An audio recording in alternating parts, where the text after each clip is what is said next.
Hi, my name is Sonia Santiago, and this past January I did a research field period project on emotional intelligence in law enforcement. The my main purpose of this project was to research what emotional intelligence was and how it could be applied to law enforcement, as well as the characteristics of officers with high emotional intelligence versus low emotional intelligence. And I also looked into the training and perceptions of law enforcement to see how, if an increase in EQ training, if it's needed, could could benefit the other officers. Now, emotional intelligence has also been referred to as EQ and EI. It's the ability to recognize your emotions and being able to tell them apart and use that ability to guide your actions and behavior in an appropriate manner. It's also the ability to understand others' emotions, where they may be coming from, and how to understand how your actions can affect other people. And it's the ability to keep control of your emotions, to not let them control you in a situation. Now, a brief history on emotional intelligence. The earliest explanation was in the 1920s. It was defined as a way to act wisely in human relations. And in 1948, it was thought to be emotional thought, the concept emotional thought. And it was kind of an addition to logical thought, where people would add that to your cognitive intelligence and how you were able to function as a person, basically. The official term, however, wasn't created until 1990 by John Mayer and Peter Salovey in an academic article with the same title, Emotional Intelligence. And they were two psychologists and researchers who looked into the foundation of human intelligence, I believe. But the term wasn't popularized until 1995 by Daniel Goleman in his book with the same title. The book would later become a highly influential piece of identifying human intelligence as a whole. Now, this slide is to kind of, some people believe that these are interconnected. You can tell one from the other. You can tell how smart someone is based on their personality. You might be able to tell how they can react to a situation based on their personality or their level of IQ, when that's really there's not a link, at least one that's found and academically or scientifically proven between any of these. EQ is something you can develop over time, even if you're not born or in a situation where you have a high emotional intelligence. You might be on the lower spectrum. As you grow and you learn, you can practice those skills and abilities to grow into a highly emotional, intelligent person later on in your life.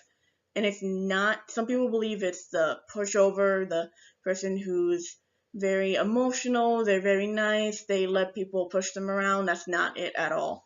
It's the ability to use those emotions and not create a scene, kind of way. It's one thing where you can be angry, but you can show that calm anger and not escalate a situation even more unless someone else escalates it.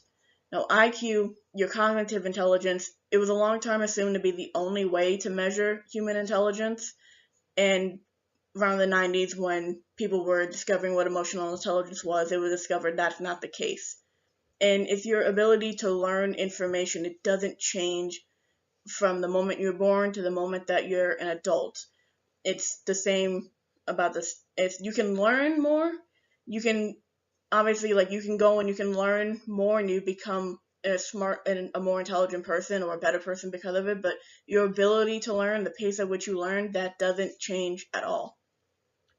And your personality is just learned behavior and sometimes instilled preferences that you pick up as you grow up. Like, you learn your mannerisms from your family, or one of the examples I found was being able to be an introvert or an extrovert. Someone can be extremely introverted and people believe that they might not be the best at emotions, when in reality they understand better than most people. And on the other end of the spectrum, someone who appears very, very smart is more emotionally intelligent because they have a way with people. But in terms of academics, they might not be the smartest one. They might not be the best, and that's okay. And it's not like any of this is not okay. It's just there's a big difference between them, and I thought that would be good to include. Also, personality is consistent in the manner that it varies by person by person. Now, this is the characteristics and the dimensions that make up emotional intelligence. It's your self-awareness, your ability to identify emotions and your mood and how it can affect other people, your self-regulation, self-management, the ability to control your impulses and express emotion in a way that's not bad.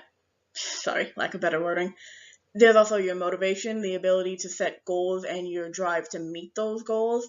Your empathy slash social awareness, it's your ability to sense emotions of others and understand why they might feel that way. Even if you don't understand the cause of it, you can understand that they feel that way now.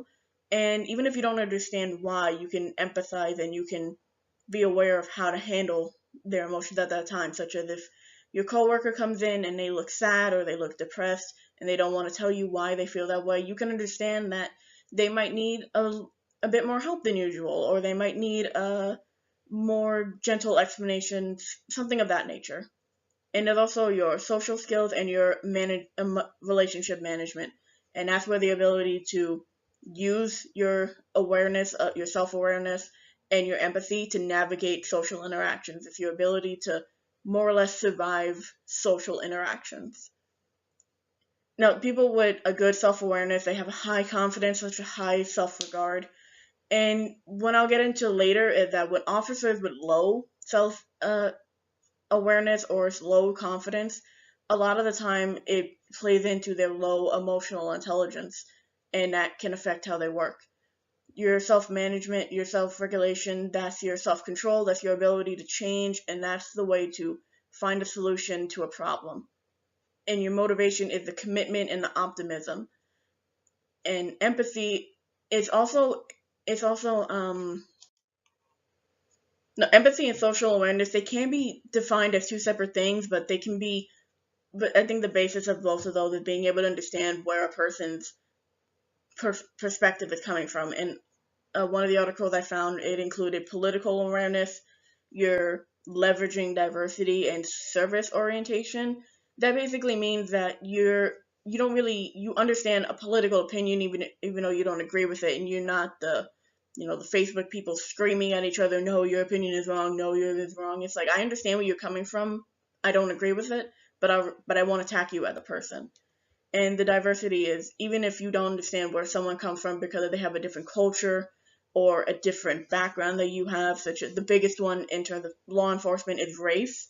A lot of race does play a big factor, and sometimes being able to understand that someone might not respect the police or have a lot of faith in the police due to a past experience or marginalization, or they may have come here from a country that where police are not the best people. And as sad as that is to say. And service orientation is, I think it's more or less related to the thing I think I said earlier, where you're in a service, like you're, let's say, a McDonald's worker or a JCPenney worker, is your ability to more or less keep your anger in check with the difficult customers and being able to say, I'm sorry with a smile, even if they're cursing you out. Now, your social skills, those are things that are used daily because, well, maybe not now because we're in a pandemic, but it's basically how you navigate any social interaction, whether it's bumping into a stranger, having a small talk conversation, talking with your friends, something like that, or your coworkers. And it's the ability to work together as a team. It's your collaboration skills and your cooperation skills. So even if you don't like someone and you have to work with them, you kind of being able to control those frustrated emotions and try to work with them in a positive way. And the big one, which I'll get into later, is conflict management. Because during conflicts, I know personally my emotions tend to run high. And when my anger gets out of control, or I let it get out of control because my emotional intelligence I'm still working on, it's logic goes out the window. And in terms of law enforcement, that can't really happen because we've all seen the situations of police firing because they were scared or they were a little too rough with someone because they were angry, or at least from what the perspective is, because that is what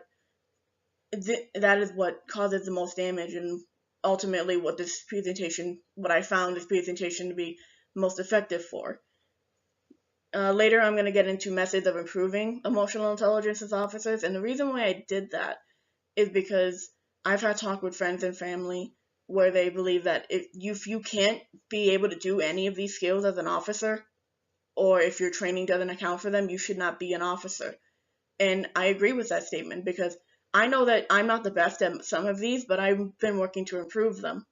Whereas some officers, they go straight out of high school and they don't learn much in terms of emotional intelligence and how to build those skills. And we see those interactions, the negative interactions. And now this project is not to vilify anyone. The police are just as human as we are. I know that once I put on my badge, if I'm lucky enough to get a badge in this environment, that I would want to be the best that I can be and to work on these skills to not end up on TMZ. Sorry. And to not end up on a news network being the cop that punched someone because they were resisting and I lost my temper. And this is basically what all of these are to be, and I'll get into how they're going to apply to law enforcement in a little bit. This is what I was getting into more on the other slide. I kind of went off on my own little tangent here. The importance of emotional intelligence is, as I said, it's the ability to keep your emotions in check under pressure or a stressful situation, because when they run high, logic is out of the building. It is gone. It is you're doing what is instinct, and what is instinct may not be the best in that situation. And if it's an instinct that is instilled in you as a child, and that instinct is to lash out and be aggressive, that might not be the best if you're a retail worker or a law enforcement officer dealing with another person. That's not going to be the best. You're going to end up on Instagram or TikTok as a viral video, and people are going to be in the comments arguing whether or not what you did was right or not. That's a whole different thing. And it's also the ability to meet tight deadlines. I know in law enforcement, sometimes they get tighter deadlines than they would like, especially in high-profile cases. And it's kind of the ability to not let the stress go to your head, which is hard. A lot of this is what I'm saying. It's hard to do, but the point of it is the more you practice at it, the better you get. And sometimes when you can't, if you have a friend who's emotionally intelligent or someone else who can kind of help you with that, and which it goes back to the collaborative thing, because a lot of this is what I found is that it's a good mechanism to use when you go through a traumatic experience or your mental health is not the best. And I'll get into that later, because some of that's more of how to develop a higher emotional intelligence, which I'm going to get to later. And it's also how you deal with challenges, whether in your social life, your work life, or the situation.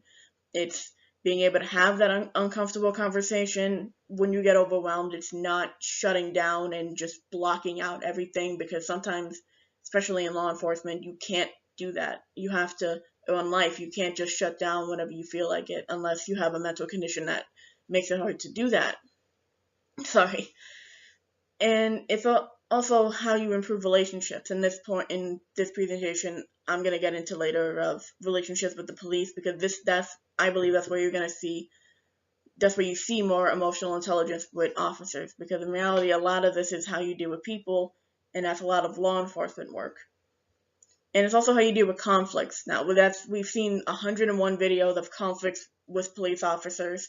Some of them end okay, some of them they do the right, some of them they are able to use their skills to bring down a situation. Other times, a situation escalates to the point that no one can control it. And like I said, the whole point of this isn't to vilify anyone. It's more to point out that I believe that some of those cases were simply due to a low emotional intelligence.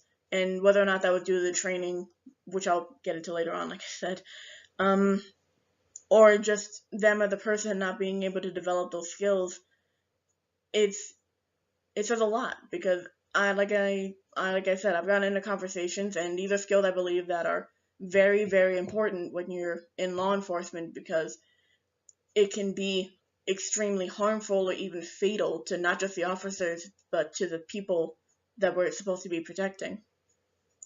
And it's also the persistence in failure and setbacks. That happens a lot, I know, especially in detective work. And it's the ability to motivate yourself and others.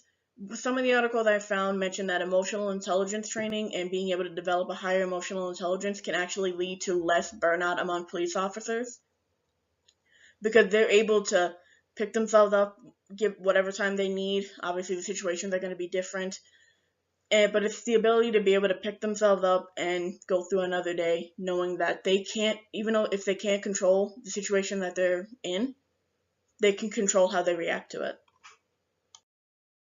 Now, emotional intelligence in the terms of law enforcement is usually the officer's ability to manage their emotions in a way that has a positive outcome or is in a constructive way, and it's the ability for them to manage a healthy relationship within the department among their fellow officers and people who work there, along with the other agencies in the system. Now, the functionally high IQ is references to the ability to create a healthy workplace. And usually in these workplaces, there are lower reports of stress and healthier off-duty events. And what I mean by this is that it's usually, from what I understand, it's the ability to create a workspace where even if you don't like each other or if you don't agree with the way someone handles something within reason, you still respect one another and you're able to work with one another. And it's just all around better for everyone because you're not stressing, oh, is this person going to do this to get back at me? And this happens in law enforcement. When I get into later, I'm going to reference officers who they broke the blue code in a way. They reported officers for unethical conduct or something like that. And it had very harmful consequences for the officer and sometimes for the civilians that got caught up in it. And she's going to tie into why the whole purpose behind some of this, at least from what I understand.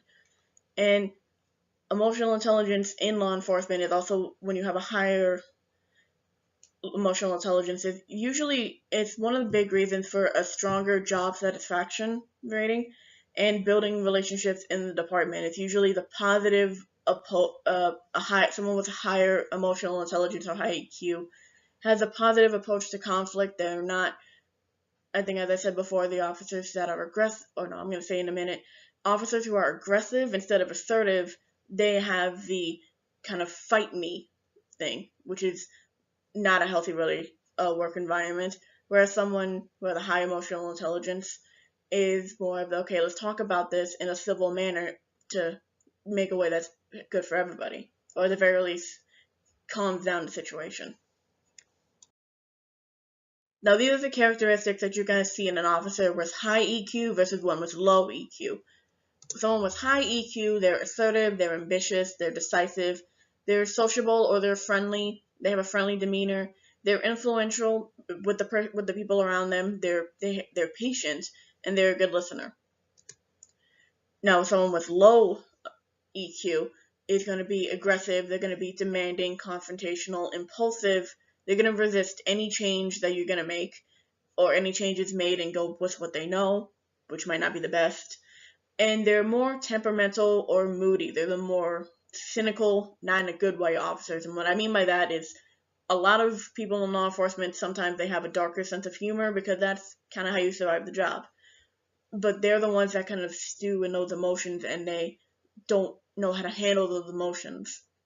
Now, the difference between assertive and aggressive is the obvious one, where it's usually, from what I understand, is that someone who might be assertive can be perceived as aggressive and vice versa with the other one.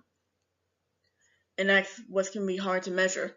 But as you can see with the high emotional intelligence in officers, it's the ones that you want someone who's going to be able to listen, they're going to be patient and try to understand the situation as best as they can. Obviously, in high stress situations, you have to make decisions quick. But the thing is that when you're impulsive, and such as the one in a low EQ and you're confrontational, those high stress situations can become even worse. And later on, I'm going to get into perceptions of law enforcement and how these are going to tie in.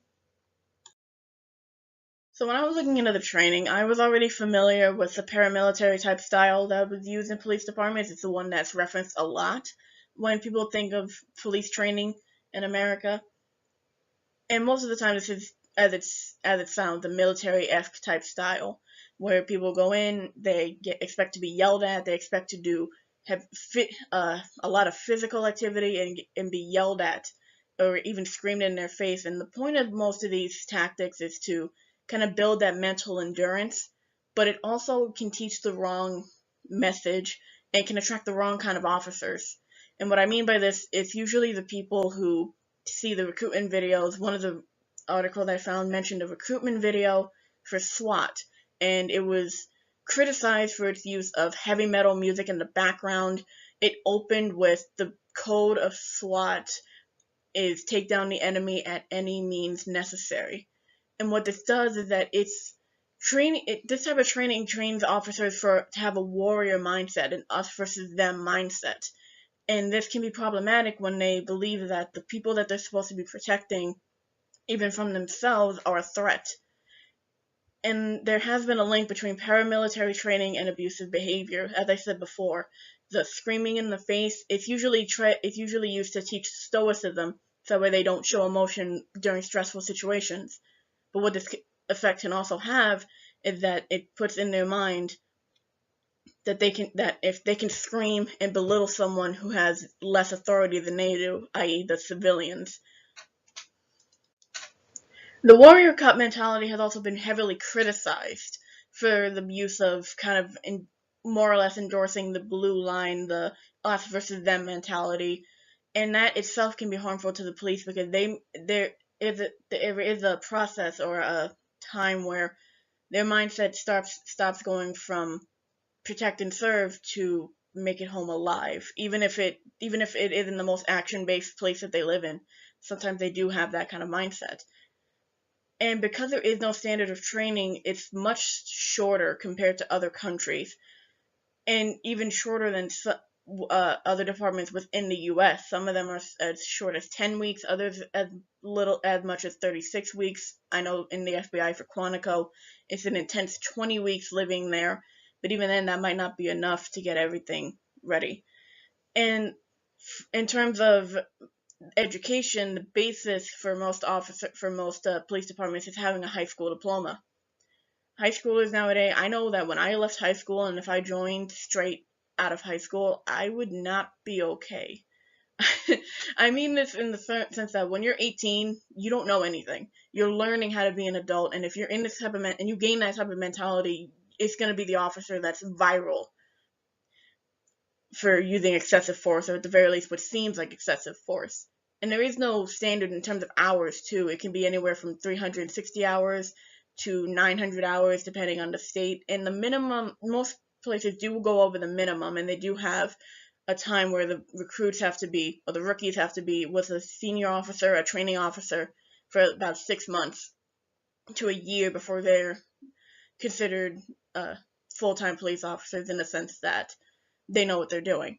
But this can also be harmful when the training officer is not teaching them the right things. I'm going to be getting into some bad situations and bad conflicts with the people have had with the police over the years. And the most recent one has been George Floyd. It was actually the training officer who was the one who was leaning on George Floyd's neck with his knee, and it was the rookies that were standing there not knowing what to do because they had only been on the force for a short time, or two of them at the very least. And what this does is that when the training, and the whole point of what I'm trying to make here, that when the training officer is teaching has low emotional intelligence himself, because that's what that was, I don't know what that guy was thinking when he was doing that. And that's where where the question came from, is how much do they teach people what not to do? Because it should be basic knowledge. Do not lean on someone's neck for 9 minutes. But that's not what happened, and obviously not every officer is like that, but that's what I mean by attracting the wrong kind of officers, because if you have an us versus them mentality and you go and the training does not meet up with the standard that most people have, it's going to be very bad. And because of the short amount of time that officers have to train and to learn everything, it has been heavily criticized when I compared it to the Norwegian police and the Finland police, who have a 2 to 3 year training requirement.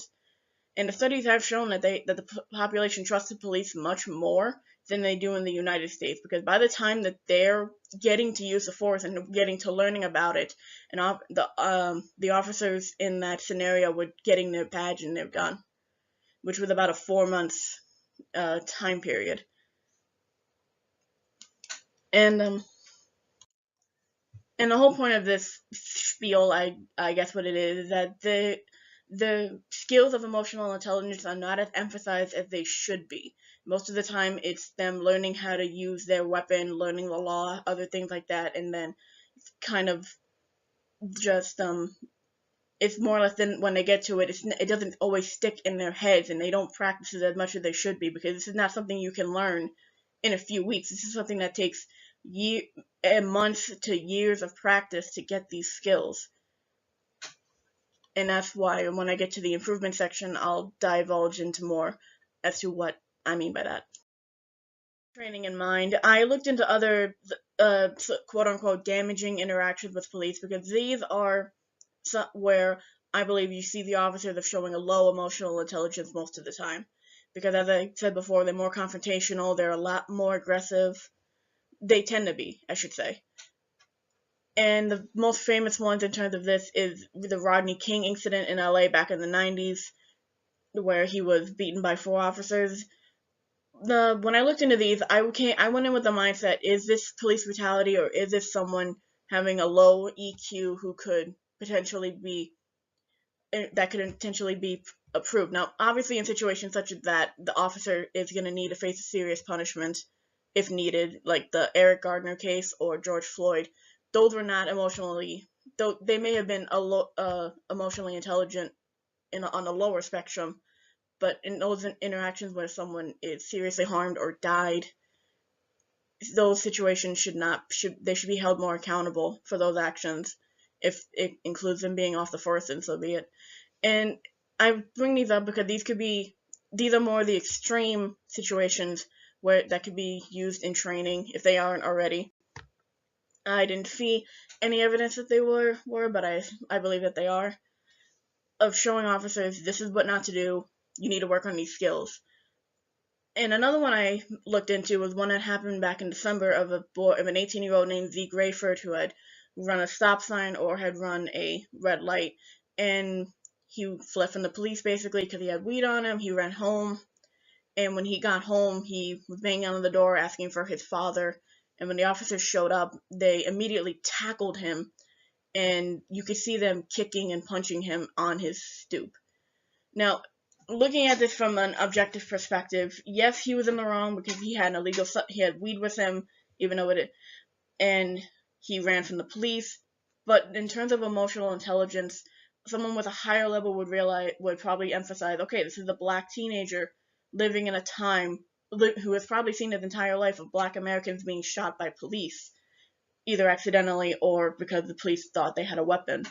So he was probably scared for his life, and I believe he said he was scared for his life at the time. But these officers only saw someone who was running and assumed he was wrong, at least from what you could see from the video.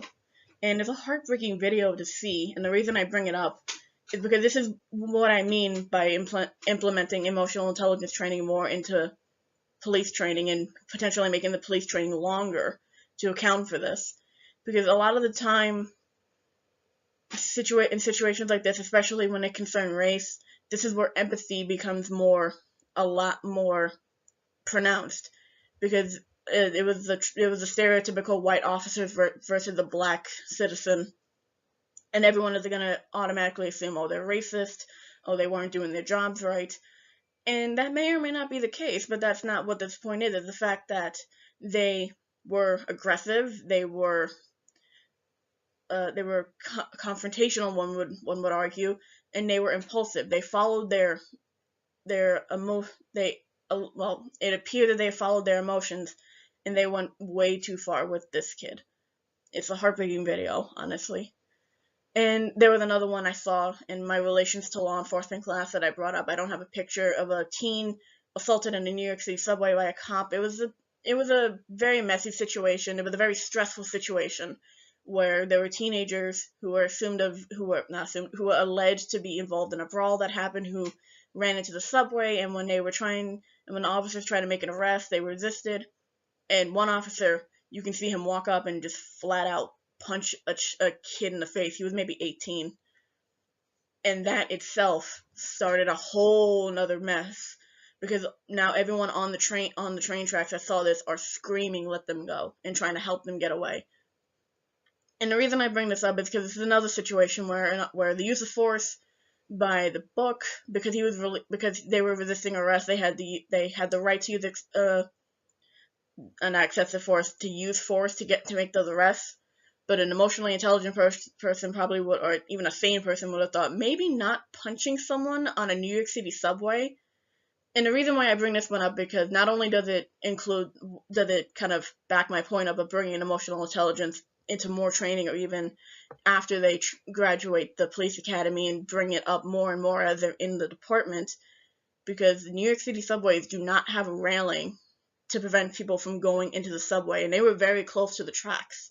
So because of that one officer's actions, if the situation had escalated even more, there is a possibility that someone could have been pushed or fell into those tracks. And that's more or less my point, is that the officers with higher emotional intelligence would know how to handle those situations as best as they could. And I'm sorry, but a punch to the face is not handling that situation. And I also brought in the Black Lives Matter protests in the summer of 2020, because this is what kind of inspired this project. Because from what I saw, all the videos I saw on social media, again, social media is a very influential part of perceptions of police. You would see police officers seemingly attack people who were not doing anything, and everyone tried to justify it as riots, even though research showed that 90% of the protests were peaceful. There were very few that broke out in the riots, and yet all the officers there had tear gas, they had riot gear, there were assaults on protesters, seemingly unprovoked. There was one video of a officer who was seen shoving a woman who was 20 in back onto the sidewalk, because it was in New York City at the time, and they were allegedly out past curfew. Only she hit her head on the sidewalk, and she had a very severe brain injury because of it.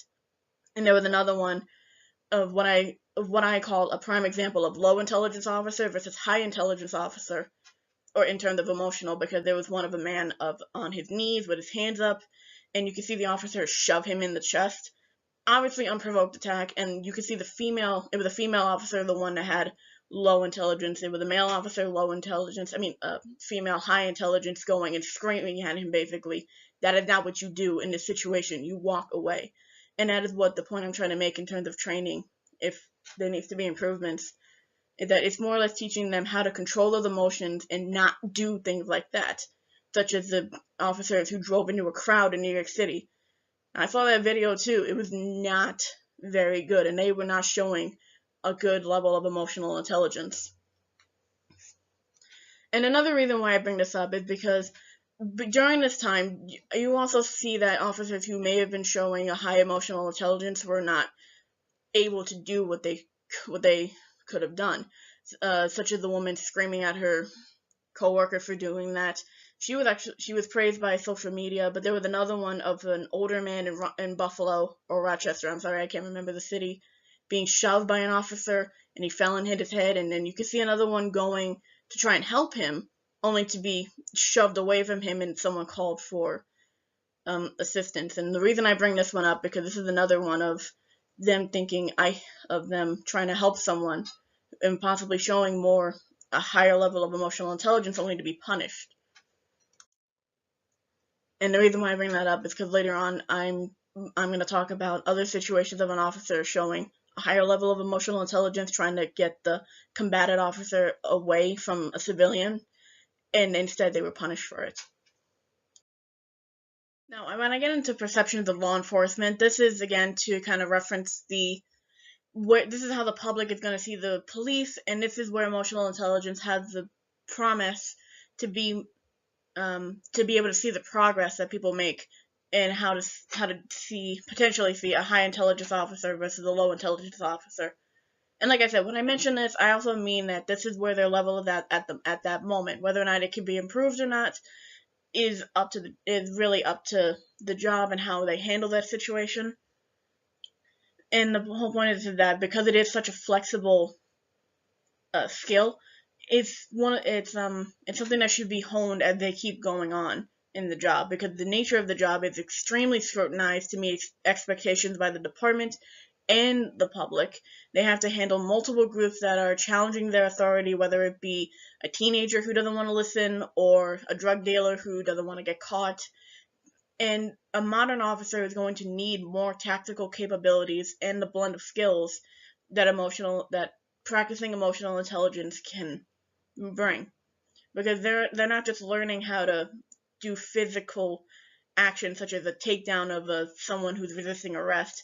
They're learning how to manage their emotions not just on the job but within themselves, because this is a very mentally taxing job. It's one of the few careers that has an intense need for vigilance constantly, having a good mood and demeanor, at the very least like a proper mood at the time, and having the mental and physical endurance to do the job day in and day out, because it's a very emotional job. You're in some of my classes with Dr. Martin, he mentioned that he would be going from a shootout in Rochester to going to someone complaining that a kid is on their lawn. So it's a very it can be very high and low in terms of what you do, because you can go from a very stressful situation to a very relatively mundane situation very, very quick. And I also included race and political party because this is also where emotional intelligence some of the skills can be incorporated more. As I said before, in terms of empathy with race, empathy is not being able to is not completely being able to understand where they're coming from, but why they feel the way they do. Because in a survey that I have found, national survey, Black Americans were 5 times more likely to claim that they were victimized due to their race and ethnicity because they were suspected of doing criminal activity. Oh, and the little symbols, if you look in the little notes in the notes thing, that's the survey that I had gotten them from, because there was about 3 of them. And by political party, I include this one because this is how the Democrats and Republicans view police treatment and ultimately whether or not laws can be passed or legislation can be passed. Because of these views on police, Democrats are more likely to see a bigger problem when it comes to police use of force against minorities, and more likely to believe that it's a bigger problem because of the history of that minorities have had with police brutality in the past, versus Republicans who, when compared, are much, much lower, and to believe that they're the bigger problem. And because of this, there's also the confidence gaps within races. Black Americans have been marginalized for decades, if not a good century.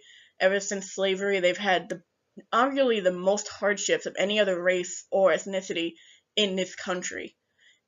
And even with that, there is no group that is completely anti-cop, because obviously, like, it's racist to assume that Black Americans are going to distrust the police all just as much as white Americans are going to trust the police, because this is not really the reason I bring in race at all is because this is where these skills can be utilized the most. Because in a situation where it's especially a white officer and a black civilian, they have to be aware of how it's going to look in the media because of what happened in the past, especially with Eric Gardner, George Floyd, Tamir Rice, Sandra Bland. And Sandra Bland was the woman who was found dead in police custody and believed to have been murdered by the officers there. And it's because it also has a big impact on how they perceive the conduct of police, and it varies a lot in terms of police tactics, courteousness, racial imparity, and competency. Minority groups, especially Black Americans, are more likely to say the police do not have any of this and were more rude to them and used harsher tactics on them than white, and to say that they're competent at all in their jobs, versus white Americans. And Hispanics, I found that tend to be more in the middle. And as a Hispanic myself, I can kind of understand, because Hispanics do not come in one color. We vary a lot, and that in and of itself can show the difference in perception of police. Because if I was to get stopped by a cop, from what I understand, from what my research and from my experiences tell me, I have a good chance of being treated much more courteous and much less forceful than my brother, who is much darker than me, and he basically looks like Ice-T back in the 90s.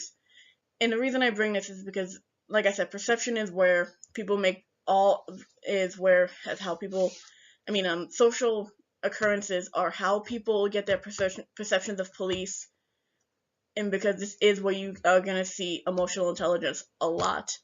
Because someone has a high level of emotional intelligence is going to be aware of the different factors that are going to be in. A white American will never be able to understand what a black American has gone to, but they can empathize why they can, uh, yeah, sympathize is what I'm trying to say, why they may be more hesitant to call police.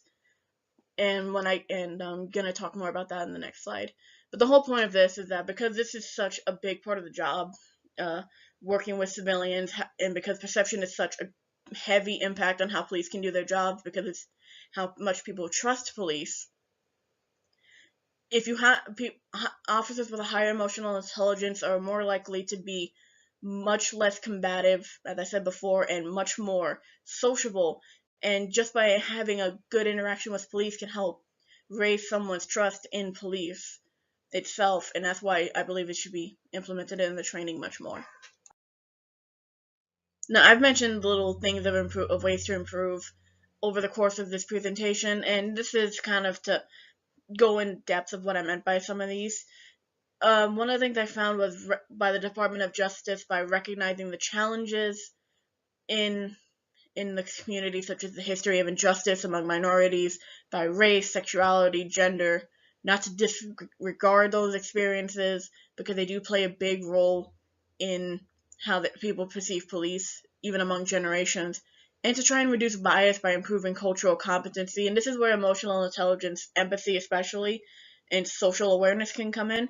Because even if you don't fully understand someone's cultural competency, you can understand why it makes them act the way they act, especially in terms of the injustice among minorities. Because if someone knows someone especially who had a very bad experience with police, they are more likely not to trust police because of that experience. And this is where you're going to see emotional intelligence, the benefits of it, because this is the job basically. And another one is to develop emotional intelligence. And I had the belief that it should be implemented in training much more than it is.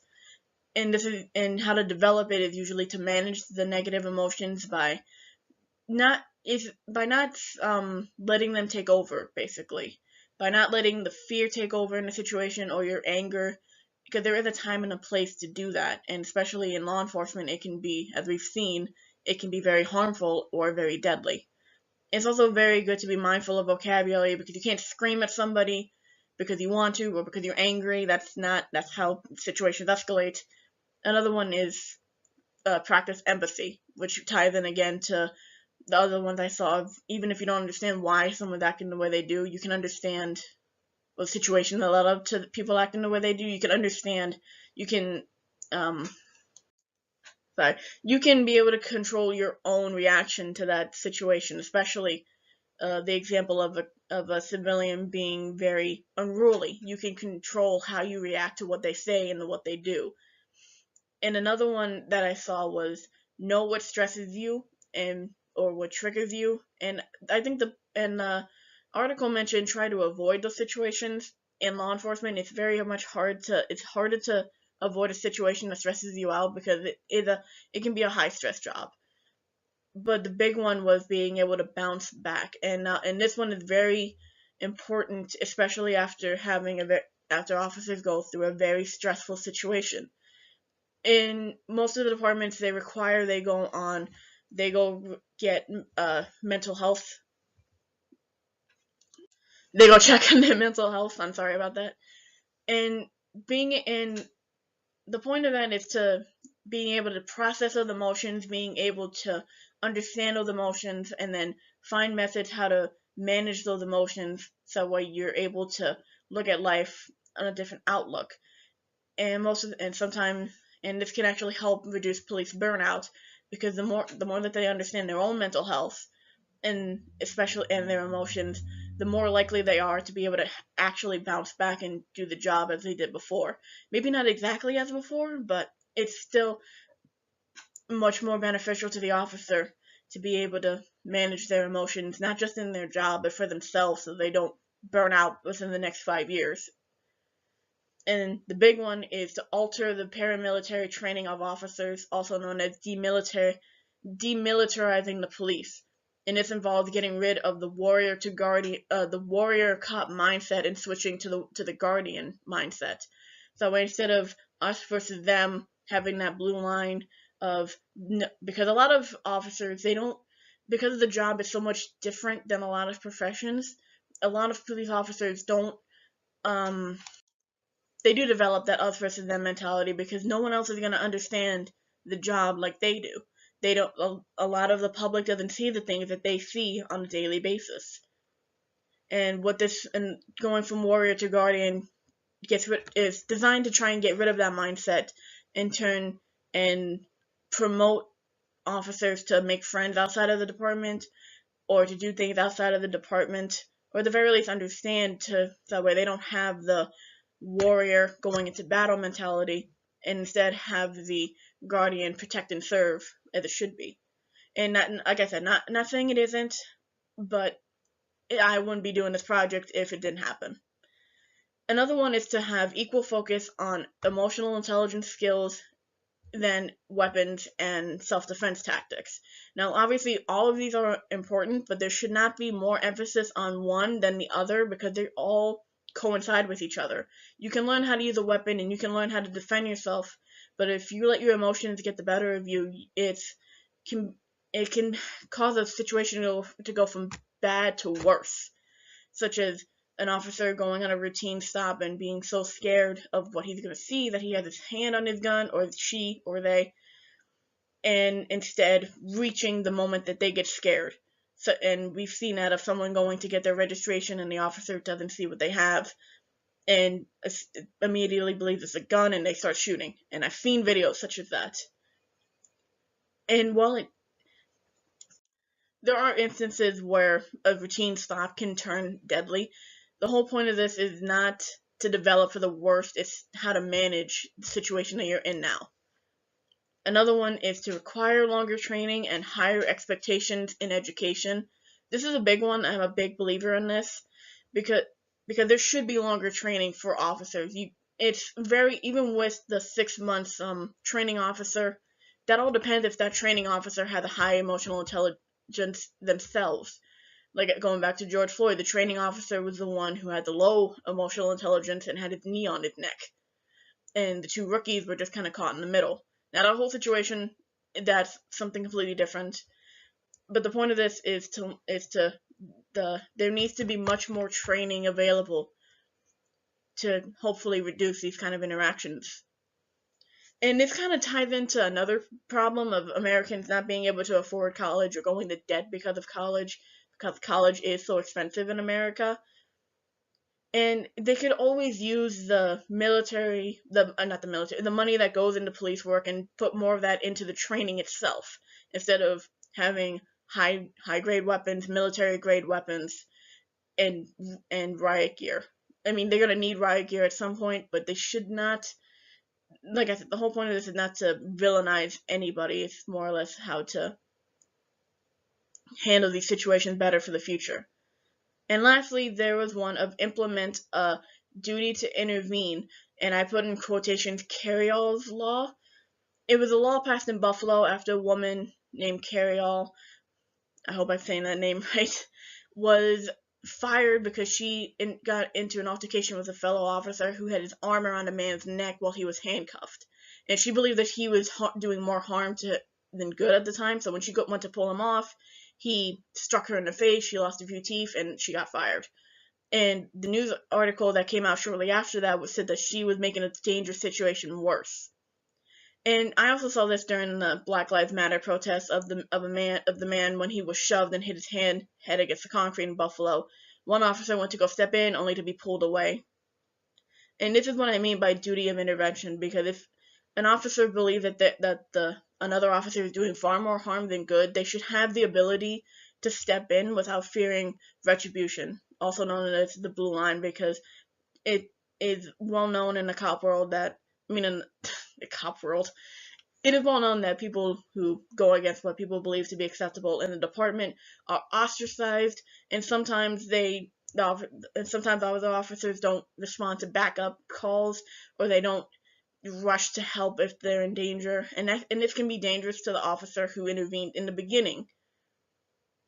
And the whole point I'm trying to make is that the emotional intelligence training, if it's implemented more, especially during the department, these situations might decrease, and the duty to intervene is not going to be as ostracized in police departments, because the whole point of it would be they would not intervene in the first place if they believed the other officer was doing the right thing or doing more harm than good.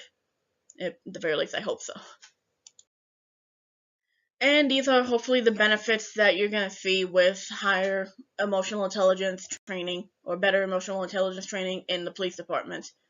And this is usually better behavior among the officers. They improve their self-confidence and job performance. They focus on the issues, not department politics. Again, officers not focusing on the issue itself versus the blue line, oh, you have to protect me because I'm another cop kind of mentality, which still exists. Some people will deny it, but it does exist. And it also has better performance in a team/group setting, because even if you don't like another officer, you still know how to work with them.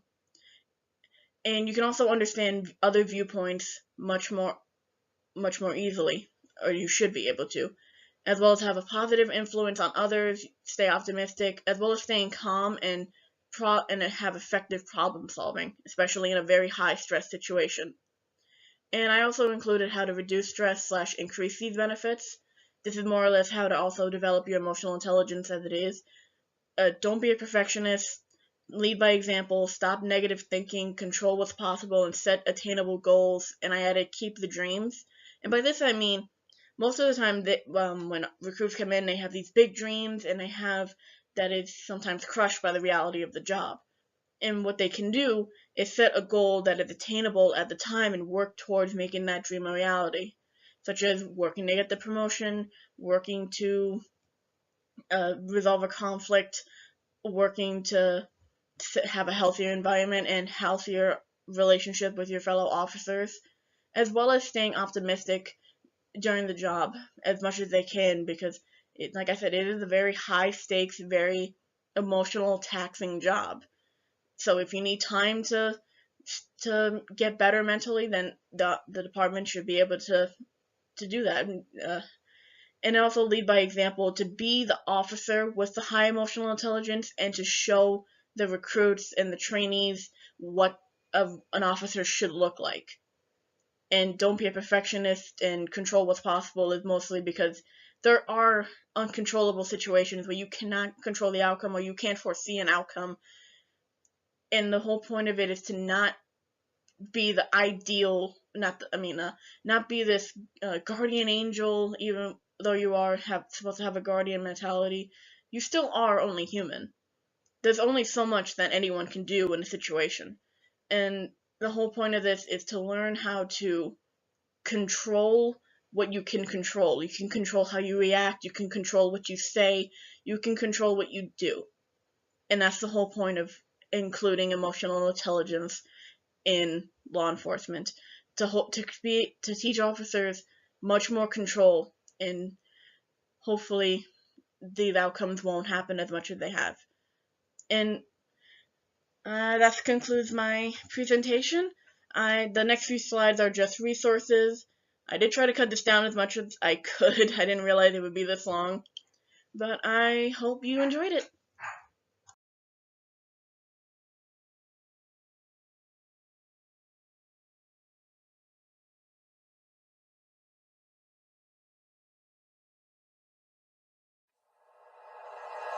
Like you, be strong to hold the powers of the sun.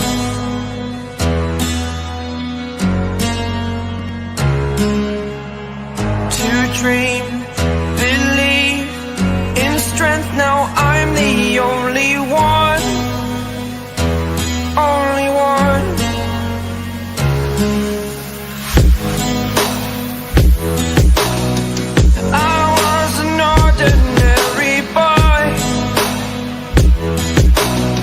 Until I broke the rules, my life destroyed.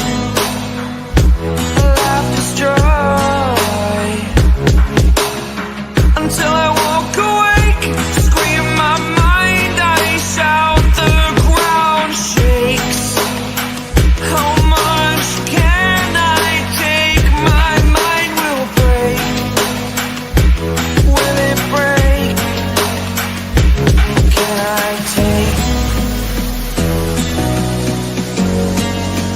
I be your superhero? Superhero.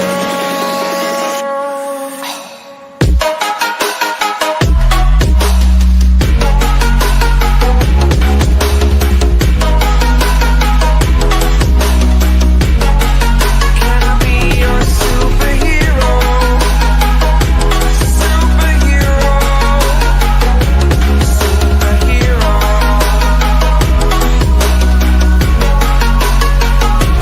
Superhero.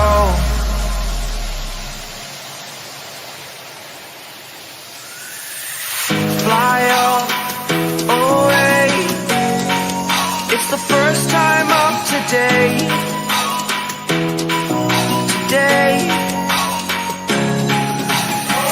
To dream, believe.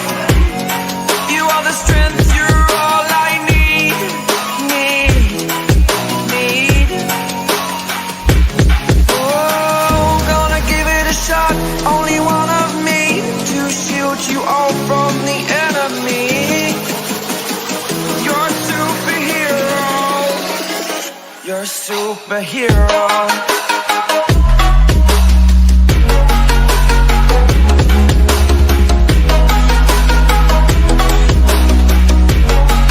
Can I be your superhero? Superhero. Superhero. Superhero. Can I be your superhero?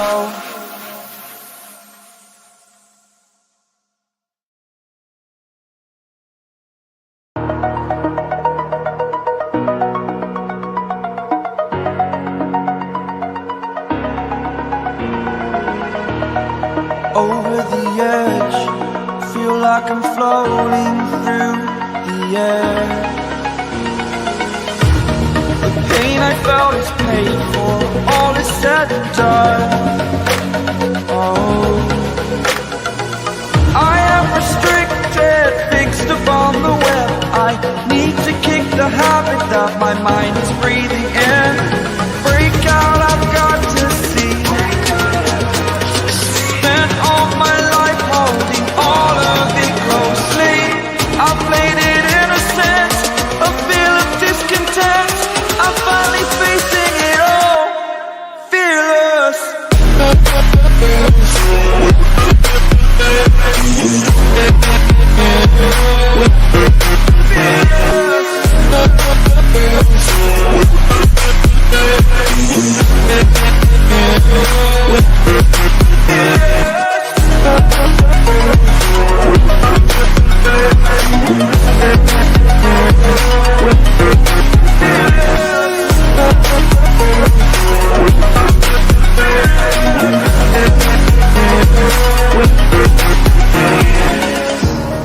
Burning the bridge that keeps us.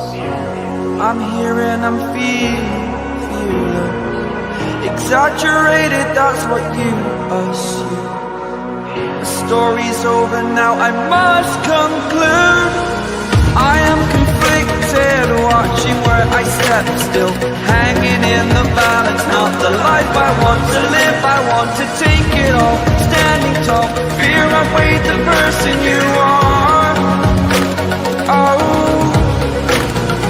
break out, I've got to see.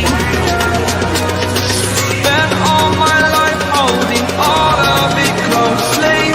I played it innocent, a feel of discontent. I'm finally facing it all, fearless. Fearless.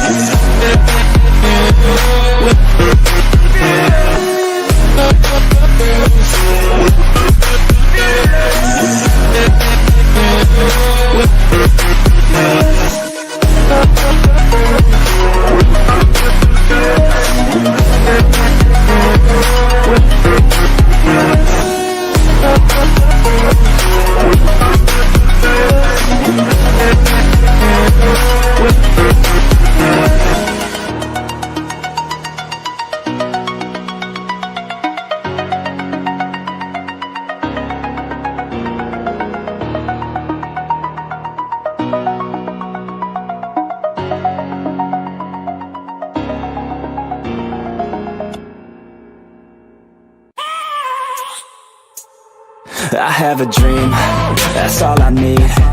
I'll make it happen with some work and belief. Know what I want, so I'll take it on. I've made mistakes, but mistakes make you strong. Let's break it down for a minute. I want the crown, I'm gon' get it. You hear me loud, man, I'm winning. Yeah, Charlie Sheen will be grinning. These ladies know that I'm sinning, and this is just the beginning. I'm closing in the ninth inning, there ain't no point in resisting. Living life like a dream, live it right, that's the thing. Every night, got a team, I've been tied to the scene. Out on stage, hear them scream, okay, it's a dream. And I pray as a team, one day it'll be me. If I want it, then I get it. Head down, don't regret it. Push myself to the limit. If I play it, then I win it. I'm just saying, I'm just living for today. For a minute, I don't stay, I just visit. Have no shame, I admit it. Looking right at me to see if I succeed, to see if I believe. They're looking up to me. They want the best of me now, best of me now, best of me now, best of me. They want the best of me now, best of me now, best of me now, best of me. They want the best of me now.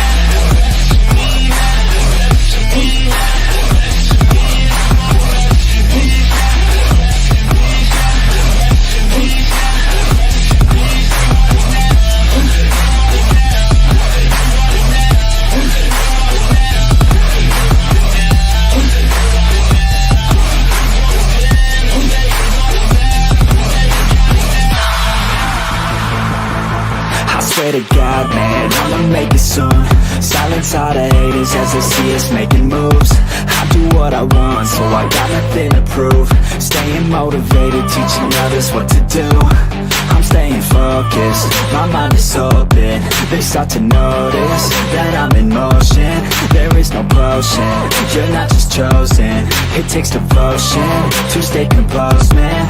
Never stop, there ain't no time to fall. Try to live, get it up, you got one life to ball. Thinking big, never small, cause you gotta want it all. When you finally get that call, you get ready, take it on. Need a hand out, I already stand out. Starting to advance now, ready to expand now. You don't have a chance now, cause we're in demand now. Make it by the grand now, feeling in command now. They're looking right at me to see if I succeed, to see if I believe. They're looking up to me. They want the best of me now, best of me now, best of me now, best of me. They want the best of me now, best of me now, best of me now, best of me. They want the best of me.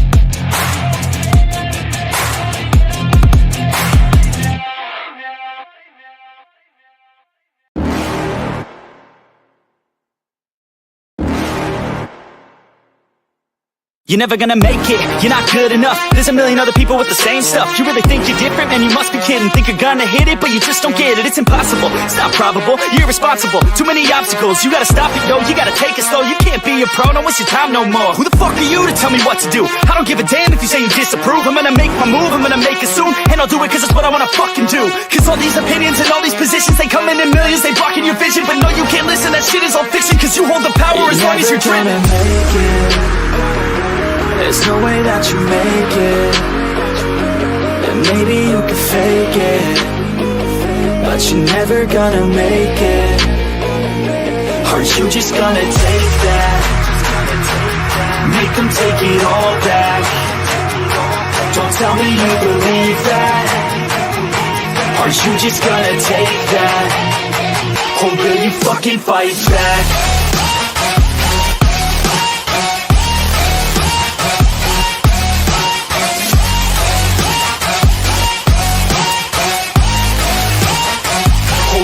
Fucking fight back.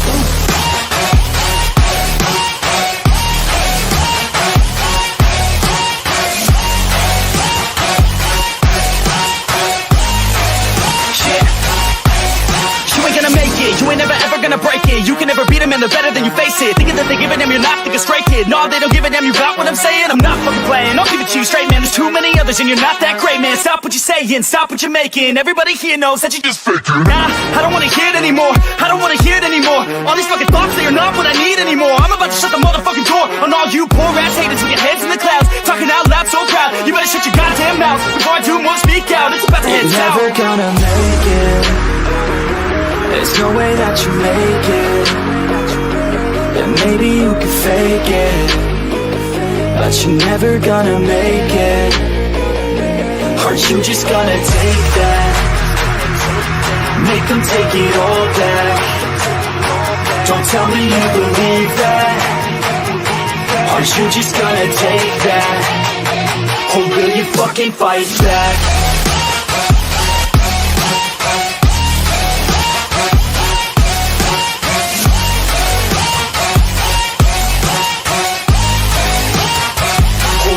Fucking fight back.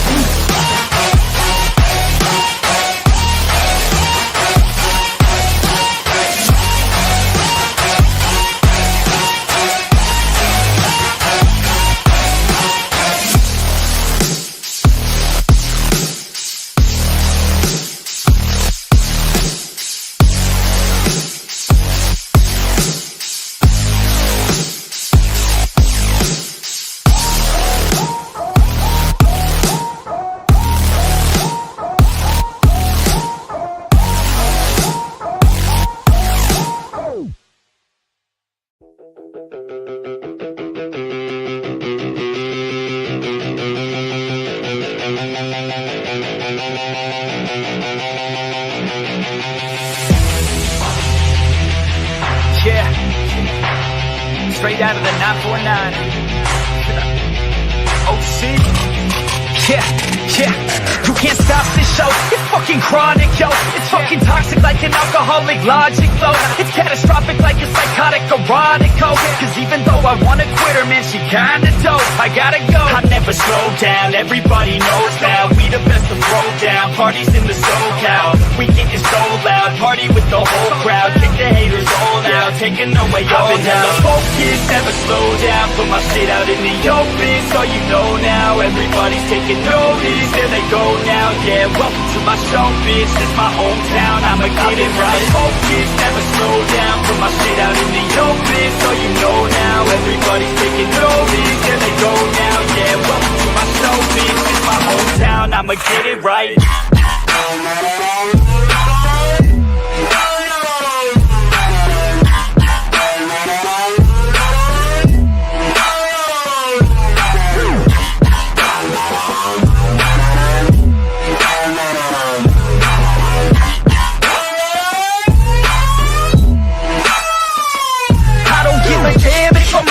Stereo, I got a fucking plan and you know that I'ma make it. Oh, I'm the fucking man when I'm sitting in the studio, feeling hella slammed cause I'm fucking down these fluids, yo. I'm about to throw down, I never slow down.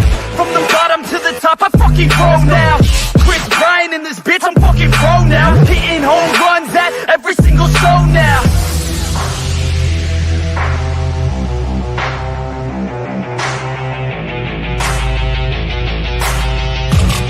Let's go. I got a couple shots in my system of that whiskey. I'm the best in fucking town in this motherfucking city. Everybody knows me now cause I'm staying hella busy. Got the ladies all around thinking that I'm hella filthy cause I'm guilty, yo.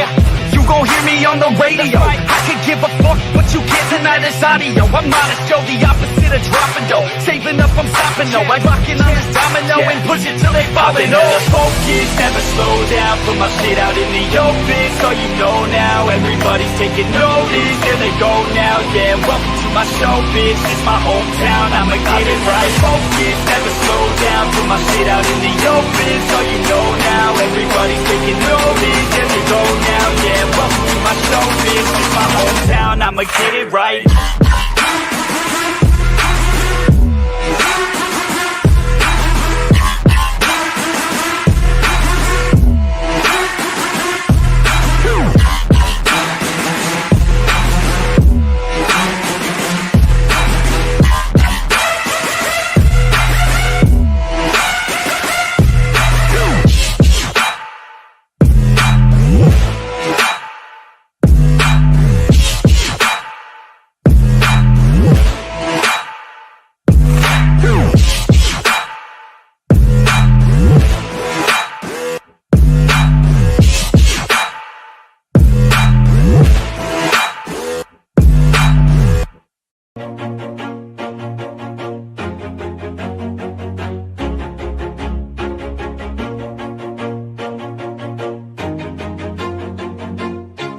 always do it on my own, so I gotta get through it. And the only thing I know is to love what I'm doing. Never give up, never slow, till I finally prove it. Never listen to the no's, I just wanna keep moving. Keep my head up when I act, head up, that's a fact.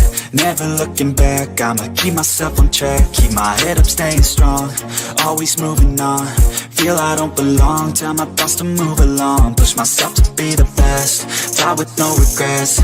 Live with every breath, see my message start to spread. And I had so many dreams, then you hit your teens. Life ain't really what it seems, try to find out what it means. Always do it on my own, so I gotta get through it. And the only thing I know is to love what I'm doing. Never give up, never slow, till I finally prove it. Never listen to the no's, I just wanna keep moving. Yeah, I put out all this art, it's my only medicine. Yeah, everything I do, I'm just being genuine. Yeah, I'm sick of being screwed, feel my own adrenaline. Yeah, I do just what I do, and I hope you let me in, yeah.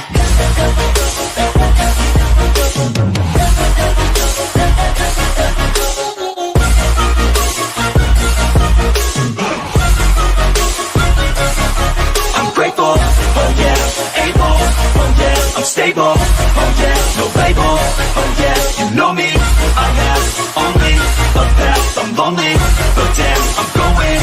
I don't want no fake love, I want the real stuff. Everybody listen up, cause I'll only say it once. I'm gonna show you all the path, if you want it bad. I'm gonna show you where it's at, yeah, how you can get it back. Yeah, cause I ain't never done, I'll be number one. Working hella hard until I get just what I want, yeah. Rises like the sun, yeah, fatal like a gun. Shooter's gonna shoot and I'm gonna shoot until I won, yeah. Always do it on my own, so I gotta get through it. And the only thing I know is to love what I'm doing. Never give up, never slow, till I finally prove it. Never listen to the no's, I just wanna keep moving. Yeah, I put out all this art, it's my only medicine. Yeah, everything I do, I'm just being genuine. Yeah, I'm sick of being screwed, feel my own adrenaline. Yeah, I do just what I do, and I hope you let me in, yeah.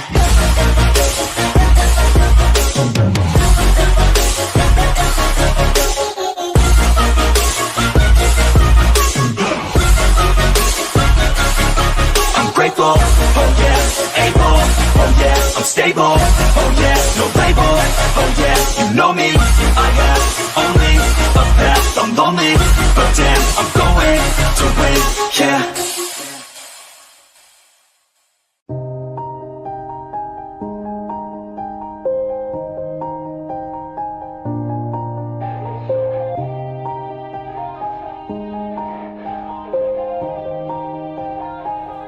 Yeah, everybody knows that I'm breaking down. Everybody knows I ain't faking now.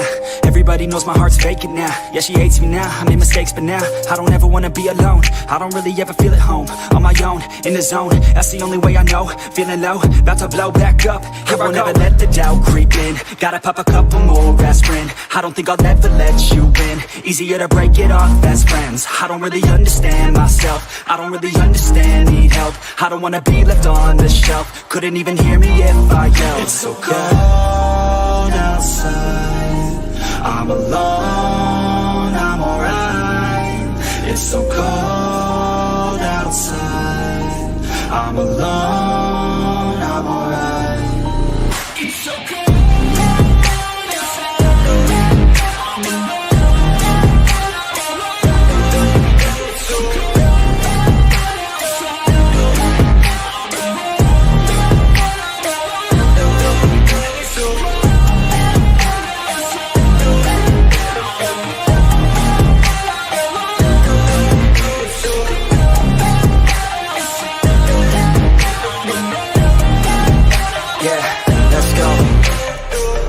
Break down, always feel like I could break now, but I never let it take me to that place now. I won't ever let my thoughts get away now. I got better things to do, picking fate now. I just wanna be the best, call me great now. I don't know if I'm okay or insane now. I remember better days on the playground, hoping I can find my way even when I'm feeling down. I fight, even when I don't know what is right. I'ma pick a side, and I'ma take pride. I will decide my fate, and I will never let them tell me who I am. If you try to shape me, I'll be damned. Planet on the ground is where I stand. Never give up, that was always the plan. It's so cold outside, I'm alone, I'm alright.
She's got some nice long hair, and you know that she's a bad chick. All the boys stare, can't help it, it's a habit. Clothes that she wears, short skirt and a jacket. I just wanna get her all alone on a mattress. I just wanna have it, I just gotta have it. Rumors all around say her body is fantastic. All natural, not a piece of fur is plastic. Head to her toes, yeah, they say that she's a latch. Yeah, the whispers all around say she has a reputation. Don't believe it till I see it, so I want a demonstration. And I've always learned it better with a hands-on education. So I need a private session if you get what I am saying. And they say that she's not easy, no, she's really complicated. But that only makes it better, and it's got me so fixated. And I'm not the type to wait around, I've never hesitated. But she's got me captivated, so the game, I'm gonna play it, yeah. She's got a body like a coke thing. She likes to keep the party going. These rumors got me feeling lonely. I want that body, baby, show me. She's got a body like a coke thing. She likes to keep the party going. These rumors got me feeling lonely. I want that body, baby, show me.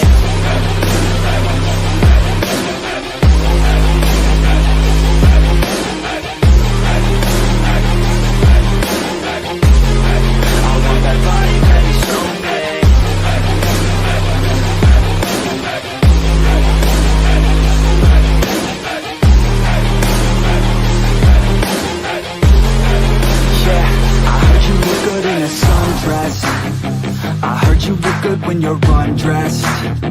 I heard you like to get away. I heard you like to stay out late. I heard you had a couple boyfriends. I heard they didn't treat you right. I heard you're hated by your girlfriends, 'cause all the guys want you tonight. Yeah, they say she's too hot, they say she's too cold. Where she came from, nobody really knows. They say she looks young, but say she acts old. From everything I've heard, she gets out of control. And all the boys say she was sent from the heavens, but I'm not too sure that this girl is a blessing. She's got the devil's eyes, and they'll cut you like a weapon. She's stuck in my mind like a bad obsession. Got bad intentions. She's got a body like a coke thing. She likes to keep the party going. These rumors got me feeling lonely. I want that body, baby, show me. She's got a body like a coke thing. She likes to keep the party going. These rumors got me feeling lonely. I want that body, baby, show me.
But my legs heavy, I don't get it. How come I haven't hit it already? Still working, I'm still learning, I'm still searching. Finally earning something, finally turning something called a profit. If I hear you talking shit, don't get caught in it. I'll be popping off and hit your ass, dropping all your shit. Yeah, I promise this, I got promises. You ain't stopping this, cross my shit, you'll be knocked unconscious, bitch. That's the consequence, I got this, I will not quit. Man, I'm on it, honest. I'm gonna launch quick, then I'm gone. It's just a matter of time before I'm over the climb and moving under my prime. Just quit my 9 to 5, I'm rocking, and they watching, 'cause it's shocking. Dropping all these top 10 songs, so stopping. It's time to live my life, it's time to live, not die. Wish I could slow down time and just enjoy the climb. And I'm the one to get it, bro.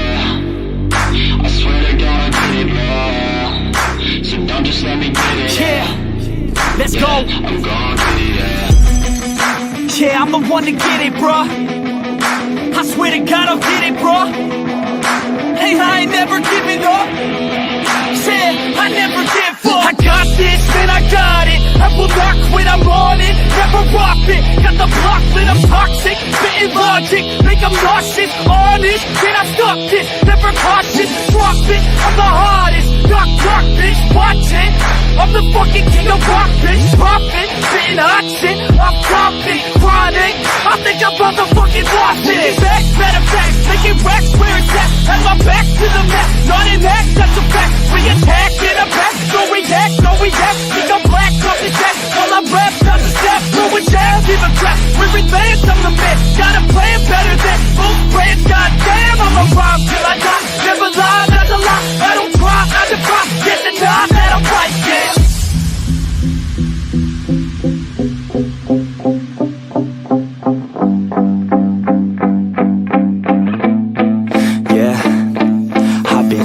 The studio, like a student though, working on a movement, yeah, I'll do it cause I'm in the zone. And you know that I'm ready for the shows. How it goes, I don't know, but I'm waiting till I'm chose. Front row, here I go. All these people wanna know what you think of them lately. Do you really love me or do you really hate me? On a scale of 1 to 10, what would you grade me? All this social media has got me going crazy lately. Everything's inflated, mainly everyone's invaded. Privacy is naked, man, I really hate it. God, I really hate it. I just wanna make it through all this fake shit. Living in the real life, living for some real times. Talk about the real climb, passionate in real rhymes. Steal time back from my 9 to 5, taking back my fucking life. I just wanna feel alive.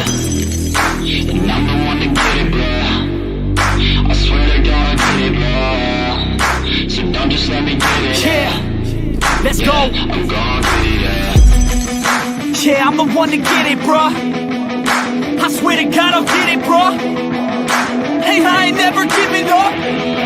Yeah, I never give up. Fake it till I make it. Motherfucking take it back from these haters. Playing tracks for the traitors. Got the passion in depth when it happens. Factions take action, drafting their captains. It's happening. I'm raising my status, facing the madness. I'm out gaining traction, avoid the distractions. I'm snapping, no captions, attracting reactions, adapting, attacking, commanding the masses. I'm practicing habits, I don't fucking ask it, I just fucking grab it. I am never static, massively active, expanding, backslid, planning to have it. So I will go capture it, and I'ma stay after it. I'm gonna fucking master it, put them on blast it. They will never last it, don't be so dramatic. Not my demographic, this shit is democratic. They won't affect, yeah, bitch.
Yeah, so I was given 6 questions to answer, and that's a lot of, they're big questions, and I have 15 minutes. So I'm going to talk fast. So this is a little kind of summary of my path. Luxor is my most recent company, and it really draws upon all of the experiences that I've had, and it's, I say 15 years in Silicon Valley, but the truth is that it's more like 20. For 5 years, I was an editor of a video games magazine, and while that's not web stuff, it does count as being in Silicon Valley. So, but it makes me feel younger to say 15 years. Adaptive Path is now 12 years old. It's internationally famous in its industry. It's one of the leading companies. And Netscape, at the time that I was there, it was the fastest growing startup in history. It was kind of like the Facebook of its time. When I started at Netscape, there were 2 buildings. I was employee 750. And when I left, 14 months later, there were 35 buildings. 35. So it was quite an adventure. I'm also currently an advisor to a number of startups, and these are some of the companies that I advise. Please feel free to follow me on Twitter. Clever Girl is my name pretty much everywhere on the web. I've been Clever Girl since 1997, so be careful. I'm going to be 85 years old with dangly arms, and I'm still going to be Clever Girl. So choose your usernames wisely. That's my advice to you. So one of the questions that I was asked to answer was, what do I do in my spare time? I'm an entrepreneur, and entrepreneurs do work, and we're kind of consumed by our work. And that's true, but the truth is that we also have lives. And this has been my life for the last 10 years. I got pregnant 3 months after starting Adaptive Path. My husband and I had just moved into a house, and there you go, and you start a company, and then you have a family. So that was him a long time ago, and that's him last summer. He's now 10, and I would rather hang out with my kid than go to Paris. Like, I can't tell you like that. So for me, that's right now what my life is like. Before that, I did other things. I had a social life. I also had no idea that I was going to do this, but I started the PTA at his elementary school when he went into kindergarten. And I'll tell you, that was much harder than starting a company. Yeah. I'm also an artist, not a very good one, but it is how I keep my feet on the ground. I will lose myself in artwork. I paint and I do collage, and so that's how I spend my time. I was asked to tell a little bit of the story of how I ended up in technology. I was an English major in college, but only for my senior year of college. Before that, I really, really wanted to be in biotechnology. I thought, DNA was it. I thought it was the coolest thing ever. This was a very long time ago. This was I went to college in 1984. So probably before your parents were born. So in a very few slides, here is the story of my professional life. I went to college and I thought, hey, DNA is really cool and you can do stuff with it. You can break it apart and recombine it, and I can make a career out of that. And then, I had junior year, I got a great internship in a lab, and I absolutely hated the work. I hated it. I loved the science, I hated the work. So, oops. So I finished my degree in English because I could. It didn't add a lot of time to leave the college that I was in and end up in the English department. So I finally graduated, whee! And you'd think, the well-planned career over here, or me. I took the only job that was offered to me. I got paid $19,000 a year, and I lived in rural Ohio at a small bank. And it turned out I was a really lousy banker. Yeah, not a good fit. So a year later, I followed my boyfriend to New Hampshire, because who doesn't want to go from Ohio to New Hampshire? So it turned out that was not necessarily a bad idea, because I got really, really lucky. And you want to know how I got lucky? My fiance's coworker was fired for sexual harassment, and I took his job. So it was it was actually a proofreader position.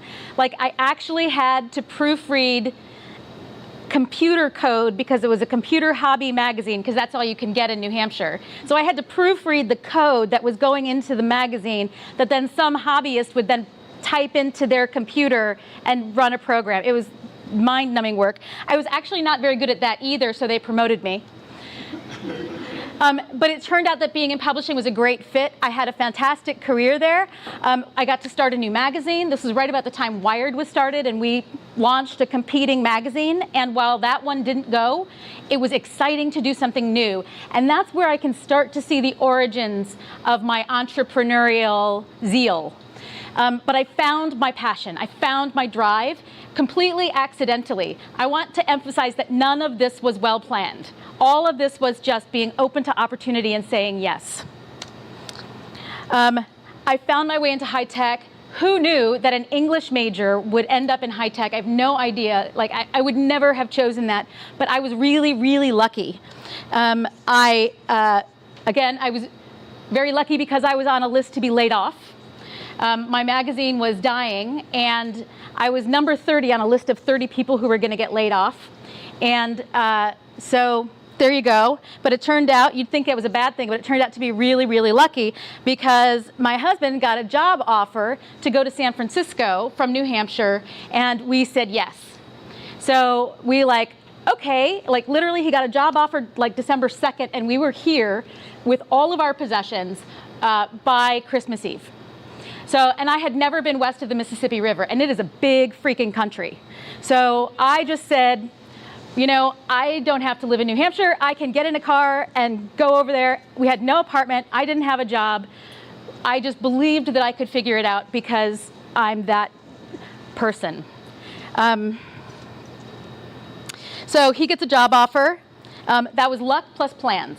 We were looking for opportunities in Boston and San Francisco. So there was a little bit of planning there. So I can start to feel like I'm taking a little more control over my life. I ended up getting a job offer from a magazine here in video games.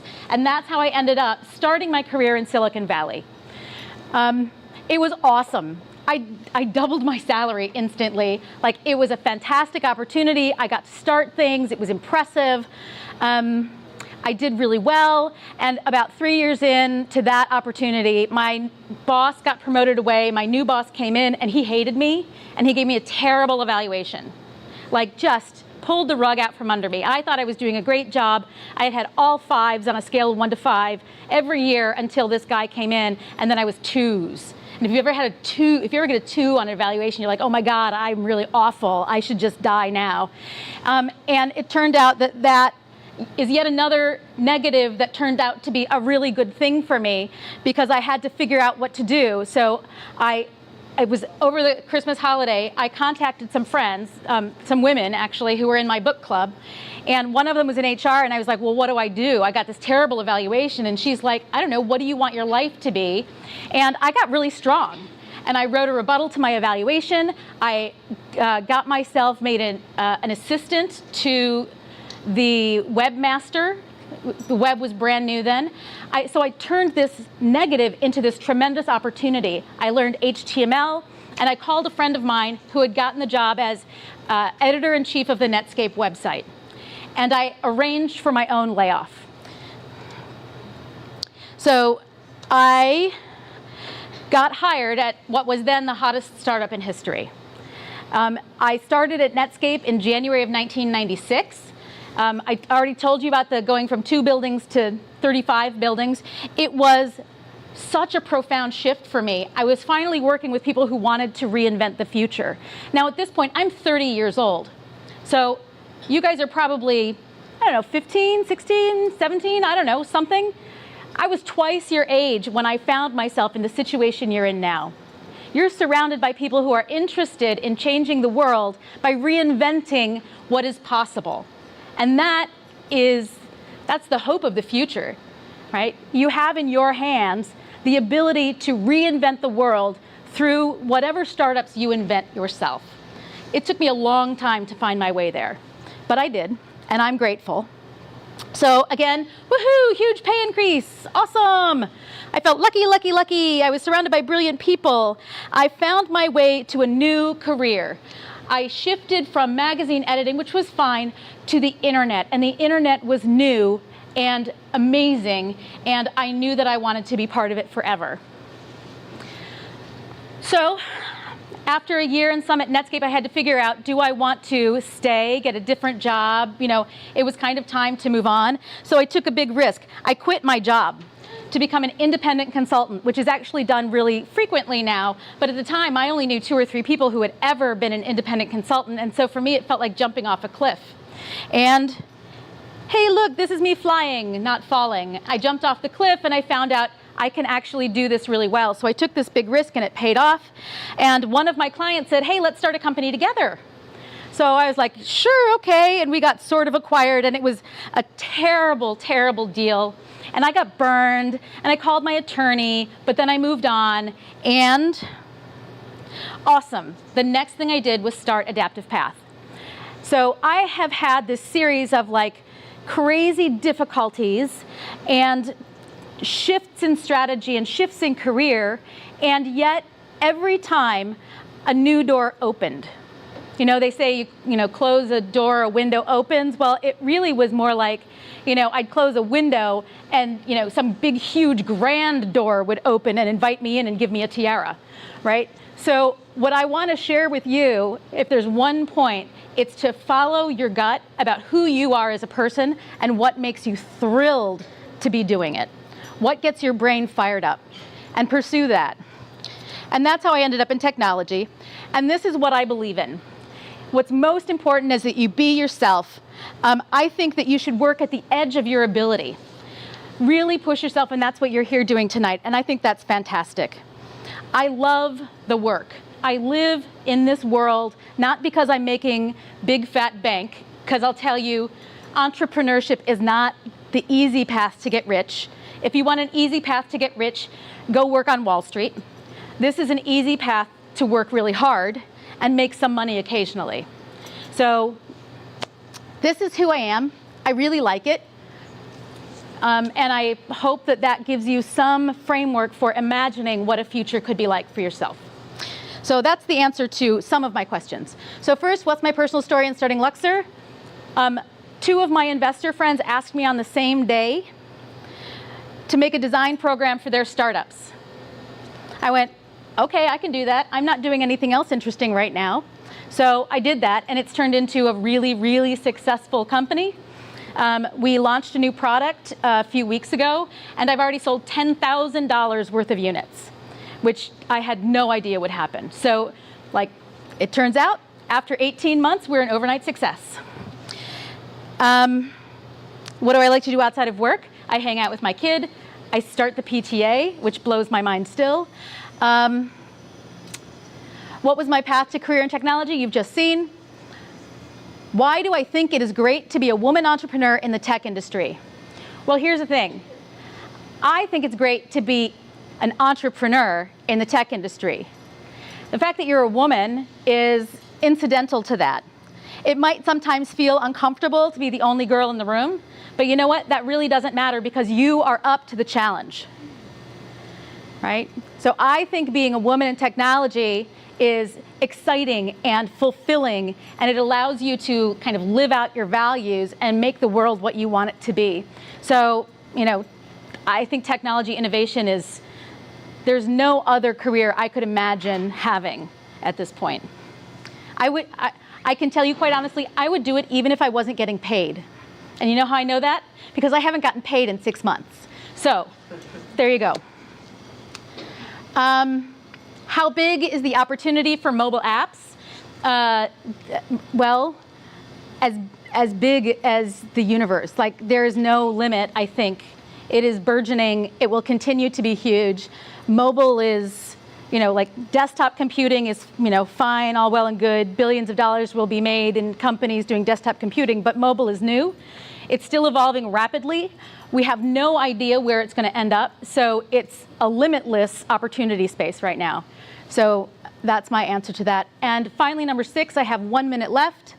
How do you know that you have a product that your users will buy? Oh my God, this is such a good question. This is the good question for any early entrepreneur.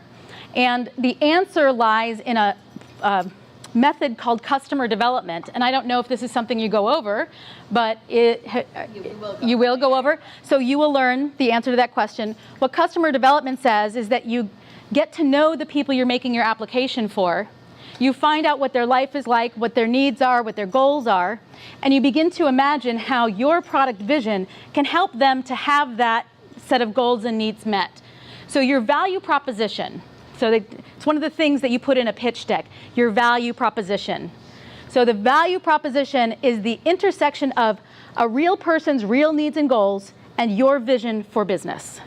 And finding that intersection is the core of customer development. So that's a lot of jargon, but basically what you need to do is understand a person who you want to make a product for by interviewing them with open-ended questions.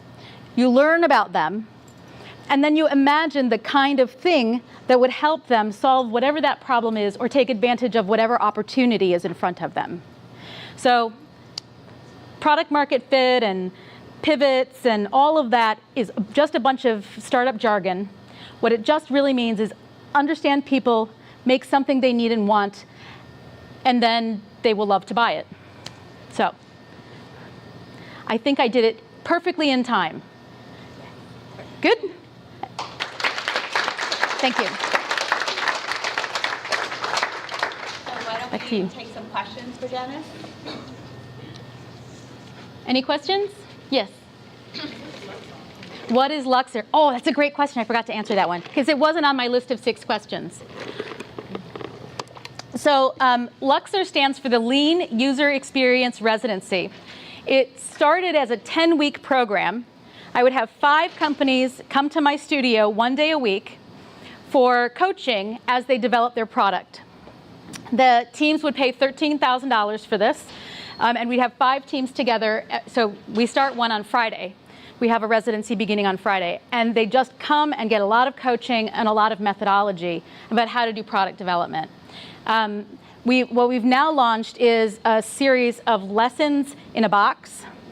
So we're taking everything we've learned from the residencies and making it available in a broadly distributable format so that anyone anywhere in the world at a much lower price can purchase a lesson or a set of lessons about how to make your startup. So that's what Luxor is. Yes?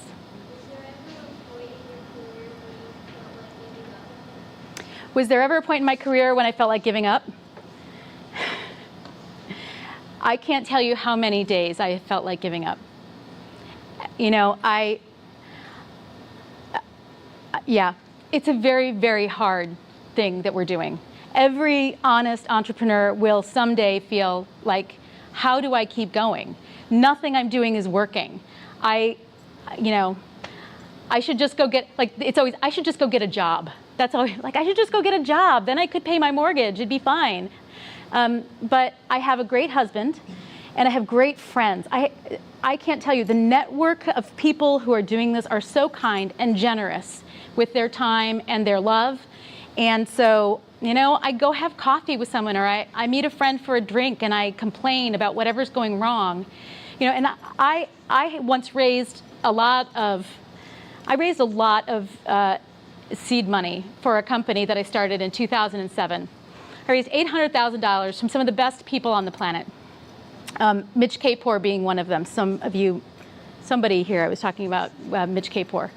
And I lost all their money, gone. I laid off everybody. I loved this product. These people meant so much to me, and I let them all down. And that's what it's like to be the CEO of a company. You bear that responsibility and that burden. And you know what? Everyone understood. Everyone, including my investors. They know the risk they're taking better than I did. And it felt horrible. But you get up and you're like, all right, well, that didn't work. Okay, let's try something else. And it was in the aftermath of that it was Mitch Kapor who approached me and one other investor to start a design program for their companies. So out of the bad things that happen, something wonderful happens in turn. So that was like the window closed. I was sad. I licked my wounds, and then a wonderful opportunity opened up for me. So, yeah, it's not an easy life. So, yes, another question. Yourself in a couple of years changing into a new career? Will I ever change into a new career? No. There's just, I work 6 blocks from my home in this really kooky studio. I bring my dog to work with me. My partner is my husband. My other business partner is a dear, dear friend who I've known for 12 years, and like I feel incomplete when she's not working with me. I get to work with the most innovative people literally on the planet. Like, I can't imagine doing anything else at all. And I've considered getting a job, like, because the money would be a lot better. But the only reason I would consider getting a job is because the money's a lot better. I would rather be broke in a startup reinventing the world than anything else. So I'm a little idealistic, it turns out.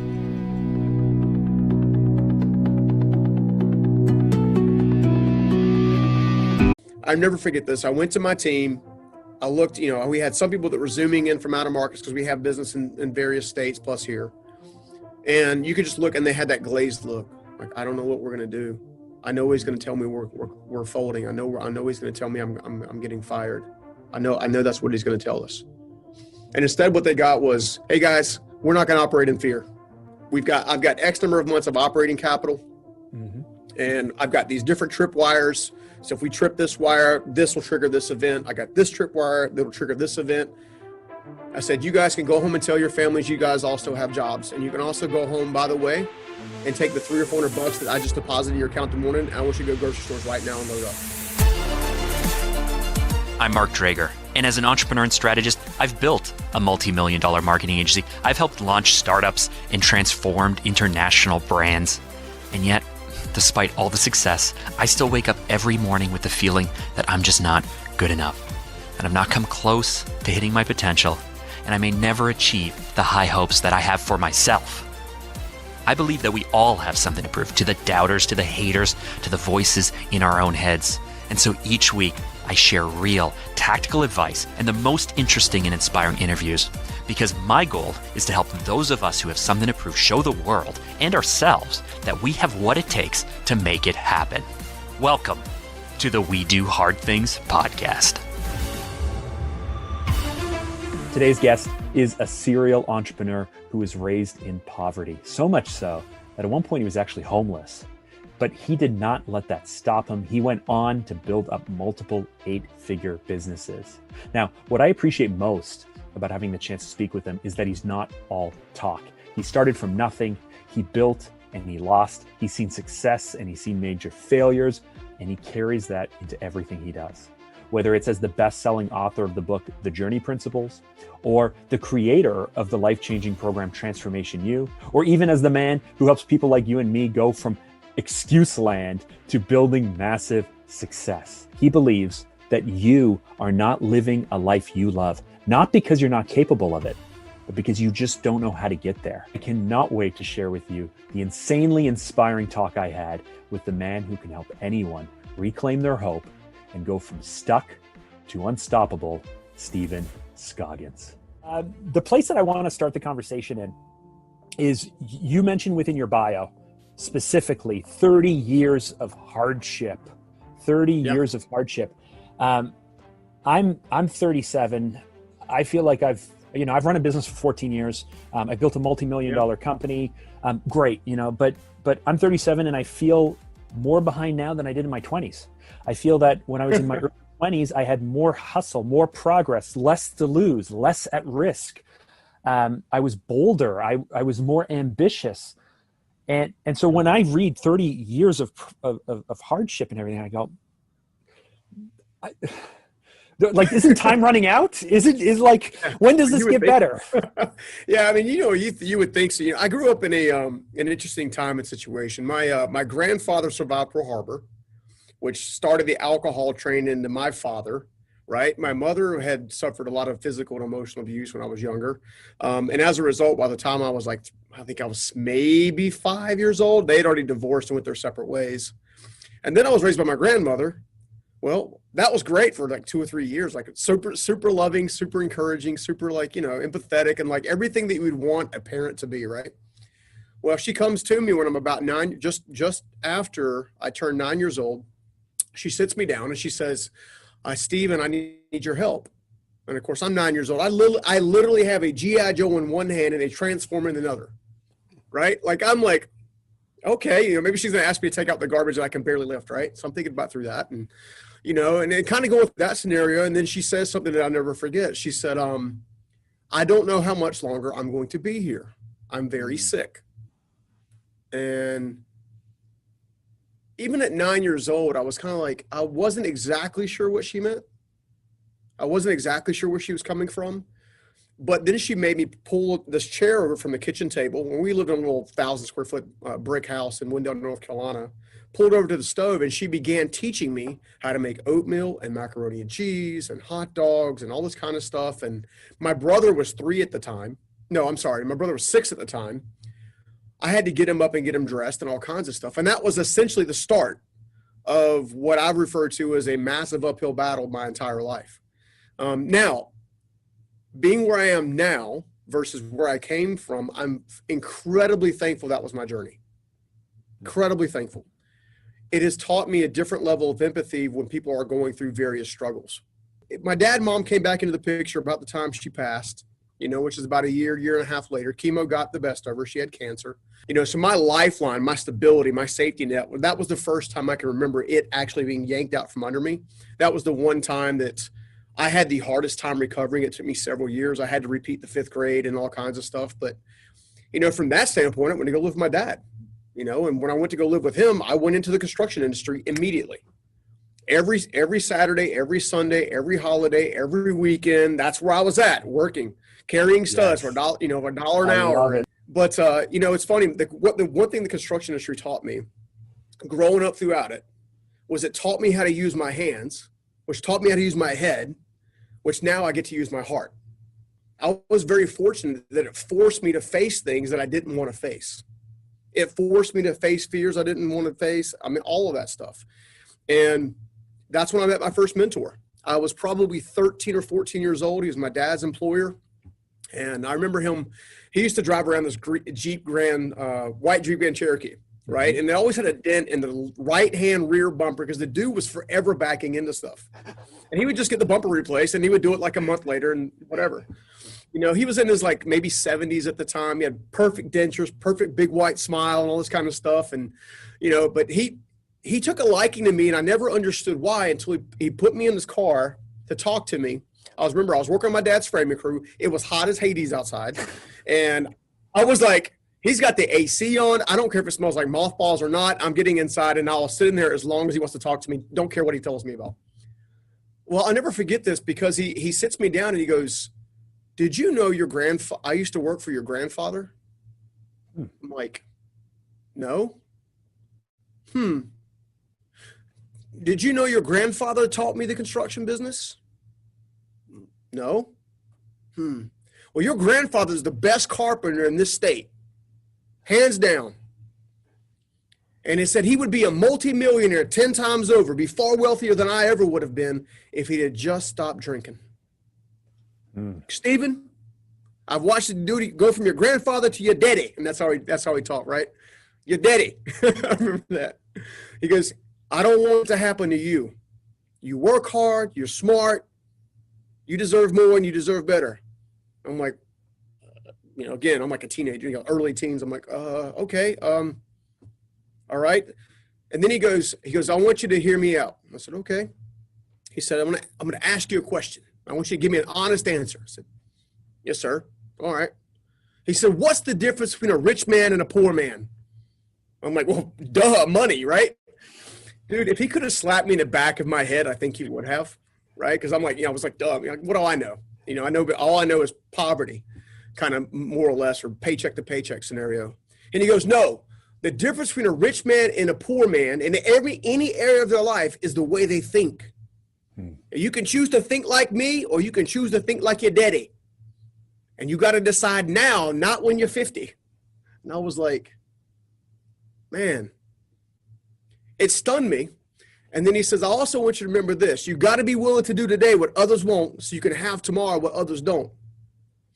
Now here's the contrast. not even a week earlier, I remember my father, we were on a job site and I was telling my dad about my big dream to become a professional ninja. Like, I seriously wanted to be a professional martial arts ninja guru because, like, I idolized Bruce Lee and all this kind of stuff, and That so I seems wanted like all that the to furthest thing for a little boy in North Carolina, man. I don't know. I grew up throwing stars and nunchucks. I don't know, but and he laughed it off, and I'll never forget this because this is like a week before. He says, "Stephen, Scoggins don't get ahead; they just get by." I'm like, I feel like I'm meant for more than that. Like, I don't know what that is. I mean, I wasn't thinking entrepreneurship. I wasn't thinking owning companies. I wasn't thinking of developing teams or leading. I didn't know how to lead myself, let alone believe in myself. And that conversation and that conversation collided right at the same time. And that's when I actually started reaching out and started reading. The problem is because my household was always unstable financially. We were always getting the lights turned off and the cockroaches in the mobile home we were in and all kinds of stuff. And my dad had a successful company, and then unfortunately went through a downturn in the late 90s or about mid 90s during the Gulf War and some stuff like that. We went through all that and we lost everything. Foreclosures, repossessions, all of it. And I watched my dad work his absolute butt off. I mean, absolute butt off, 18-hour days, day after day after day, never stopping, but he never could actually, quote unquote, get ahead, right? He kept making bad financial decision after bad financial decision after bad financial decision. And then he make a bad relational decision after a bad relational, like it was like this influx of like every single area of life I watched him struggle with. And as his oldest son, all I wanted to take it away from him, take it off of him. And right, because I would watch. Was the alcoholism a side effect of something bigger or deeper or some kind of mental health issue, or in your mind, the alcohol was? I think the alcohol started with my dad specifically as a way to fit in when he was younger, right? Because when he was going to school, you remember the Grease Lightning days. Well, that's his era, right? So the leather coats and the slick back hair, and you're either a prep or a jock or Grease, right? So, I mean, that was kind of his thing. And, I remember him he tells a story about his first, not his first car, but I think his third car was like a 68 Camaro with white interior. And he's like, and how he wanted to be like fast off the line and all that kind of stuff. And I think that's where it started. And then it got intensified when he joined the Marine Corps. Right. So he went all the way through the ranks, got to about the place of what they refer to as a gunny sergeant. And he worked. So he was stationed at Parris Island as well as Camp Lejeune at different points in time. And I don't know if you've ever been to those areas, United States, but they are relatively uneventful. So what do you do with jacked up Marines, right, that are being trained to, to the hilt, not giving them any kind of outlet? Well, they go hang out at the bar. They drink and shoot, right? Yeah, exactly. So it's it's kind of like, I think that's kind of where it started. Now, my mother, on the other hand, was a little bit different. My mother, on the other hand, actually had a dysfunctional family after my grandparents had separated and divorced. My grandmother, who raised me, my mother's mother, spent a lot of time, unfortunately, trying to fill the void of the husband that she lost, kind of thing. And as a result, she would attract different men. Of course, I didn't know this. I didn't know this until I was well into my 30s. I couldn't understand why my mom struggled to be a mother to me for so long until I understood where her influences came from, right? So we went through that process, and as I discovered that my grandmother wasn't great with money. My grandmother actually struggled with alcoholism, which I didn't know because I never saw her drink when she was with me. Turns out she stopped drinking the day I was born and referred to me as her second chance. Isn't it strange? Family. I mean, you talked about empathy, but isn't it strange how, as you get older, with more perspective, and you realize that everybody's just doing the best that they can, and you think they got it all figured out, and then you hit, the same age. I remember the moment, my mom and dad divorced or separated the week I was born. My dad left the week I was born. And so I was never raised in a type of household with two parents like that. So I didn't lose anything or mourn anything for that. But, I hit the age, I have 4 kids, when we had my second child, so we had a daughter and then a son. I have an older sister, and then I'm the son. Same age difference, same everything. Yeah. And when my son was born, something really got me angry. It got me angry because I looked at him in the hospital and I turned to my wife and I said, "This is the moment that my dad decided to leave." Right? Like 2-year-old daughter, baby in my hands. This is the moment. And then I had to address it with him, and I had to talk to him about it, and I had to work through it and all of that stuff. But you talked about empathy. I find the struggle is as I get older, I become more aware and I become more empathetic to certain situations. And at the same time, I become less sympathetic as well.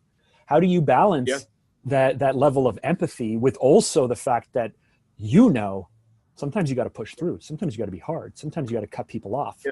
Sometimes the empathy doesn't help. How do you balance that? Yeah.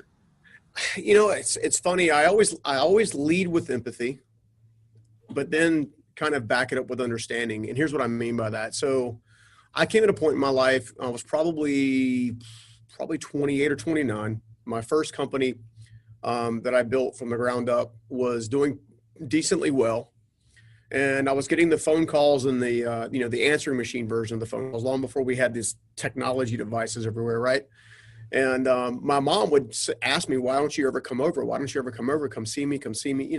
She was being a typical mom. And I would go spend time with her. And, and unfortunately, every time I went to spend time with her in that season, it was always a discussion about how bad life was for her, right? Kind of almost like the victim kind of mindset a little bit. A pity party. Yeah, it was a pity party, right? And then there's a couple things that I won't share publicly that she chose to do that directly affected me, that gave me every right to be very angry, be distant, all that kind of stuff. Problem was I was carrying that with me, which was harming me, and it wasn't allowing me to even potentially connect with her. So here's what happened. I had a buddy of mine who's also in the influencer space. His name's Chris Lacurto. In fact, I need to introduce you guys for sure. And I met him through the Dave Ramsey organization. I'm good friends with their organization, and he doesn't work there anymore, but he used to. And I remember him talking about his mom and about how he had to heal from his mom and all this kind of stuff. And so I was very inquisitive. I was like, "Well, how did you do that?" Like, he goes, "It was simple." He said, "I finally realized that every parent has never been actually trained to be a parent other than the parents that they were visibly associated with." And I was like, I've never thought of it that way, right? Because up until that time, I was just judging my mom and my dad every time they made a mistake, right? Well, then he took a step further. He goes, "If you truly want to get healing and restore one of those relationships and you truly want to work through that, here's what I want you to do from now on." He says, now he and I are both people of faith, so take what I'm about to say with a little bit of grain of salt. And in that, he said, "I want you to start to realize that there's a creator that loves her just as much as they love you. And rather than view her as this villain, what if you actually viewed her as the child with skin up knees that's simply asking for a parent to pick them up?" Mm-hmm. The crazy part is like, I had to ponder on that for probably a solid month, but in the moment, it instantaneously unlocked like this weeping fit out of me. I just started crying like crazy, because all of that judgment, all of that burden, all of that stuff, I was saying, it's all your fault, right? And then as I began to change my perspective, shift my beliefs a little bit, even in that moment, it was like a weight lifted off me, and then I was able to go back to her and begin to rebuild a relationship with her and actually teach her the same thing I was just taught. Mm-hmm. So my mother is now walking around in freedom where she used to be walking around with chains on, so to speak. You can either choose to become the person that your parents have been, right? Because there's a good chance you're going to marry one of your parents. There's a high likelihood statistically, right? Good, bad, or indifferent. And then you're going to become one of them as well. Yeah, exactly. Or you can look at their mistakes, learn those lessons, apply those new principles, and heal from those things and actually be the thing that cuts the quote unquote bondage, if you will, right? I don't know if any better word to say it. For example, Have you done anything with ancestry.com? Like you ever like gone down the rabbit hole of like, all right, so I have. Okay, well they have this thing that's called the Ancestry DNA kit. So I went down the rabbit hole just first. talking to someone about this morning because on my dad's side, we don't know anything about our family past my dad. Like we just don't know anything above that. And so I was just talking, I got to do this DNA test. Yeah, so I did it like a year ago. We're Scandinavian, so technically I'm part Viking, which is kind of funny because I'm like 5'0" nothing. And then we have the southern tip of Scotland, the northern tip of Ireland, and then Denmark and Wales. So that's the thing. Okay, so I went as far back in my dad's tree to discover how the Scoggins, quote unquote, came to be inside of the United States of America. It turns out my family was sent here on a penal. But here's the thing. The reason I'm bringing this up is because they got arrested, prosecuted, and put on a boat to basically become indentured servants, if you will, here to the United States, or what became the United States, because they were trying to feed their family, and they basically killed a deer on a lord's land. So I've had hundreds of years of poverty, hundreds of years of, we don't get by, or we don't get ahead, we get by. Like hundreds of years where that's been. And I remember this. I was again. I spent this time praying. It's one of the things I like to do, and I did this when I was like 13 or 14. I was in the trailer park that we had to move into after my dad lost his business. That Steve Myrick actually owned. So Steve Myrick actually owned this mobile home park, all the units, and allowed us to move into one. And I had this like surreal, somber moment where I just decided I was going to go for a walk. It was a fall night, stars out everywhere. I don't know. I almost feel like I'm being called out of the mobile home. I walk down the street, go all the way down to the park, which is probably a good 6 blocks from the place my dad stayed in. And out of nowhere, I was just staring at the stars. And then literally, I just found myself like kneeling down and saying, there's got to be more to life than this. I don't care what it takes, what needs to happen, what I need to do differently. I want to be the one to break this family. And in that moment, not knowing any better, I actually used the word curse. 2 things happened. First of all, I'm very thankful that I actually asked for that. Second of all, I did not understand what I was asking for. How hard? Okay, because yeah, dude, to break through all this crap, right? I had to face homelessness. I had to face a suicide attempt.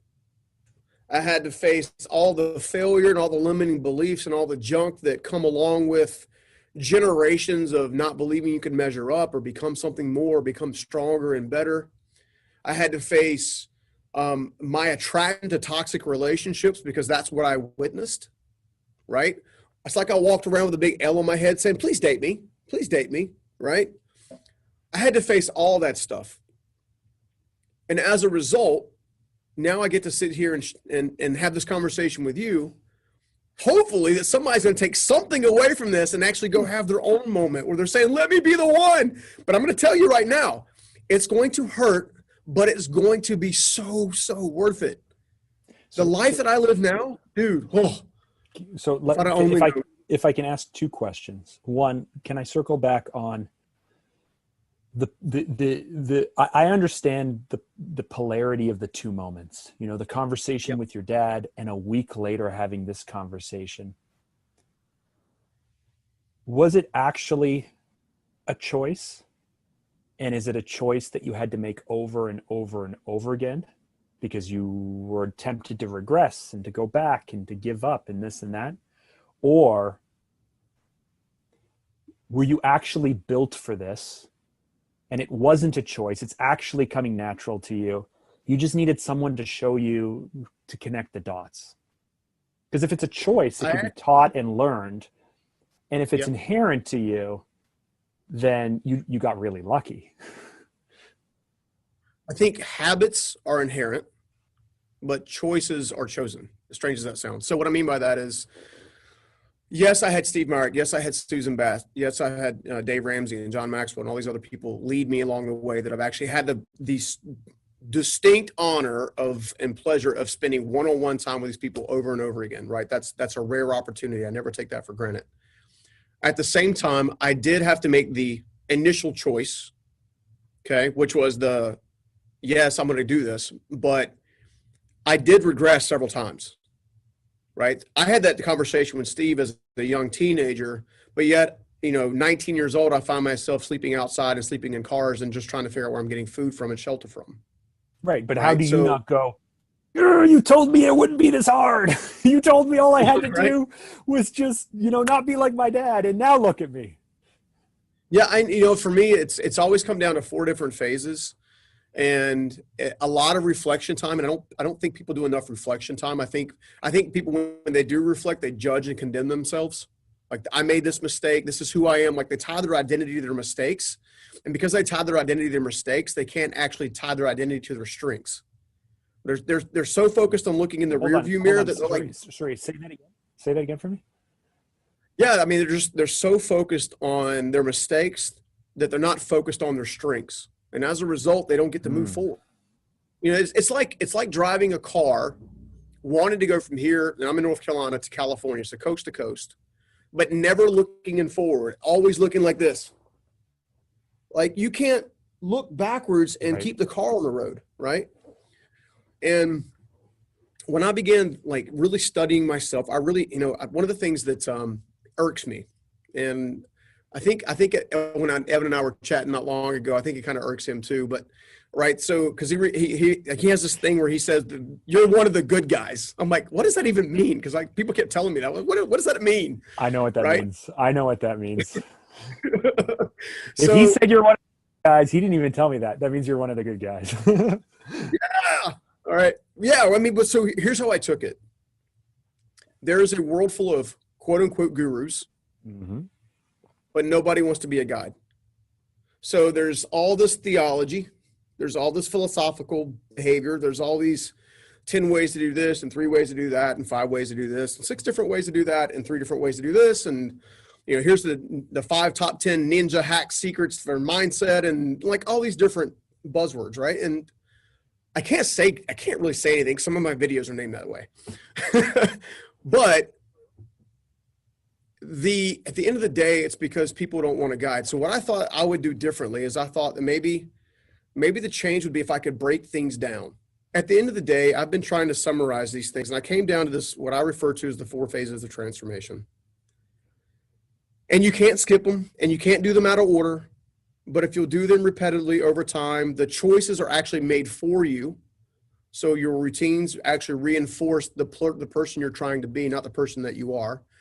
And the first phase is, I just call it gain perspective, right? So you look at things from as many possible different angles as you possibly can, ask as many questions as you can about your identity, about how you were built, about where you came from, about your parents, about your friends, about your economy, about your environment, your geographical location. Like, spend time with a pen and a pad and ask as many possible questions that you can possibly do that. Jot down all your answers.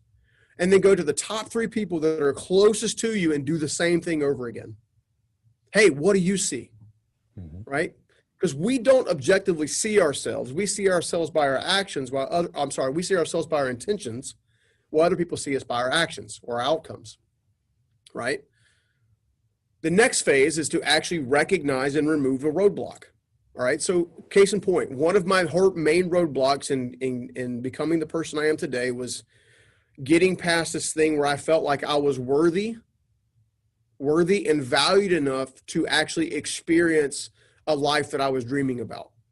Now, a lot of us will dream about the life we want, mm-hmm. but then we tell ourselves all the reasons why we can't have it. Yep. Right? Seriously. Like, and then you start to think, then you start to make progress, and then you're like, oh, and then somebody says, well, you're not who you think you are. And all of a sudden you go, I guess I'm an imposter. You have to understand where it comes from and rip it up by its root. It could be a number of different things, okay? But if you can gain enough perspective to recognize what those things are, then you can remove them. Most people don't actually take the time to recognize them in the begin with, which is why they keep biting them in the butt. That kind of like shifts how you look at just how you assess yourself, and then how you assess yourself on a regular basis to keep yourself moving forward.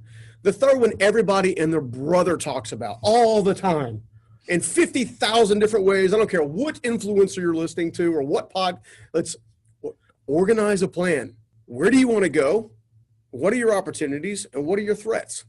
I believe that nobody does it because no one comes alongside of other people as a guide or a mentor and says, this is how you do it, right?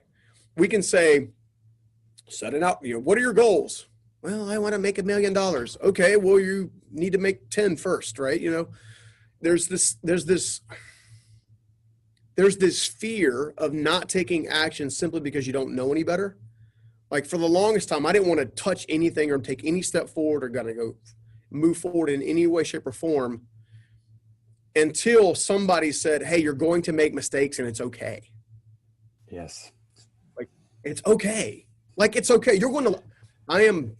I'm convinced I sit in the seat that I am sitting today, not because of my successes, but because of my failures that taught me something. Right? We look at failure as final all the time, and we shouldn't. I know it's cliche, but we shouldn't look at failure as final. It is an opportunity to learn. Either you learn or you win. It's one of the two. When you look at the final phase, which is work your plan, which is just putting in the work, right? All right. So there's at this time of this recording, you and I are like everybody else in the country. We're facing COVID. We're tired of hearing about COVID. We're tired of having to argue about masks and who's doing what or whatever. Hold on. I'm in Canada. So we don't argue. COVID No, we don't argue about masks. We all just put them on. Well, you're lucky. All right, so my country is lucky about masks. So, we just do what we're told by the government. The government says do it. We go, okay, we do it. I think we did that at first, and then now it's getting a little like, come on, dude. But anyway, in this particular environment, the U.S. economy was going like gangbusters, right, for several years on a row. Okay.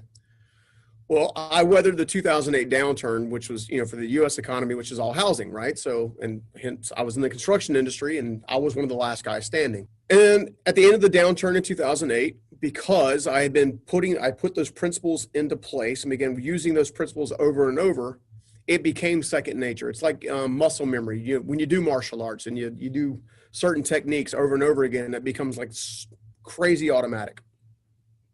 Same thing happens in life. Same thing happens in business. I don't remember which person said this, but obviously they said success leaves clues or leaves footsteps or something like that, right? Tony Robbins. Okay. Success. Right, shout out to Tony. There you go, Tony. Yep. And if you follow the clues, it's Hansel and Gretel had to follow the crumbs, right? It's the same stinking thing, right? It's the same hero's journey over and over again. You are where you are. You got to face something that you never thought you'd face. You have to get stronger. I mean, it's Rocky Balboa. It's Luke Skywalker. It's like every single hero that you know, right? There's this massive adversity that you face, and then you get to go through the transformational moment all over again, and then guess what? You get to start all over again, right? Go to the next level. Seriously, I mean, that's essentially what it is, right? Well, most people are living by the wrong movie. So if you change the way you think, you'll change the way you act. You change the way you act, you change the way you get results, right? Most people don't want to look at that stuff. They're so ill. I don't have enough money to get around. I'm tired of crying my pillow again because the one I just broke up, right? Not realizing that all of that stuff can actually be prevented. Here's what I mean by that. So in the U.S. economy, our guys shut down our government as a whole, unified, all of them, all the knuckleheads, shut down the entire country. The one thing that I did differently than other business owners that are currently struggling is I began preparing for a COVID-like experience long before COVID was ever here. While everybody else was saying, let's run with the bulls, let's run with the bulls, the whole bull market thing, the bull's here, let's get it. I was going, okay, bull's here, that's awesome. Let's make sure we take enough advantage of it, but let's also realize that there's always a bear that follows the bull. Mm-hmm. Right? So my company's out of debt.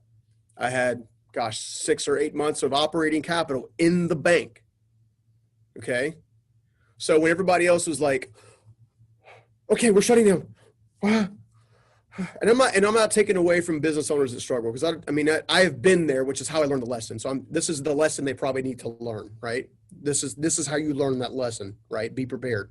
in fear. They're laying off people left and right, all kinds of stuff. And then they're beholden to any kind of stimulus and all this kind of stuff. I was prepared. And as a result of being prepared and having cash on hand, not being in debt, not being leveraged, owning my properties, my live event, like one of your early questions, like, is it choice? Like, what is it? Is it choice? Is it something that you get luck into?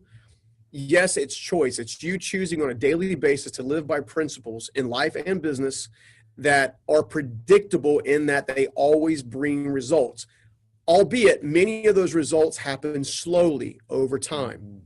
Mm-hmm. Impatience is what ends up basically becoming catastrophic. That's my opinion. I've got to say it's interesting because so I started my business in 2006, very, very small, $7,000 of capital, service-based business. So I was only 23 at the time, didn't know what I was doing, but let me tell you, 2009 was not fun for us. Ate through all of the cash on hand, had a 3-month period with no work, no invoicing, nothing. I found maybe about a year ago, I found my daily journal for like April 2009 or something. And it said, on number one, it was like, finally a paying client. Like it was like April. But I have been, that scared me so much that I'm anti-debt as well. I'm not super bullish. And so for the last 3 or 4 years, I've been actually kicking myself for slowing our growth down. Mm-hmm. And going and speaking with my controller and saying, I don't understand. Like, people are taking money from here to pay over here, and they're leveraged and all of this stuff. I can't even think this way. Why aren't we more aggressive? Why aren't we leveraging capital and resources the way that we leverage people? Like this is killing our growth. And yet then when this all happened, I was like, oh, okay, that's why. This is a reminder. This is why my conservative nature is actually paying off, because I mean, listen, 2010 to 2020 was a 10-year run where for 4 years, I'm like, recession's coming every 7 years, typically on cyclical recession's coming, and waiting. And then going like, am I just the fool? Like, am I the fool because I'm wasting time and I'm not leveraging finances well enough, and I'm not this and I'm not that. And so hearing other business owners, because you talked about the fact that construction isn't sexy for Forbes. Well, when you're focused on an entrepreneur podcast or scaling podcast or growth podcast or whatever it is, nobody wants to hear that you built it very, very slowly without financing. Like, nobody wants to hear that story. Maybe that's why I'm struggling. But it's true. I mean, look, there's a lot of entrepreneurs, I'm sure, even listening right now, that they have a dream, they have a goal, they're out there doing it. Maybe they're 6 months in, maybe they're a year in, and they're at this decision stage where a bank is like, no, seriously, let me lend you money. No, seriously. You can get a nicer piece of equipment, a nicer toy. We get brand new servers, and don't do it, man. Don't do it. Don't do it. I mean, there's no reason to do it. Just be consistent. Right? When these downturns and stuff happen, if you're consistent and you're putting money away for a rainy day kind of thing, some would call it an emergency fund, some would call it just savings, right? Maybe it's in a money market, so it's making a little interest. It's not going to be a lot, but at least it's something, right? Then when things like this happen, and they will happen over and over and over again. Why? Because people are dumb. I don't mean, I mean, we make. Right? You were talking about the economies and how they're cyclical, and every 7 years, like, it's fear that drives the spending habits. Anytime someone's scared, watch the stock market. Mm-hmm. Like it's a big yo-yo. All right. Mm-hmm. You can choose not to participate in that stuff. You can, like, I remember this. I got, a little over 400 team members in one of the companies that I'm, and people that were, and then one of the I had this, COVID happened. They made the announcement that, hey, we're going to start, and the state started shutting down slowly. We were one of the last ones to kind of get shut down, which I guess we're also one of the last ones to open. So for that matter, but that whole thing began. I'll never forget this. I went to my team. I looked, we had some people that were zooming in from out of markets because we have business in various states plus here. And you could just look, and they had that glazed look. Like, I don't know what we're going to do. I know he's going to tell me we're folding. I know he's going to tell me I'm getting fired. I know that's what he's going to tell us. And instead what they got was, hey guys, we're not going to operate in fear. I've got X number of months of operating capital, and I've got these different trip wires.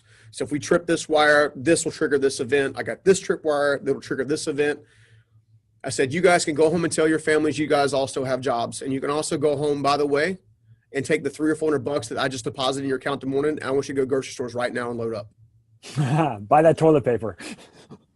Dude, yeah, toilet paper and the water and like, I don't know. But anyway, North Carolina is weird about water, toilet paper, and milk and bread. But, but it removed the fear. But I made those decisions that had those outcomes years ago. How can you lay the groundwork by choice now that is reinforced by a principle-based behavior that gives you the outcome to pivot when you need to pivot? Because if you're not thinking ahead, you're going to get left behind over and over again. It happens. It's cyclical, right? Building a business doesn't have to be difficult as long as you're consistent. It's not like you're going to not have days when things don't work out and you lose a customer, or maybe you're mad at a customer and you want to have a verbal. Well, if you can take fear out of each one of those situations, then you're able to operate when nobody else can. So anytime that you grow, there's tension. You mentioned when you were 19, the movie reel and what have you. I was having a conversation 1 month ago today with Evan, our mutual friend, Evan Carmichael. Yeah. Yep. And I'm very good friends with him. He's been pushing me very hard for the last few years. And I said to him, that's only he can do. What's that? That is only he can do. Yeah. That's only he can do. I get a very unique version of it that I'm very grateful for most of the time. But basically everything was like a month ago, a lot of things were crumbling around me. And I've been able to rebuild and repair and whatnot since then. But I'm talking to him, and while I'm talking, I get this text, which is like from someone, which is kind of like a linchpin, right? Like they're like a domino person. When they fall, everything else kind of falls around. Yeah. And I said to him, dude, if you didn't push me so hard, I wouldn't have any of the problems that I'm facing right now. And what I meant was, if I was living a smaller life, and if I may be unhappy, but I'm unhappy now too, but at least I was ignorantly unhappy back then and not dealing with all of this stress and pressure and all of these things. Thanks, Evan, for pushing me to be better. Now I get to deal with harder things. Like, thanks so much for me now having to deal with even tougher things. Like, maybe I was happier back then living ignorant and unhappy versus self-aware and unhappy. And he was like, screw you, Mark. Do you know, he's like, we're friends, but do you know the gift that I've given you? Do you know how hard, I've pushed you? Do you know how much time I've put into it? And now you're going to say this to me? And I said it in jest, but there is some truth to it. Like, if he hadn't pushed me, I wouldn't be dealing with any of the things that I'm dealing with now. And so in your life, struggle after struggle, challenge after challenge, what I struggle with is knowing in the back of my mind, I feel like if at any point I just give up, things would be easier. I can't give up. I don't know why I can't give up on things, but I really go I'm always just if I just gave up, things would be so much easier. Have you found in, the embezzlement or the struggles or the businesses or the front staff or this, don't you ever just want to give up? There have been numerous times where I wanted to give up, and here's what would happen. I would literally go to bed that night thinking, I'm done. I'm exhausted. I've been betrayed. I've been giving. No one cares. Because I'm a proponent of taking really good care of your team, loving on them, mentoring them, all that kind of stuff. And I found that just getting rest recharged me just enough to take another step. And then I had this interesting epiphany about 2 years ago while going through the embezzlement stuff, is that no one climbs a mountain without their legs getting stronger. And you can stay in the valley of life, or you can operate from the peaks. Now, as soon as you get to one peak, there's going to be another peak that you see on the horizon. After every mountain is a mountain. Exactly. And then I decided, the other thing that I decided is, after because when you go back and look at your life and you're able to see that this thing happened and it should have taken me out, but it didn't. And then this thing happened and it should have taken me out and didn't. And then this thing happened and it should have taken me out and then didn't. What you see is when you have the tenacity and the willingness to learn from mistakes, from people, from mentors, that you truly become unstoppable, right? So we use a slang term called stuck to unstoppable, right? We help people go from stuck to unstoppable. And, especially, and at first when we first started talking like that, people were like, that's cute. It's nice, whatever. And I said, no, you don't understand. Are you making the progress you want to make right now? Yes or no? Well, no. Why? Why aren't you? And they give you, I don't have the money. I don't have the resources. I don't have the relationships. I don't have this. I don't have this. I don't have that. And I'm like, what if you just went out and tried to serve somebody? Right? What if that created momentum to move you forward? Because I had I had lots of interesting epiphanies. One of the epiphanies that I had was the greatest purpose you can ever have in life is serving the person you used to be. And I think Evan even put that in his recent book. Something along those lines, like the same wording, which means to me, that tells me that means it's a life truth, right? Rather than looking at your adversity as a stumbling block or something that's going to hold you back or whatever, instead look at it like the Navy SEALs Buds Camp, right? Lifting logs, doing the push-ups, getting drowned underwater, being brought back to life, learning how to be a sniper, like all that stuff. Making that shift, understanding that as trials came and didn't take me out, I was going to get stronger, prepared me for the next level, which is what you just got through saying, right? That means it's a life truth, right? If the longer you're looking for bliss and utopia and stuff like that, the further it's going to be from you. Because what happens is you go through a growth cycle and then you get a bliss cycle. You get to experience the fruit of that work that you did here and the sacrifice and the fears you face and the limiting beliefs you face. You get to that point, right? And then for another 6 months, maybe you get to go buy the nice car. Maybe you get to go out and do the nice thing and go to the nice travel and right? The tricky part is not getting lost, like not losing yourself in the win or in the struggle. The tricky part is understanding that you cannot have one without the other. It's the yin and yang, right? Peace, harmony, joy, contentment, hope, all of that stuff is found in the center, right? Why is it that people in third world countries can make a soccer ball out of leaves and be totally happy? But yet we get totally depressed if someone doesn't give us enough likes on Facebook. Mm-hmm. We want to harm ourselves because someone told us they didn't love us. At Starbucks, they spell your name wrong on the cup. Exactly. How dare they, right? It's just like, come on. Like, you're not looking at life with the right lens. You're looking at life through the lens that everybody tells you should be looking through. The most successful people on the planet do exactly what Steve Myrick taught me to do years and years and years and years ago. They think different. Look at your struggles as a tool to propel you forward, not to hold you back, not to take you out, not to keep you in fear, not to lose all hope. Okay, because the strength comes in reclaiming your hope, like saying, that's mine, you can't have it, I own it. And you're going to have lots of people who are going to come in your back pocket and try to take it out of your back pocket, right? You get to choose about whether or not you release that or not. You are going to face difficult stuff. It's going to happen, okay? And the further you want to go, the more difficult things are going to happen, okay? At the same time, if you want to have a legacy that outlives you, okay, then you have to do something that's going to affect change long after you're gone, right? I built a construction company. Fantastic. Yay me, right?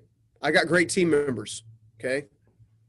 My gift is not the fact that I built a multi-million-dollar business. That's what maybe the world would say, hey, this is awesome, like he's whatever. That's not important. What's important to me is how did I lead that team? Do they have more opportunities to better their lives and better their family because I was one of the leaders? Was I worthy of being followed? Was my character and my integrity and my passion, was it so succinct that they had never had a doubt that they should just keep going? When they went through struggles, did they have me to say, hey, look, keep going. You got this. Come on. Just one more step. Just one more step. I know it hurts. I know your legs are burning. I know you want to give up. I know you do. I know you don't feel like you can breathe. I know it. I know. I've been there. I know. Just do it. Trust me. Trust me. Just please trust me. Right? That created what I'm walking into now. Right? Is this ability to affect lives at impact at scale. Rory, a good friend of mine, Rory Vaden, he builds he helps a lot of people build a lot of personal brands. He helps them get clear and even helped me with mine to a degree. Actually helped me a lot, to be honest. One of the things that he shares with people a lot in building personal brands is he says, what's the one thing that you've earned the right to talk about? Mm-hmm. Earn's a big word. Earn implies sacrifice. So I do brand strategy within with people, and I always say that if you want to go to market with something, nobody is waiting for you to show up. No one is like, oh, thank goodness you're here. I needed your services, and here you are, right? And so earn is the perfect word, because it's not only what you have to earn the right to talk about, you have to earn existence and attention and you have to earn the right for people's attention. You have to earn so much and then deliver on that and so on. So that's perfect. Yeah. I mean, it's one of the reasons why I've been so thankful for people like Evan and Bo and some of the other people that we're definitely, mutually connected with, is because I've been trying to do this, what you and I are doing right now, which is just share my heart, share my experiences, and hopefully, drop some value where somebody can, just one nugget that they can keep them moving forward, for 5 years, trying to cut through the noise, 5 years trying to cut through the clutter, 5 years saying, hey, look, I've actually done it. I'm not just talking here's my playbook. Here's how I did it. I'll walk with you. Let's talk together. Let's reason together. Right. And it's hard, but it's supposed to be. Why am I going to get mad if another speaker gets chosen over me for a different event? Okay, that's fine. Shouldn't affect how I perceive in going to market or going to help people, because I'm actually wanting to help people, right? And one of the things that you learn, I know that the three of us, Evan, myself, and you have all shared this. Once you get to the place where you've earned an income that's really more than, and I use this loosely to kind of know what to do with, so to speak. It's, you've earned the right and the respect to steward wealth. Let's put it that way. You learn that it's empty. It's totally empty. Okay, I got a nice house. Okay, I got a nice this. I got a nice this. And you look around, you're like, is this what my life measures up to? Mm-hmm. Interesting fun fact. So top 1%, okay, have 8 to 12 mastery level skills at any given genre. Okay. Tony Robbins, good example. Okay. Tony Robbins has mastered the business and the life mastery space. He's the godfather that set the stage for a lot of us other knuckleheads. Okay. It is, right? And like him or hate him, quote him or not, right? The guy paved the way, but he learned from Jim Rohn. Mm-hmm.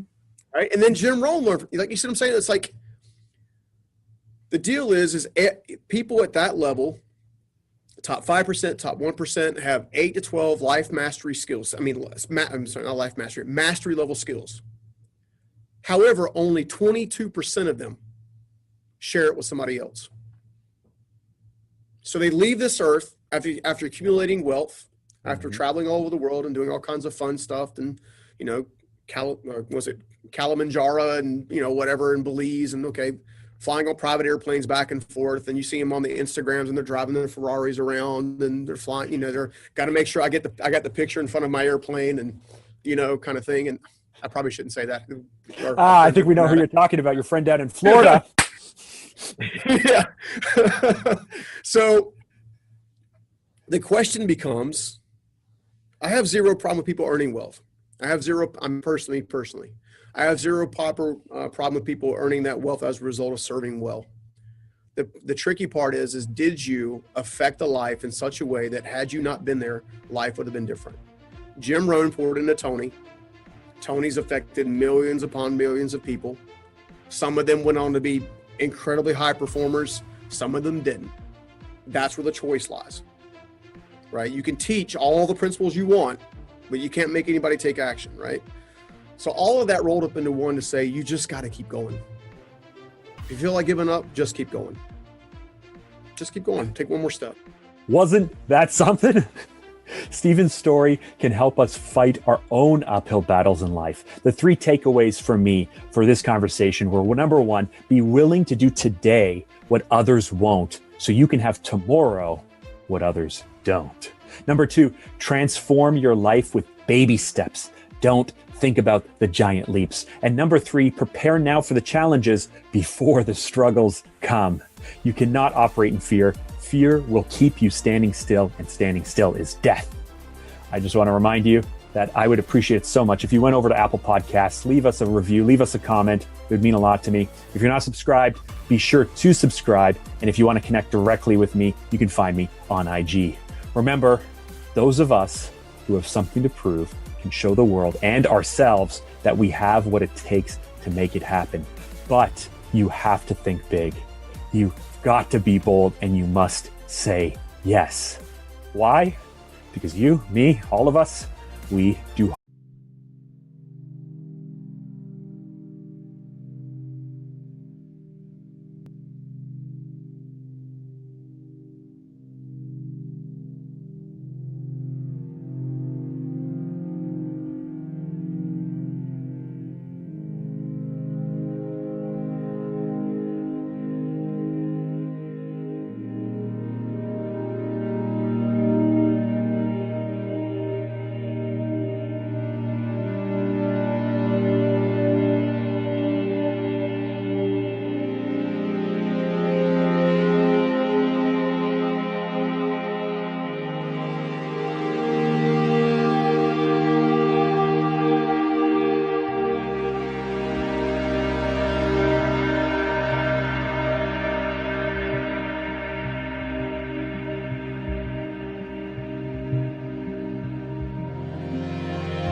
This episode was pre-recorded as part of a live continuing education webinar. On-demand CEUs are still available for this presentation through All CEUs. Register at allceus.com/counselor toolbox.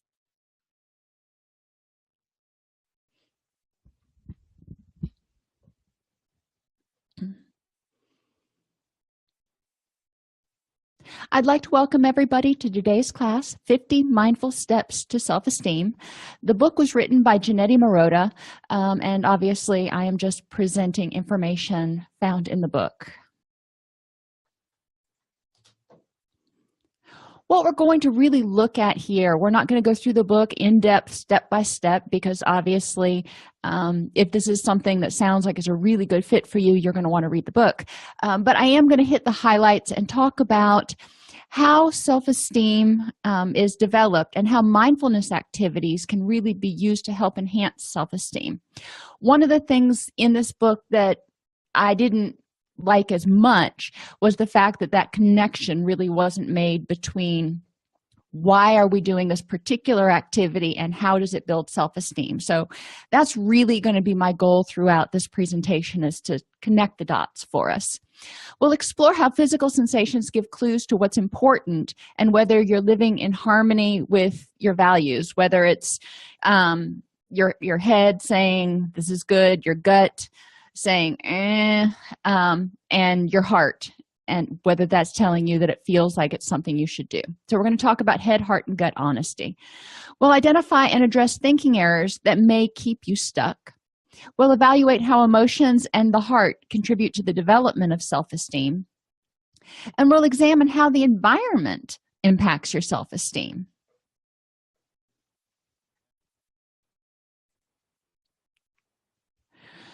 So with the nature of self-esteem, what is it? How you feel about yourself is in contrast to who you think you should be, is really what we talk about when we're talking about self-esteem. So it's sort of a loosey-goosey concept, if you will. It's not something you're going to find in the DSM. It's just a concept or a construct that we are trying to help people understand more about themselves. The more rejecting you are of yourself, the more distress you experience. So if somebody is constantly telling themselves they're not good enough, or they're stupid, or they're fat, or they're ugly, or they're lazy, well, yeah, they're not going to feel too good about themselves. Imagine how you would feel if somebody was constantly telling you that. So whether the rejection is coming from within your own head or from someone else, it's still creating a negative impact on the self-esteem. And the more rejecting a person is of themselves, they're telling themselves they're not good enough, then they seek other people to tell them they are okay and say, no, honey, you're fine. So it's important that people have their own self-esteem and their own ability to tell themselves, I'm good enough, I'm smart enough, and gosh darn it, people like me. In order to develop healthy relationships, you need to feel good about yourself. Self-esteem is basically your relationship with yourself. It's you telling yourself you're okay. It's you being your own best friend. So before you can have a healthy relationship that's based on mutual respect and not just forming relationships to find somebody to validate you, you have to have good self-esteem. In order to develop healthy relationships, you also need to get in touch with yourself and your true values. When you're forming relationships with someone, you don't have to agree on everything. You may only agree on one or two things, but if those one or two things are very salient in your life, then you may end up being fast friends. So understanding what's important to you, because, like attracts like. We're not like magnets. We like to be around people who share similar values and similar interests. And we also need to choose actions that are in harmony with our true self. So if we're doing things that really don't fit our personality, maybe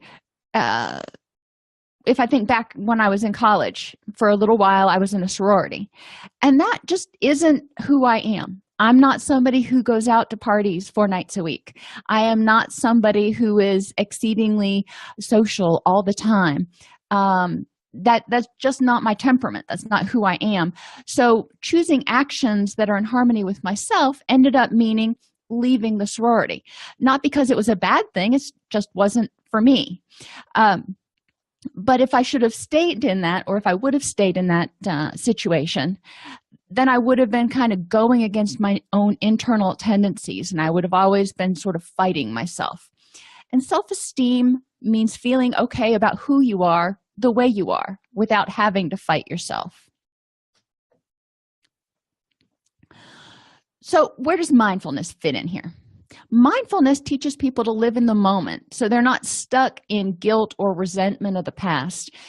Things have happened in the past, and a lot of my clients will, when they present for treatment, whether it's for depression or anxiety or anger or addiction, I can't remember a client, and I'm sure it may have happened at some point or another, but I can't remember a client who's ever gotten to the point of presenting for treatment who had just a rockin' self-esteem.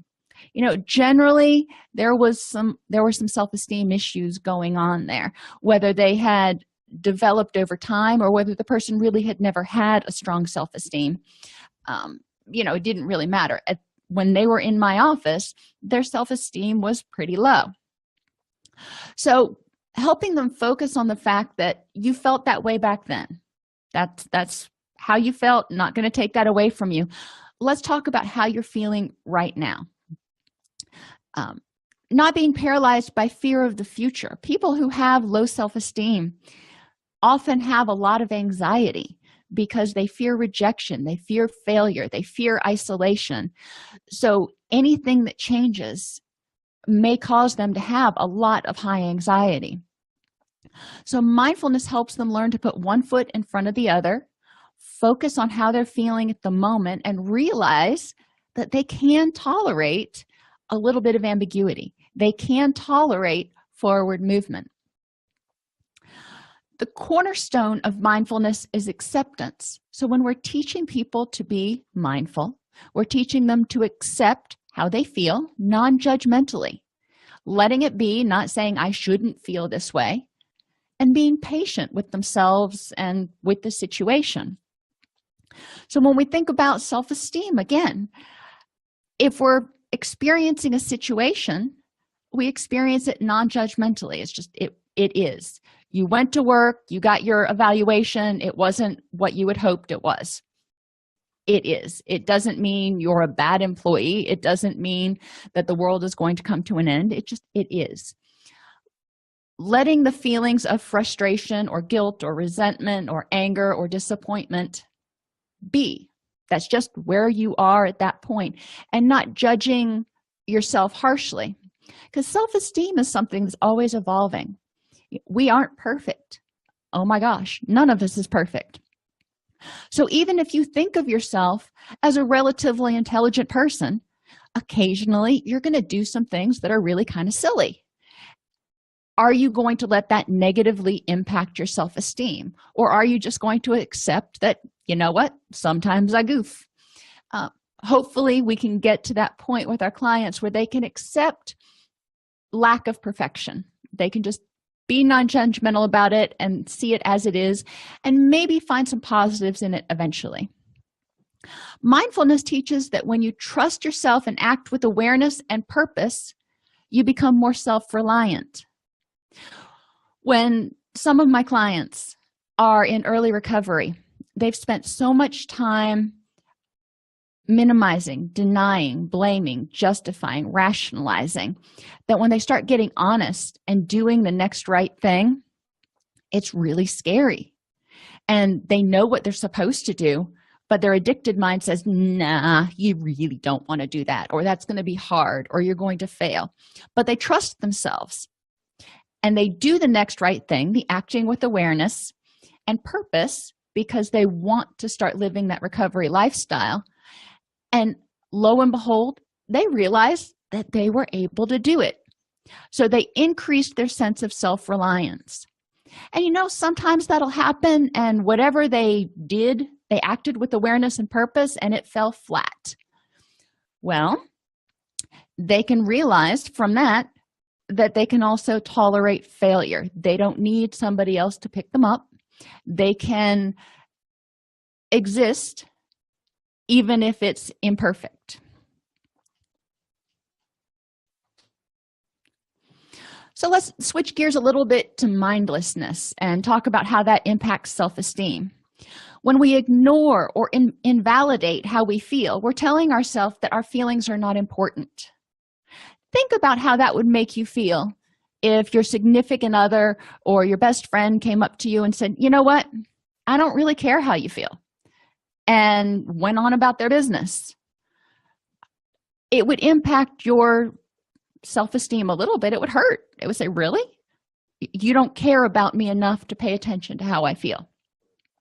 Now, as a therapist, I'm going to say, if your best friend came up and said that to you, that probably means there's something going on with him or her.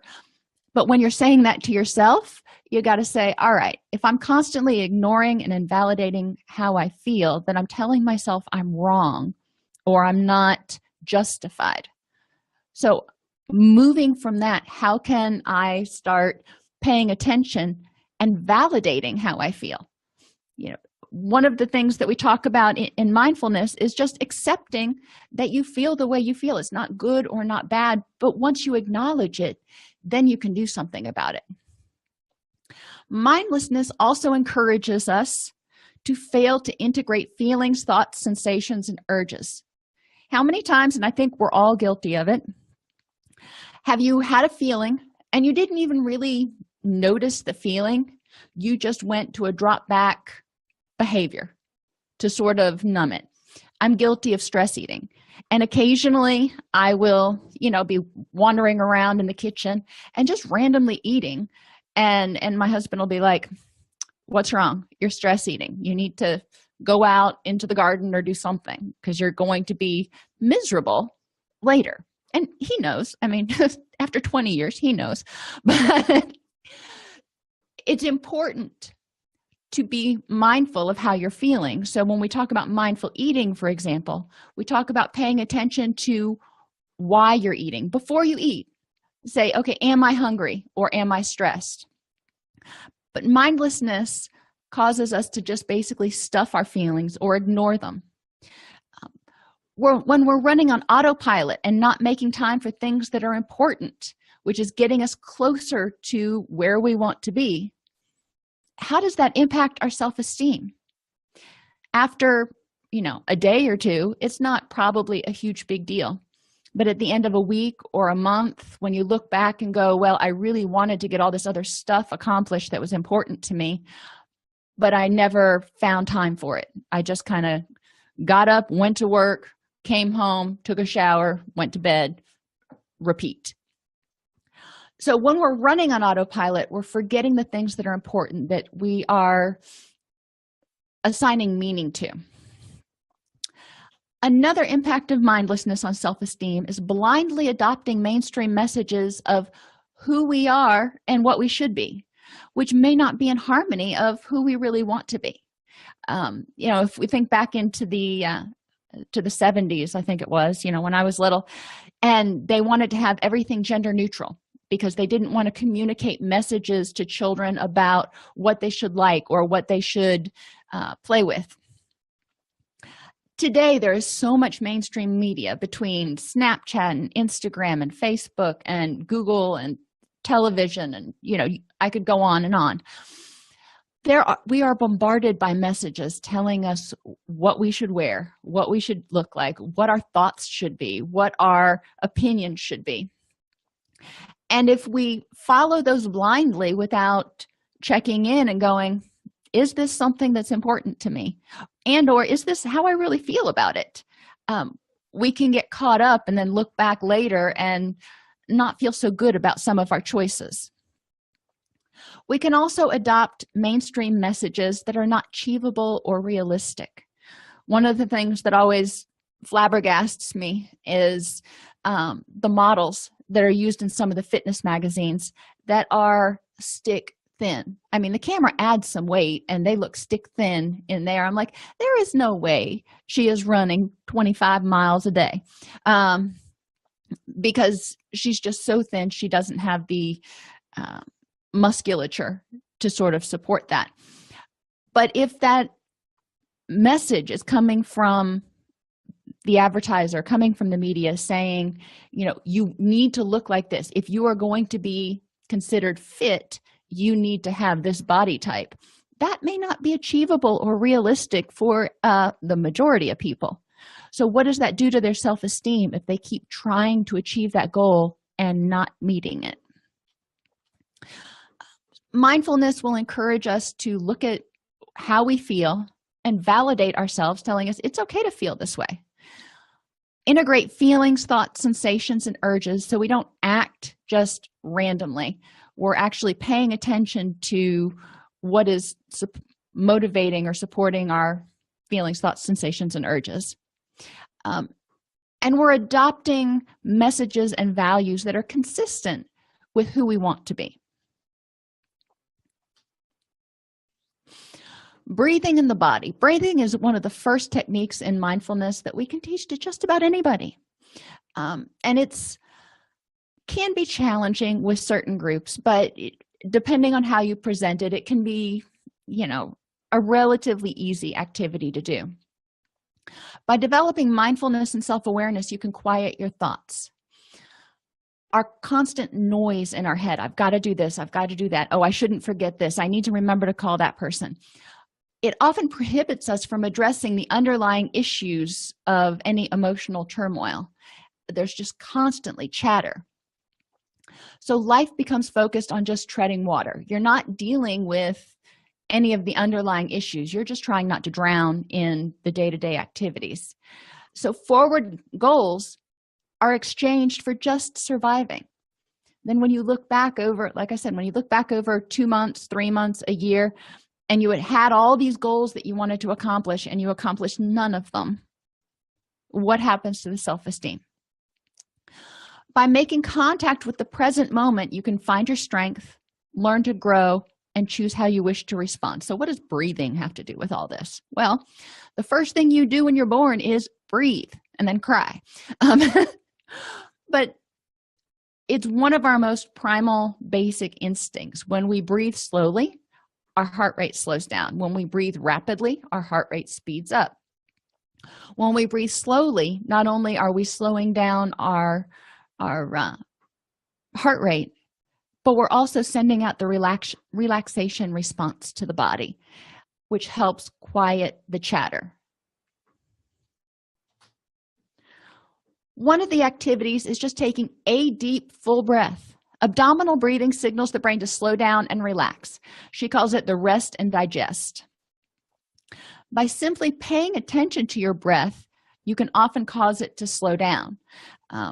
If I'm running or right after I finish running, I intentionally pay attention to slowing my breath down. When you go on a diet and you start paying attention and completing a food diary, and you're paying attention to how much you're eating, for most people, they automatically cut down on how much they're eating. When we start paying attention, things kind of slow down. Another activity she has in there is called feeling the loving touch, which is the breath. Life begins and ends with breath. Breathing helps relax the body and move the chi around. And it wasn't really discussed a lot in the book as far as moving chi, but remembering that our energy comes from getting this oxygen throughout our body to the organs, to the muscles, to everything else. As we breathe, when we breathe deeply, it gets more oxygen in there. It helps us relax and helps the oxygen gets to where it needs to be. In order to encourage people to stay in touch with their breathing, a lot of Americans tend to breathe poorly. We breathe shallowly and through our chest because we're stressed. We're clenching our teeth, we're tightening our back muscles, we're just like little stress balls. So if you put visual and auditory breathing reminders around, it will help you stop and take a breath and get that relaxation response periodically throughout the day. I have a activity monitor, and it goes off periodically reminding me that I haven't moved often enough. But I also use that activity reminder to remind me to take a deep breath or 3 before I get up and start moving around, and then I usually take another couple when I'm sitting back down again. That's an auditory reminder for me because I tend to habituate to visual reminders. I'll see it for the first 2 or 3 days, and then I'll just totally not even notice it's there anymore. In and out. Inhale and take in positive affirmations. Exhale and let go of the stress and negativity. Now, this sounds pretty easy to do. When you're working with adolescents or you're working with people with cognitive disabilities, you may need to break it down a little bit less abstractly. Have them list a bunch of different positive affirmations. One of my favorite is Hakuna Matata. So we'll put that up on the board and we'll start listing different positive affirmations. And it's amazing how many of them actually come from Disney movies, but I digress. As people figure out a positive affirmation that they want to hold on to, when they start to get stressed, you want to just remind them to breathe in and tell themselves that. And when they breathe out, feel the stress kind of leaving their body, because stress is a lot of heat and energy. Taking another step further, imagine inhaling a cooling, calming blue air and exhaling the stresses, which could be red, black, or gray. So if somebody is more visual in nature, obviously the second one that talks about the blue versus the red can give them something to really visualize when they're doing this activity. Read the inscription. Pay attention to what your body is trying to tell you. Last year, this actually has been a little more than a year now, I was having a lot of heart problems, and I would start feeling a tightness in my chest, and it just kind of wouldn't go away. And I ended up naming it Lenny from Of Mice and Men. And Lenny would just sit on my chest, and I couldn't get rid of him. So what was my body trying to tell me at that point in time? Was it a physiological heart issue? Was it stress? Was it panic? What was going on that I needed to read on the inscription to figure it out? Because it was a symptom. When you pay attention to what your body's telling you, you're going to be living more in harmony with your values. You're going to be getting closer to where you want to go. And or you may be able to tell yourself, you know, I feel really stressed about this right now. Positive affirmation, I can get through this, or this is what I need to do to cope with it. It's important to practice noticing points of tension, tightness, or heaviness and feel them relax or loosen as you exhale. So these are all still breathing exercises, but we want to encourage people to become more in tune with their bodies. As Americans, especially, we tend to somaticize a lot of our stress and anger and anxiety and dysphoria. So if we pay attention to what our body is telling us, we can identify when we are starting to have emotional turmoil and address it from there. If we're having emotional turmoil, then we want to go back to the self-esteem and say, you know, I'm good enough, I'm smart enough, and gosh darn it, people like me, and what is it that is this burr under my saddle right now? Because as you feel strong, as you feel capable, as you feel more resilient, you're able to handle life's stresses as they come along. Thinking in the mind. One activity that I kind of like is the fly on the wall or an impartial witness.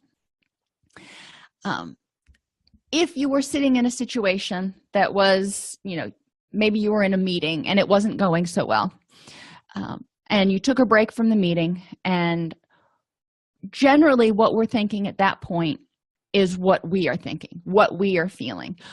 Oftentimes when we're in an emotionally charged situation or state, it's hard for us to take multiple perspectives and take a time out and go, okay, what might be going on? So this activity can kind of help sometimes, because you can say, what would that fly on the wall tell me was happening? If that fly had to describe what they're seeing, what would they see? Stop sorting things into good and bad. Go through the day just to kind of get a clue about how often we do it, because, I mean, everybody does it. Some people do it more or less. Instead of sorting things into good and bad, they just are. You know, it was raining today. Is that good or is that bad? Well, why do you need to put that into a pile? I didn't go to the gym today. Is that good or is that bad? You know, you can argue both sides of the coin, but why argue about it? That's what happened. Too many times people spend so much time sorting and they focus or pay more attention to the bad stuff. A lot of times they'll artificially elevate the number of bad things. So we want to have people just stop it. Instead of looking at things as bad or good, they just are. Encourage them to see the whole elephant. Back to Lenny again. We want them to look at the issue. What's going on at that point in time? But what are the strengths? Because every situation has good and bad. So what are the problems and what are the strengths? You know, if the person is not feeling very good about themselves because they lost their job, you know, they may feel like they failed. They may feel like a failure. And we want to say, are you a failure at everything? Because that's kind of a global statement. So you got fired from your job. Good or bad, it's what it is. So what are the strengths that you have that can help you overcome this? And what are the positives of this situation? You know, maybe they didn't like that job. Maybe they can find another job. Encouraging people to not take one situation or one event and take it in and have it reflect who they are as a whole person. If, you know, they're walking down the street and they trip and they wipe out and fall on their face, and gosh knows I've done that. You know, I am not the most graceful person in the world, but does that mean I am a complete klutz? No, it just was not one of my better days. I didn't take it as a stable, global, internal attribution. Spin the wheel of paradox. What is the opposite? You know, if you're feeling like something is going against you, then encourage yourself to look for all the positives in it. So maybe you hate your job, and because obviously if you loved your job, you wouldn't be trying to have an intervention. But if you hated your job, it's like, okay, I really hate my job. I don't want to go to work today. Let's spin the wheel of paradox and say, what are the positives I can get out of this? Why are we looking for positives, and what does that have to do with self-esteem? Because as we find successes, as we find peace, we will feel more confident in our own abilities to handle distress. You're driving to work and traffic. Oh my gosh, traffic is backed up. You're going to be 45 minutes late. Well, yeah, that may kind of stink. What are the positives? Well, you weren't the one that was in the accident that caused the traffic jam. Maybe you can start making phone calls or checking your email if you're at a complete standstill. Finding both sides is basically where thinking in the mind comes. And in one of our prior classes, we talked about walking the middle ground and finding where both things can happen. Yes, we can be in a traffic jam and it can really suck, but we can also make use of that time doing other things. And it may just be doing breathing exercises, but okay, so cool. You have time to do some of your breathing exercises. And encouraging the no blame game. Yeah, not the blame game, but the no blame game. Not blaming yourself for everything, not blaming other people for everything, because generally everybody has a little part in it. So instead of using the energy to blame anybody, figure out how to fix it. Figure out what the positives are, figure out what the issues are, figure out how you got to this point, and figure out how to make it not happen again. When people experience successes, when they're able to fix things that go wrong, when they're able to see things as not catastrophic, they will start seeing themselves as stronger people. Emotions in the heart. You know, I told you we were going to talk about head, heart, and gut honesty. Now we're moving on to the heart. And our heart's kind of small. It's about the size of our fist, but it's bigger on the inside. Encouraging people to recognize all the emotions contained within their heart. There's love, there's empathy, there's compassion, there's curiosity. There are a lot of emotions that are contained within the heart. And no matter how much you love somebody, there's always room to love somebody else. It's not like there's a finite amount of love you have to give. And encourage people to cultivate warm-heartedness, not just towards others, but again, we're talking about self-esteem here, toward themselves. What would they tell themselves or tell other people? And whatever they would tell other people, they need to turn around and tell themselves. Plant your garden. And I like this one. Around my house, when we first moved in, I ripped out the majority of the shrubbery because my feeling, whether it's right or wrong, it just is, if I'm going to put that much effort into taking care of something, it darn well better produce something for me. So I replaced everything with edibles. When you plant your garden, you've got to choose. You only have so much time to cultivate a good garden. You can't just plant 150 things and tend to 6 of them. So when you plant it, choose what you're going to care about. There are a ton of things you would love to do, but what is going to be your focus? When we focus on too many things, a lot of things tend to wither and die. So encourage your clients to figure out which plants they're going to cultivate. And sometimes, you can take this metaphor out and talk about companion planting and all kinds of stuff if gardening's your thing. But sometimes it's helpful to actually do sort of a visual representation of the garden so they can see what they want to care about, but then they can also focus on, are they giving it water? Are they making sure it's getting sunlight? Are they taking care of it? Tend and befriend themselves. They need to tend to their own needs. They need to become aware of what's important to them, and then they need to be their own best friend. Some days you wake up and you're like, I would really, well, I do.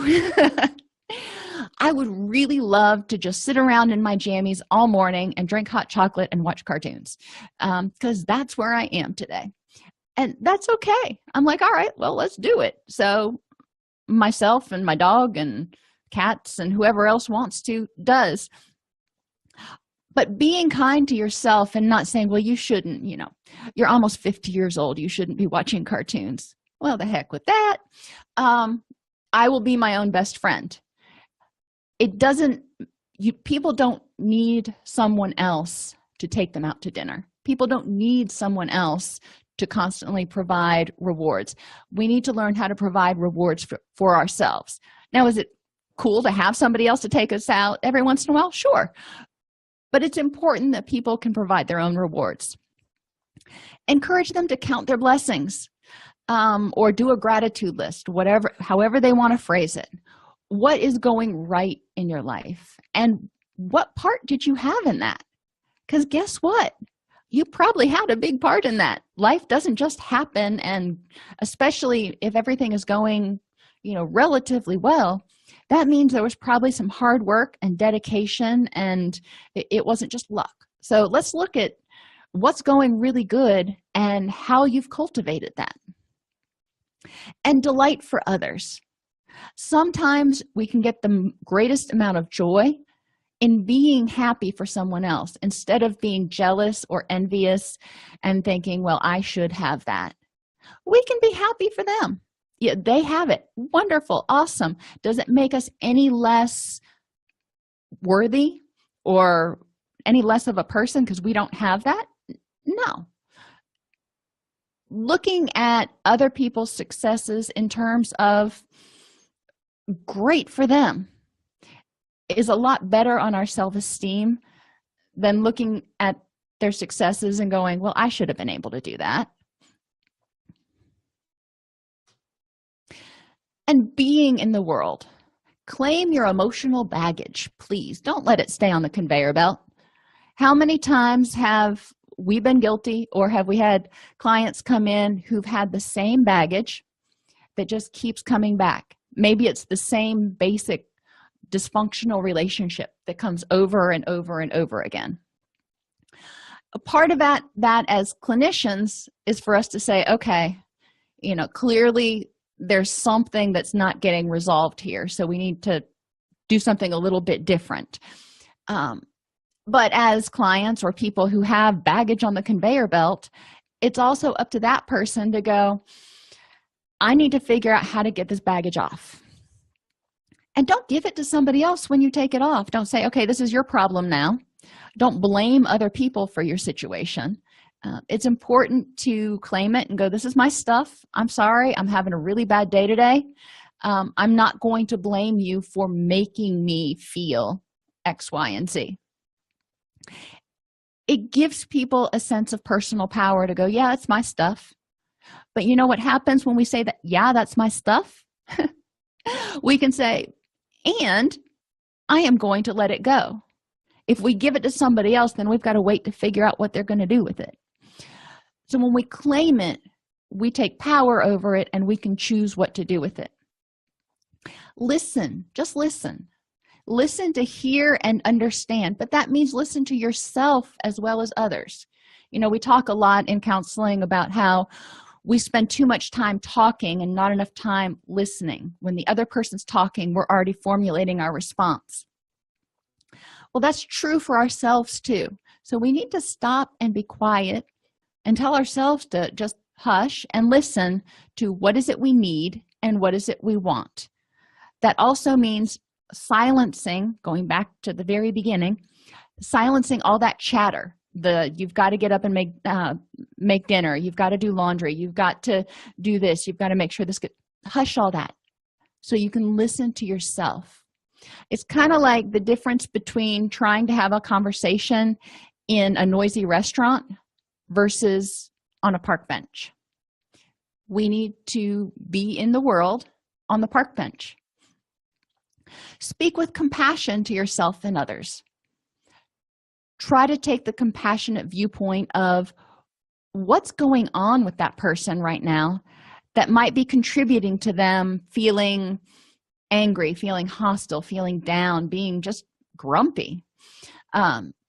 Went to get chicken feed at the feed store the other day, and the young man who was at the desk is usually just all kinds of bubbly and all about customer service, and he was so flat that day.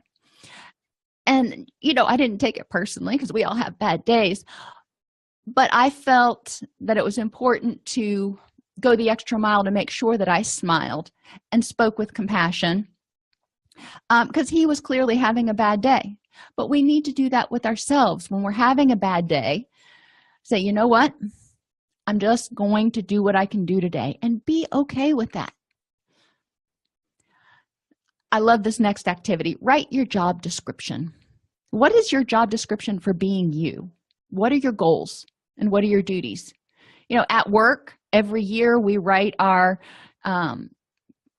job goals and whatever else in our performance plan. I don't remember what I used to call it when I was supervising people. And then at the end of the year, you had a performance evaluation based on the goals that you set forth and the duties you were expected to accomplish. So why don't you sit down and write those out and figure out what's important to you to get a good job evaluation on being you. This is the time when, as you start writing it down, you start realizing, you know, maybe I'm putting too many goals here. Maybe I'm putting too many duties here. I wouldn't do this if it were my actual job because I know there's no way I can accomplish it. Once you start writing it down and seeing it visually, you're like, yeah, maybe I'm being a little too demanding. So writing your job description is an excellent activity. And adolescents tend to do this pretty well too.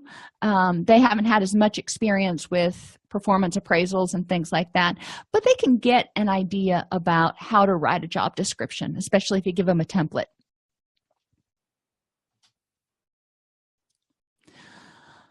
So ultimately, the goal is to realize that self-esteem begins in childhood. And we want to start teaching children to be mindful. We want to teach them to stay in contact with how they're feeling and learn how to calm their breath from the very early age. When they start feeling all hyped up, when they start feeling tense, help them figure out how to diffuse that. We want to help them figure out what their values are and what's important to them. We want to help them be aware of themselves so they can identify their strengths and develop their me identity. So, who are you as an individual? In our society, we tend to want to be part of a group. We want to be interdependent, and that's great.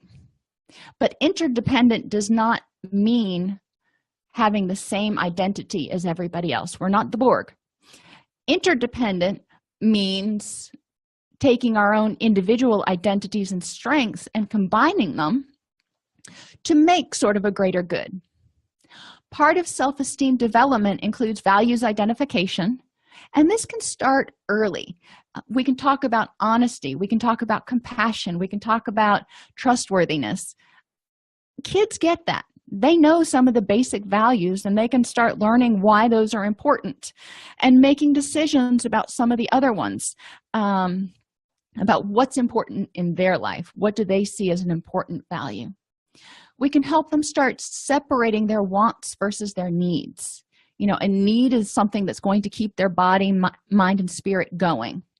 A want is something that, they may really want in their heart, like a new bike for Christmas, but is it something that they need?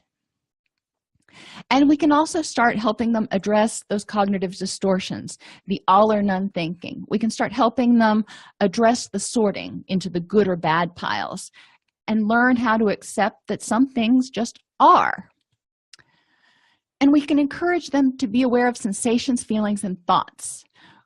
Why? Because it helps choose behaviors which are in unison with your values. Not all of us notice sensations first.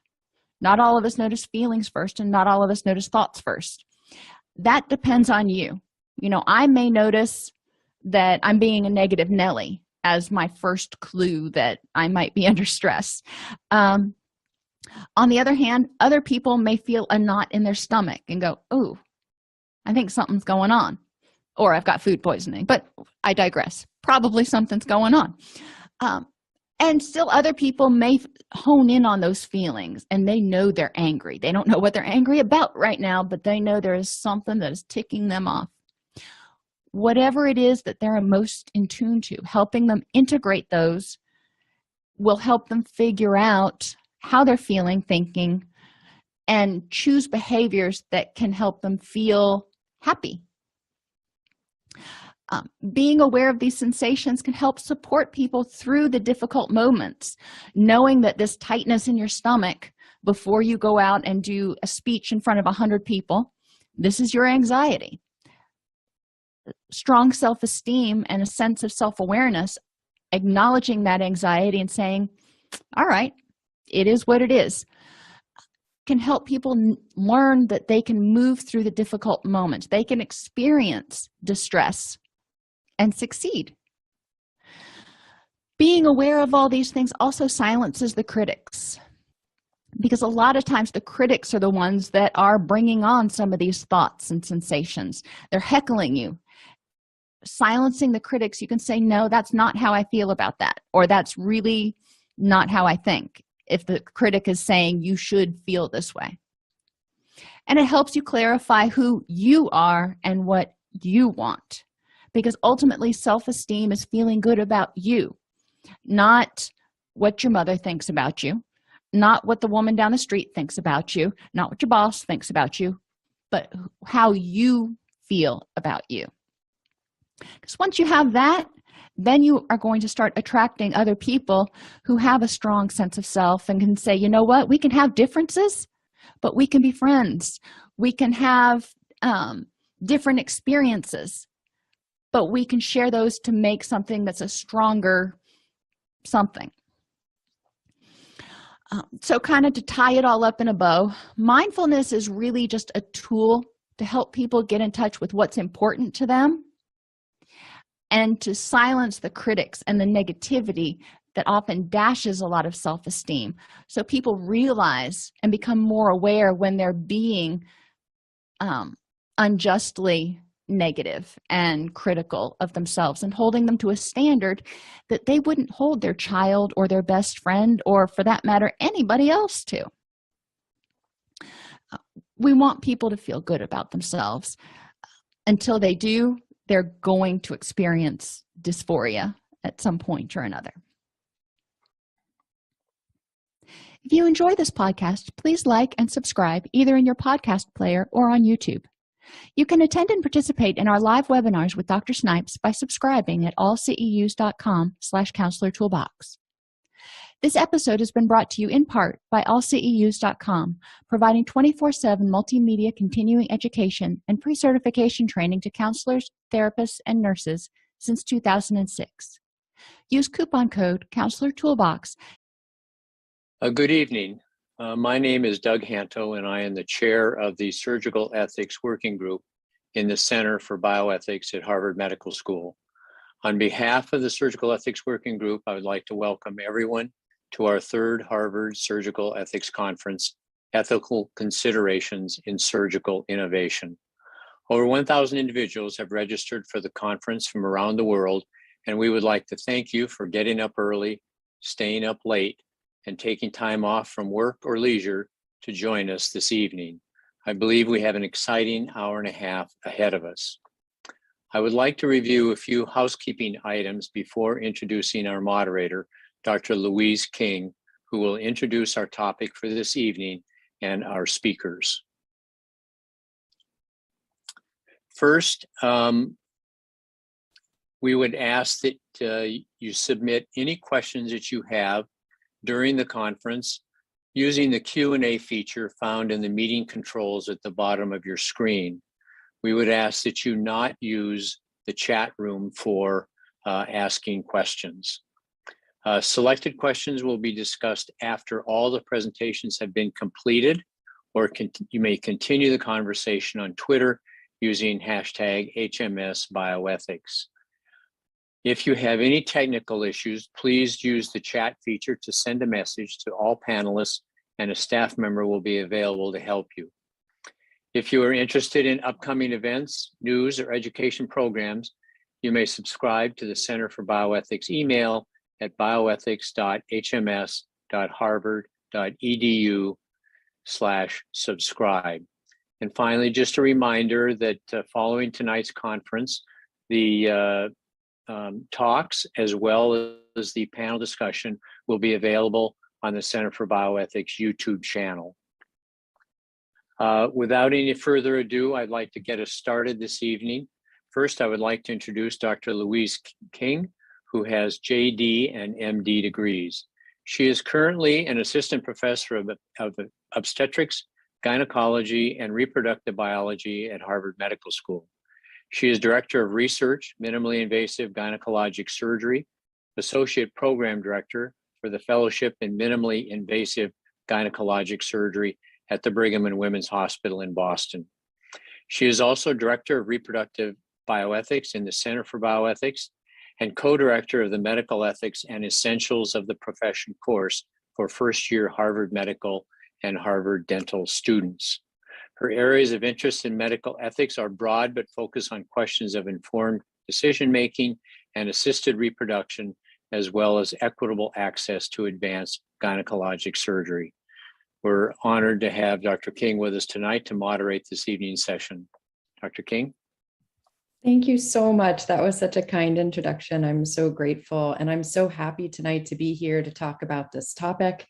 It's one that I'm deeply passionate about in my own area of gynecologic surgery, and I've been lucky enough to have sort of a preview of these talks as we've met to prepare for tonight. I think you're going to find them very, very interesting. I'll be moderating the chat as best I can. I have my own questions for the speakers, and I will weave in as many questions as I can from the questions that you submit. So it's my honor right now to introduce Richard White, who is the Vice Chair of Surgery at Beth Israel Deaconess Medical Center, Professor of Surgery at Harvard Medical School. He received his MD from the University of Pittsburgh and MBA from Wharton. He's interested in bioethical issues pertaining to the field of surgery, particularly cardiothoracics. He is on the ethics committee of 2 national surgical organizations, the Society for Thoracic Surgeons, and where he is the chair, and the American College of Surgeons. I'm also lucky enough to say that he was a mentor to me in my years at BIDMC. I was so grateful, and remains one today, but so grateful for the time he spent with me, inviting me to his office, talking about surgical ethics, providing me support and encouragement. He's an incredible person, and I'm looking forward to his talk. Louise, thank you very much for the kind introduction. Let me just share my screen. Just get this set up fairly quickly. There we go. Well, welcome everybody to the session this evening. I hope you find it interesting. As Dr. King mentioned, I'm a thoracic surgeon and vice chair of surgery at Beth Israel Deaconess, and have had a long interest in the ethics of surgical innovation. I will start out by saying that I have no disclosures. And I'll point out that this session on surgical innovation has 3 components. I'll be presenting a fairly high-level look at the ethics of surgical innovation, focusing on the ethical principles and more generalized areas of ethical debate. My colleagues, Dr. Teresa Williamson, Dr. John Meyer, and Dr. Martin McNeely will then focus on some specific examples. While the word cloud shown here presents a number of concepts associated with innovation, both the Oxford English Dictionary and the Merriam-Webster Dictionary define innovation as the introduction of new things, ideas, or ways of doing things. And in this spirit, I'd like to posit that as a surgeon, some level of innovation is commonplace and arguably essential. While I was tempted to start the presentation with a case, the introduction of minimally invasive surgery or robotic surgery as a replacement for open chest or abdominal surgery, or the use of extracorporeal membrane oxygenation as a bridge to lung transplant, or the introduction of aortic valve replacement by transcatheter devices rather than traditional open surgery using cardiopulmonary bypass. You're going to hear some of these things in the second and third portions of the talk. Furthermore, I think that you can use your own experiences in surgery to look at current surgical techniques, and I think you'd be hard-pressed to come up with many examples of things that were done exactly the same way that they were done 20 or 30 years ago. Now, while this shows the results of innovation on a macroscopic level, at the level of the individual surgeon, each of us have adapted our surgical techniques and decided what level of evidence is sufficient for us to make that change. While you may take the statement that innovation in surgery is essential as a postulate, there are a number of ethical frameworks that we can use to examine the statement. For example, if one chooses a consequentialist approach to ethics, meaning that what is right or wrong depends on the outcome or intended outcome of an action, the desired outcome of a surgical procedure is an improved state of health. Given that current surgical techniques are not perfect, nor are all surgical outcomes perfect, it would be a good thing to do to devise new and better ways of doing things. As the primary focus, if the primary focus is on the individual, the surgeon's obligation is to provide an optimal outcome for that patient. If one takes a more communitarian view, the obligation of the surgeon is to provide optimal surgical care to the community as a whole. Again, our current techniques are great for some conditions, but clearly wanting for others. In other words, there's clearly room for improvement, and it would be our obligation to pursue those opportunities, but more with the best interests of the community in mind, rather than those of a specific individual patient. If one chooses a deontological or duty-based approach to the analysis of ethical issues, we have obligations to provide our patients the best care possible. Our duties are codified in descriptions of the physician-patient relationship, which involves fidelity or loyalty, among other things, meaning that we have a fiduciary duty to put the patient's interests above our own. Again, since we know that surgical outcomes are currently not ideal, one could conclude that it's in the patient's best interest to improve upon our current armamentarium of techniques and devices Interestingly, while a specific patient or clinical problem may stimulate the idea for a clinical innovation, the pursuit of that innovation is probably made more with the interests of future patients in mind. Also, while many of our obligations as physicians and surgeons are to our patients, we are all members of a profession, and professionals have certain obligations. While the obvious one is that which I've alluded to above, a fiduciary duty to our patients, it's been argued that these obligations include not only having and practicing a specialized body of knowledge and skill, but to apply that skill and knowledge to the betterment of society and to the advancement of the professional field. Finally, from a virtues ethics perspective, or what would a truly virtuous surgeon do, there would be an obligation to recognize the limitations of what we can currently offer our patients and to pursue better approaches to the diseases that we treat. Who would argue that the truly virtuous physician would be satisfied with the status quo? So whether one takes a consequentialist approach, a deontological approach, or a virtues ethics approach, as they say, all roads lead to Rome, and it's our obligation to improve upon the current state of the art of surgery. But we've omitted one of the common approaches, and that's the principalist view. And I think many students in the US are quite familiar with this text, Principles of Biomedical Ethics.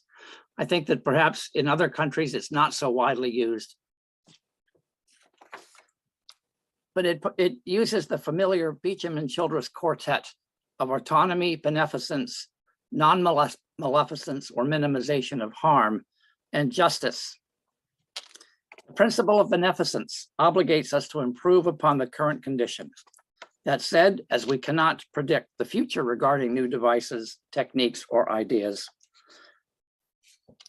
the potential for harm or that which we are trying to avoid through non-maleficence is lurking behind the veil of good intentions. Now, while I will come back to the principles of autonomy and justice, both of which are important in the discussion of innovation in surgery, I'll first focus on the balance of the goal to be beneficent with the risk of doing harm. Can the individual surgeon be trusted to balance opposing forces for the potential for good versus the potential for harm? Perhaps a truly virtuous surgeon could, but most of us are mere mortals and we have our own biases, agendas, and perspectives.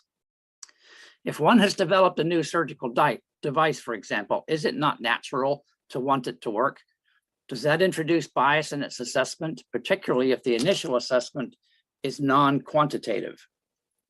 While most of us get excited about doing new things, it's possible that such excitement can lead to looking at the innovative thing through rose-colored glasses, and either in foresight or retrospectively focus on the upsides rather than the downsides. Now, digressing slightly from the issue of the potential for benefit from the potential for harm is the issue of patient autonomy. While the concept of autonomy is multifaceted, one of the issues is that of informed consent, meaning that the patient has some understanding of the issue at hand, as well as the options for treatment and the relative risks and benefits of those options. In the context of standard operations, the risks and benefits of the procedures are well known, as are the rationale and intricacies, which are well characterized and can be presented to the patient at whatever level he or she desires. But in the context of innovative surgical care, the relative risks and benefits may be less well characterized. How would we pose the risks of the innovation to the patient, particularly since at the outset, these risks may be largely unknown? And for a new technique involving innovative and complex new technology, how do we even know what the patient wants or needs to know? Is it sufficient to simply ask the patient to trust the surgeon and to make the right decision?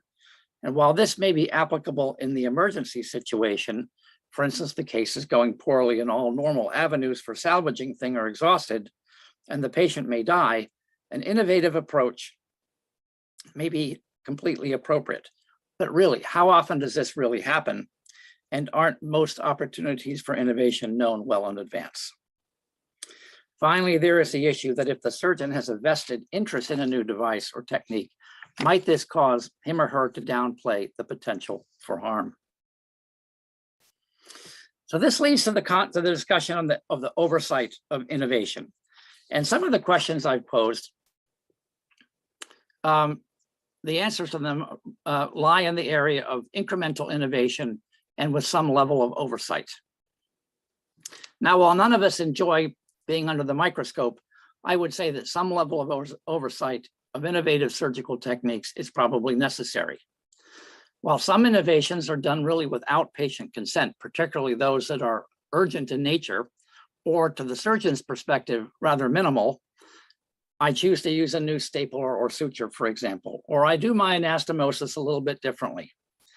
For many of these changes or innovations, there's been a body of predicate investigative work that makes my modification reasonable.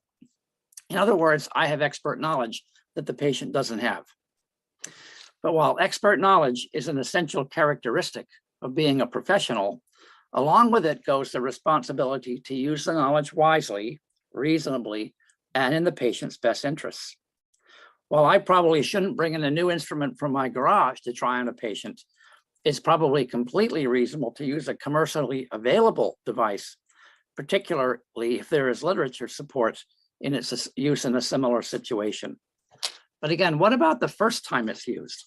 Again, for commercially available devices, there's usually a regulatory process that justifies change.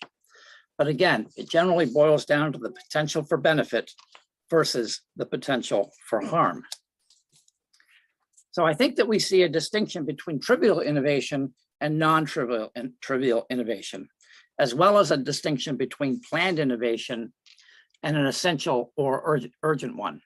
So if the innovation is both planned and not trivial, some element of oversight is arguably essential. An unbiased assessment done through the lens of peers or others with expert knowledge can be protective of both the surgeon and the patient. Who else besides the patient and the surgeon has a vested interest in the act of innovation? Well, at some level, the general public does have an interest, thus leading to a regulatory process. On the other hand, I don't think that we generally allow the general public to micromanage physician-patient interactions.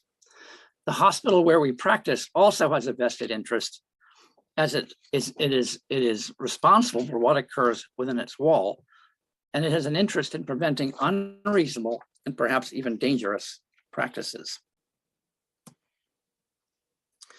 Now, further along the lines of oversight of innovation, I'd like to point out what some institutions have done, and I have a picture here of Dr. Shav Kasavji from the Toronto General Hospital, who's made some remarkable innovations in the field of lung transplantation. Dr. Kasavji, a number of years ago, introduced a surgical innovations committee at Toronto General, whereby new procedures are vetted for appropriateness.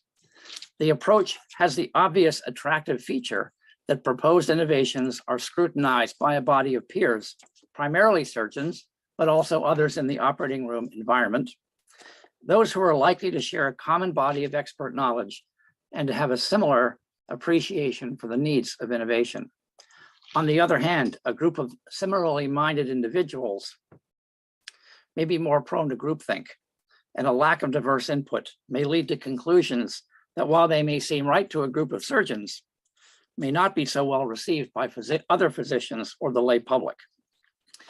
The concept of the Surgical Innovation Committee has apparently been adopted successfully by other institutions, some of which have come up with centers of innovation. Some of these are focused on peer review and support of innovation, and others seem more focused on research around innovative approaches to surgical technology and are designed to foster improved interactions with industry. In other institutions, including my own, new procedures need to be approved by the Medical Executive Committee, which is the medical staff committee spanning the breadth of the hospital's specialties. While this encompasses a broad-based or diverse set of perspectives, a shortcoming is that the actual surgical component may be quite small. Furthermore, as many people will either know or will experience, hospital committees can be rather inefficient. And at least in my institution, the line between a new procedure and a modification to an existing one can get quite unclear. while it might be reasonable to have every surgeon who wants to use a surgical robot trained in and credentialed in the use of the robot, does it really make sense to make a quote robotic lobectomy a new procedure when a thoracoscopic lobectomy has been done for 25 years? This being roughly the same operation, but with hand operated instruments rather than robotically or remotely controlled instruments. Or what about when a new robot becomes available? If every time we change robots, we have to call it a new procedure, we'll spend our lives dealing with the medical executive committee and not actually getting anything done. If one of our colorectal surgeons does a procedure with a new single port robot, when he normally does it with several ports and an older device, is this a new procedure?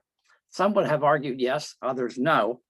But while these may seem like fairly straightforward questions with straightforward answers to surgeons, they are not so straightforward to non-surgeons, let alone lay people who often provide oversight to medical leadership. Finally, I'd like to point out that the National Academy of Science, what was the Institute of Medicine, has recently established a task force to examine how medical and surgical innovation is conducted in the US and how to define best practices. So while we have considered surgical innovation committees, medical executive committee, and hospital board committees, is there a role for human subjects research committees or IRBs to weigh in on surgical innovation? In the context of IRBs, we generally consider research to involve the generation of generalizable knowledge and to involve fairly rigid protocols. Not everything to do with human subjects is research, and not all research deals with human subjects. But the IRB typically deals with the interaction of research and human subjects. Now, while some surgeons at some institutions may want to study a new technique, i.e. research, others simply want to do what others have done and have been found to be beneficial. Now, certainly a systematic analysis of an innovative technique would require IRB approval, but innovation, like quality improvement, is often continuous and not taken in large steps. So one can easily argue that IRBs are probably not well suited to the processes involving continuous change. Finally, in terms of regulatory oversight, I would bring this example to the front. The recent transplant of a genetically modified pig heart to a human. This was done at the University of Maryland roughly 3 months ago. Now, this wasn't considered research. This was certainly innovative, and its approval involved the Food and Drug Administration, presumably in addition to some institutional approval. Now, why the FDA? Well, this is because by statute, the FDA has oversight of the administration of biological products, and certainly a genetically modified pig heart would be considered biological. In the case in question, the FDA provided emergency authorization under compassionate use criteria for the use of the pig heart. Now, the FDA also provides oversight for some other innovative devices, such as certain types of endografts, under their investigational device exemption pathway, or IDE pathway. And it's interesting to note that while early trials of many new devices are conducted in countries other than the US, one has to ask if this is solely because the regulatory burden is lower in other countries, and they're not all third world countries, I might add. It could also be that the risk-benefit ratio or availability of what we call standard treatment is different in other countries. Finally, I'd like to invoke the concept of justice. We've talked about autonomy, we've talked about beneficence and non-maleficence. In terms of justice, who gets access to innovative approaches to surgical disease? And this is another fertile area for ethical discussion. While we have heard of and read about racial and socioeconomic healthcare disparities in this country, how does one ensure that the benefits of an innovative approaches to surgical care are distributed in an equitable and just fashion? Unfortunately, allocating the benefits equitably probably also means allocating the risks similarly, as it's obviously patently unfair to assign the benefits to one group and the risk to another. Given the uneven access to healthcare, unequal levels of trust in the medical establishment, differential reimbursement mechanisms often based on insurance, and the obvious fact that innovative techniques by their very nature are that they are new, low in volume, and geographically limited, makes it difficult to distribute, at least initially, an innovative technique on a wide level playing field. Yet these issues must clearly be considered by both the surgeon and the institution involved. So with that, and while there are many other questions, such as when is an innovative approach justified, there's just not enough time to do this now. I'll conclude my broad strokes and high-level discussion, and will now turn the podium over to my colleagues, and I thank you all for your attention. Thank you so much for that excellent overview. And we're going to have questions at the end. I haven't seen any in the Q&A function of Zoom. Remember, that's where to put your questions. And it's labeled Q&A, I believe, at the very bottom of your screen. It's my honor right now to introduce Teresa Williamson. She is a neurosurgeon and surgical ethics researcher who cares for people with all types of spine disorders, as well as brain and spinal trauma. Dr. Williamson is a graduate of Yale College, where she played varsity soccer, I learned as I prepared this, and Yale Medical School. She came to MGH, one of our affiliate hospitals, from Duke University, where she completed her neurosurgery residency and then her orthopedic surgery complex spine fellowship. She also completed the University of Chicago McLean and American College of Surgeons Surgical Ethical Fellowship in 2021. Her research focus is neurosurgical decision-making and patient-doctor communication, and she also focuses on healthcare disparities. She's a member of the Center for Outcomes and Patient Safety in Surgery, which is abbreviated COMPASS, at MGH.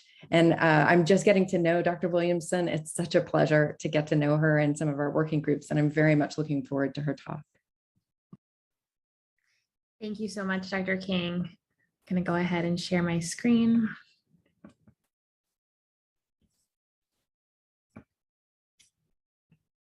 Okay, so thank you so much for that introduction. I'm Teresa Williamson. As Dr. King mentioned, I'm a neurosurgeon at Mass General and work at the Harvard Center for Bioethics. I'm going to talk a little bit today about implementation of new devices in the operating room, and I'm going to give you my perspective as a relatively new spine attending surgeon.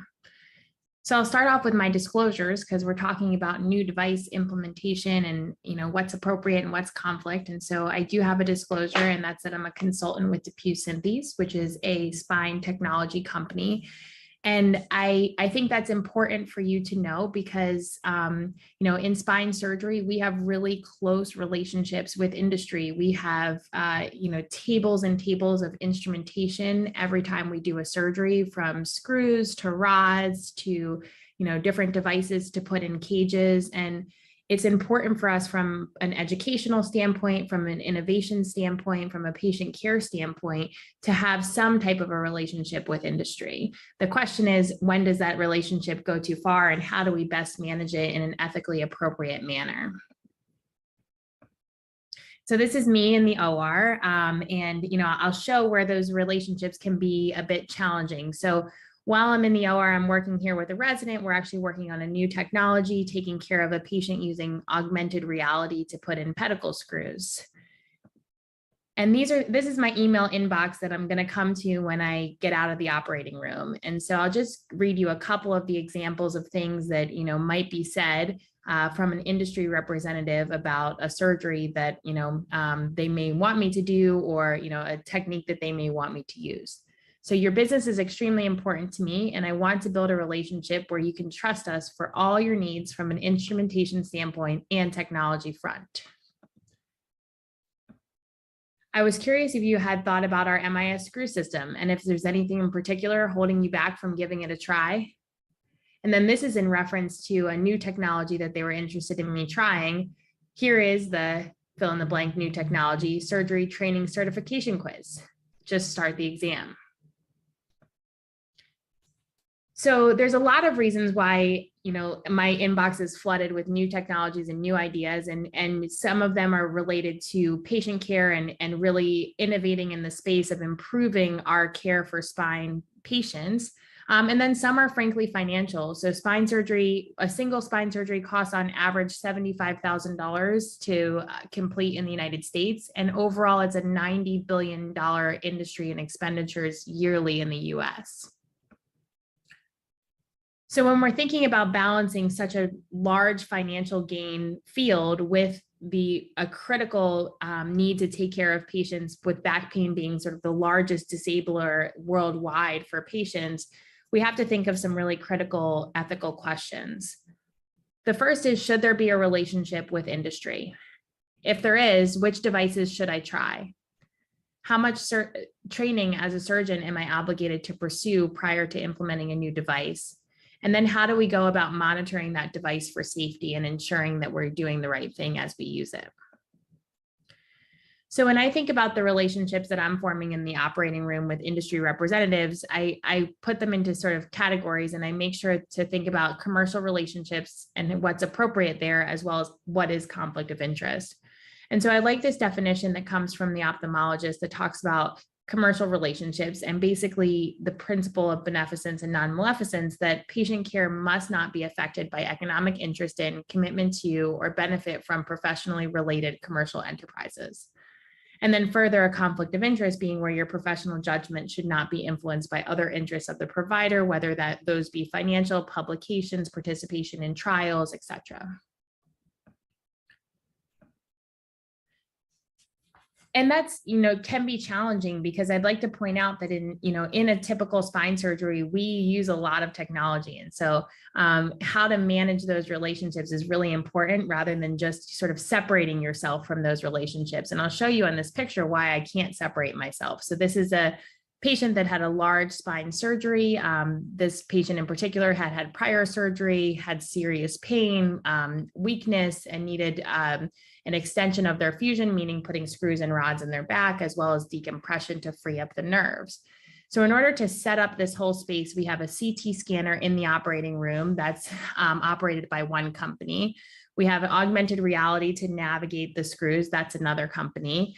We have a table or two of instrumentation of screws and rods, et cetera, and that's a third company. So those representatives are often present in the operating room, and we have to be forthcoming with our patients about that. And so knowing that we have a lot of technology to use, and that, in order to use it safely and efficiently, it's constantly changing. Not everyone is trained or familiar, particularly nursing staff, with all the different types of instrumentation. So we know that we have to have some type of relationship. The question is how.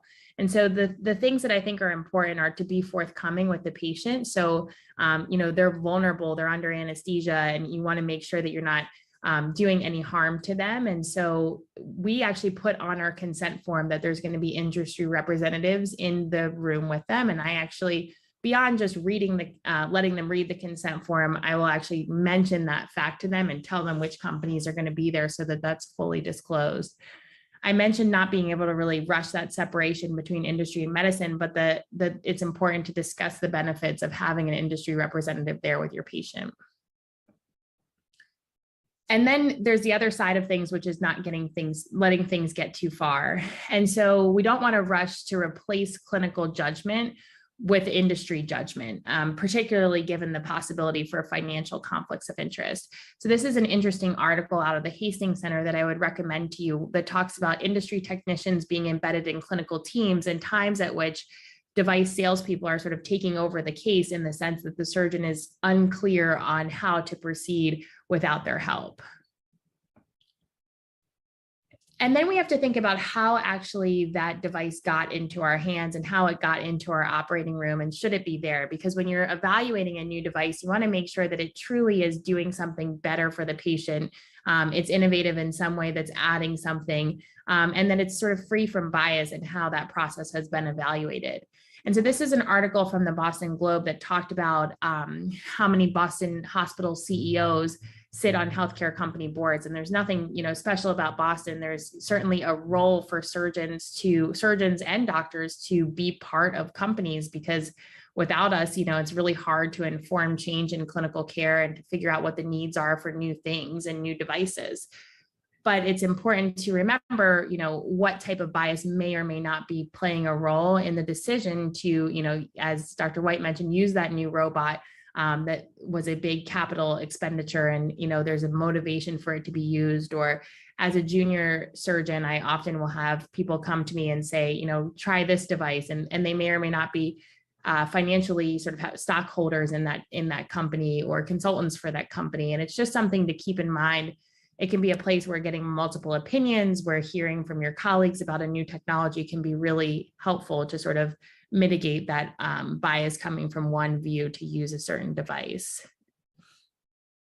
So in summary, as I think about using new techniques post-training now that I'm a new attending, these are sort of some rules that I've thought of in my head. And thinking about them through an ethically guided framework.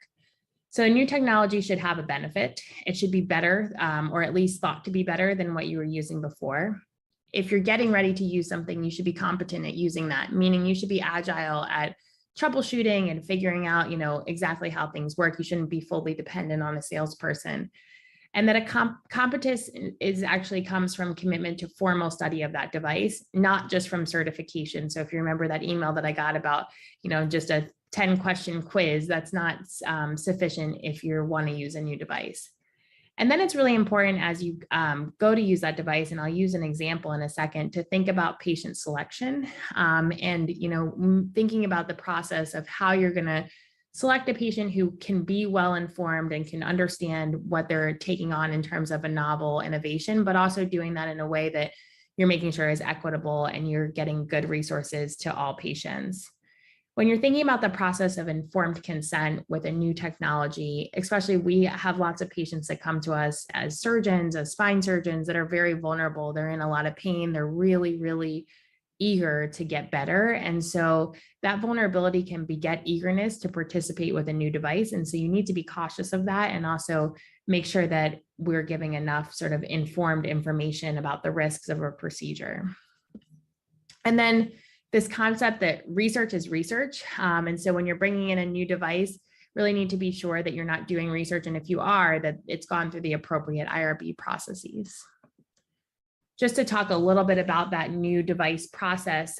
So currently in the US, we use the 510(k) pathway for devices with moderate risk that are considered to be just a small change from a prior device.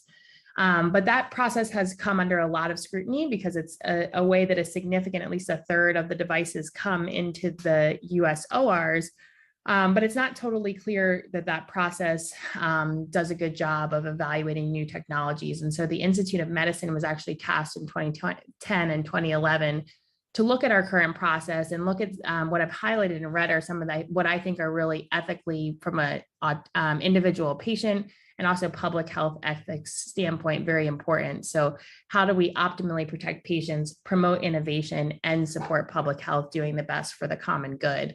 And if we're not doing that, what are the processes to do so? So they wrote a report on it and really said that this is not a new device process that we should be using, but rather we really have to be careful that this is just looking at devices that are very, very similar to those that were used before. And I think they overall called for some changes to that process. And there's a lot of people, probably a lot on this call even, that would be critical of this process and want us to make sure that we're thinking through guidelines as to how we're using new devices. And so I'll give you an example of a case that I had earlier in my practice that, where I used a new device and where it can go well and where it can not go well and how I mitigated that process. And so this was a patient with a degenerative spine disease who had 2 levels that needed to be treated, meaning 2 lumbar vertebrae were degenerated and causing his symptoms. Typically, when I do this surgery, you have to go through the front of the belly and sometimes the side and the back as well. And so there's a new procedure from a certain company that allows you to just go through sort of anterolaterally and potentially saves the patient positioning, operating room time, a smaller incision, a smaller surgical corridor. So there's some early evidence that this would be beneficial. I talked to the patient about, very frankly, in the consent conversation about the fact that I had never done one of these procedures before, that I had been trained and had done cadaver labs and was working with a surgeon who had done the exposures before, but that this would be my first case of this type of surgery. And even in this case, they had a video, the company had a video that I think was really helpful to share with the patient, and he watched it and he actually had some really great questions about anatomy and possible complications after that to make me feel very comfortable that he had a good idea of what was going on.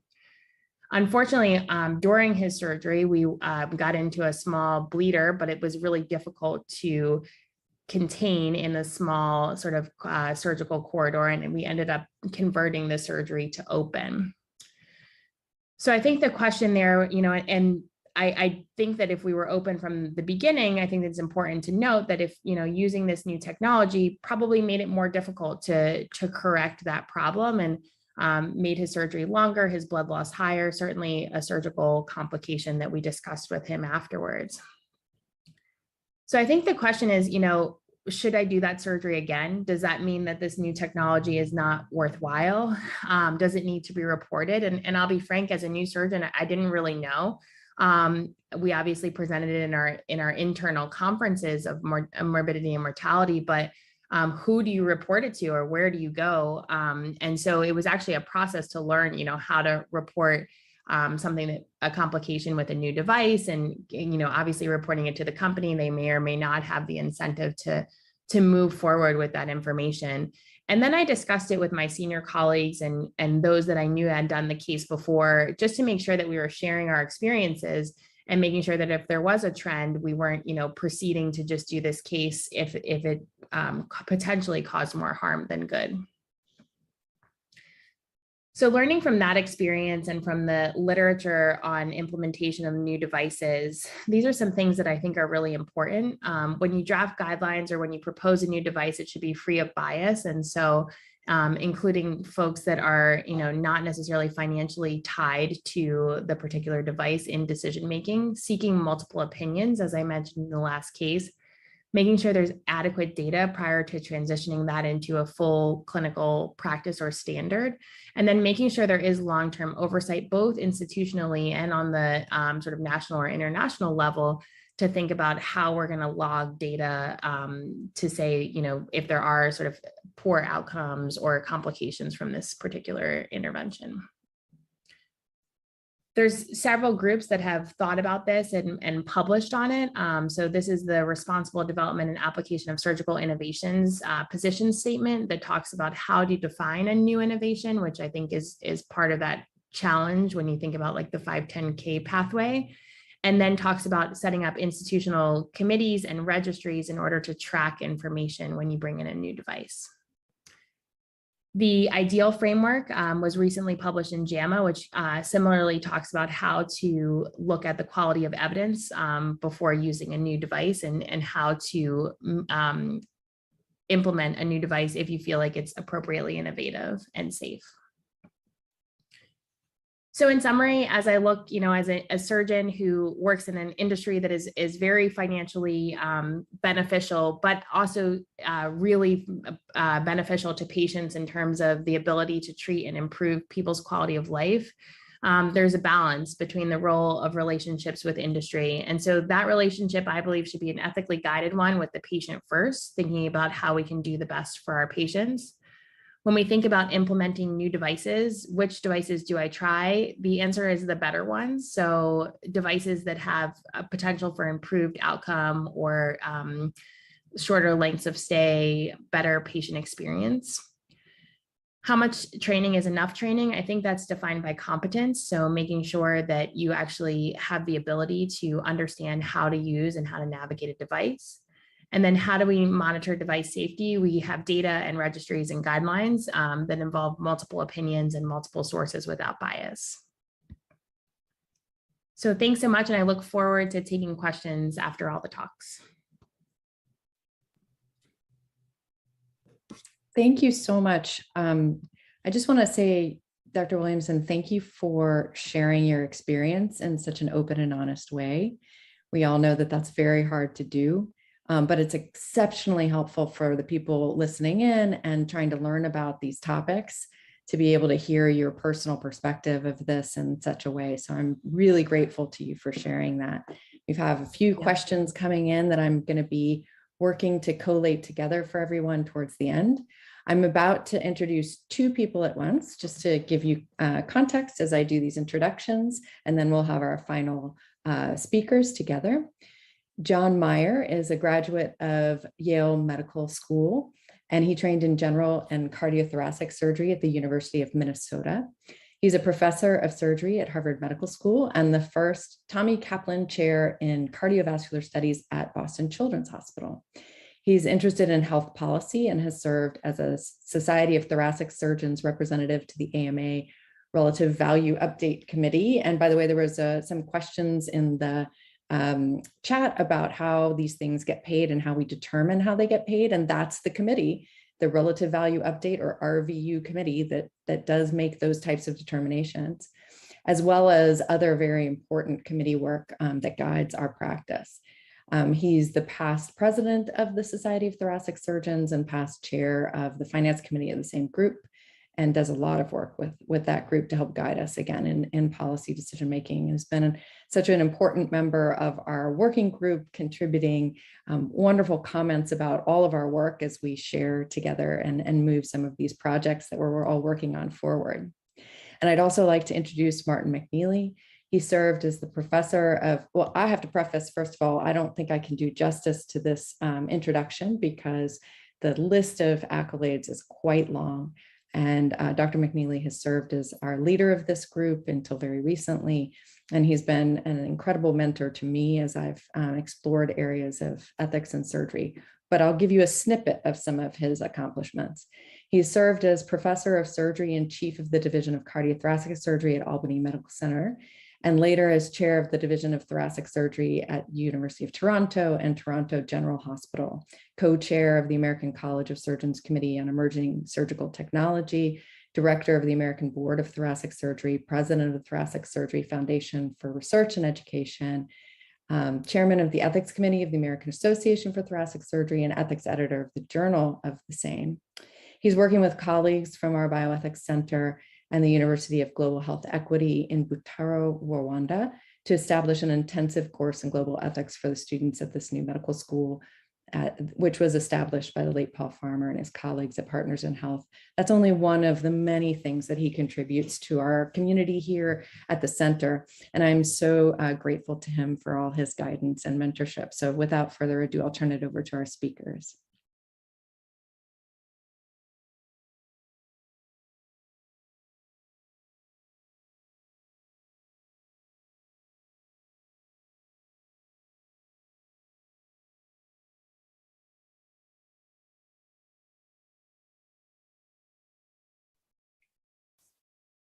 Can everyone see my slides, I hope? I'm John Meyer, and we're going to take a slightly different perspective, and that is the perspective of almost, if you will, an organizational ethics perspective, trying to understand the role of professional medical societies in the implementation and dissemination of innovative devices. And we'll use a case of the introduction of transcatheter aortic valve replacement, so-called TAVR, as a new way of replacing one of the heart's valves, the aortic valve, as sort of a case example. So I have no disclosures. And I'd like to start by just reminding everyone about what the roles and responsibilities are for a profession.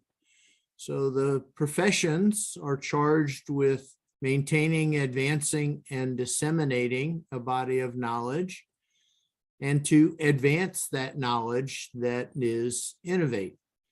And in so doing, analyze critically and report the results.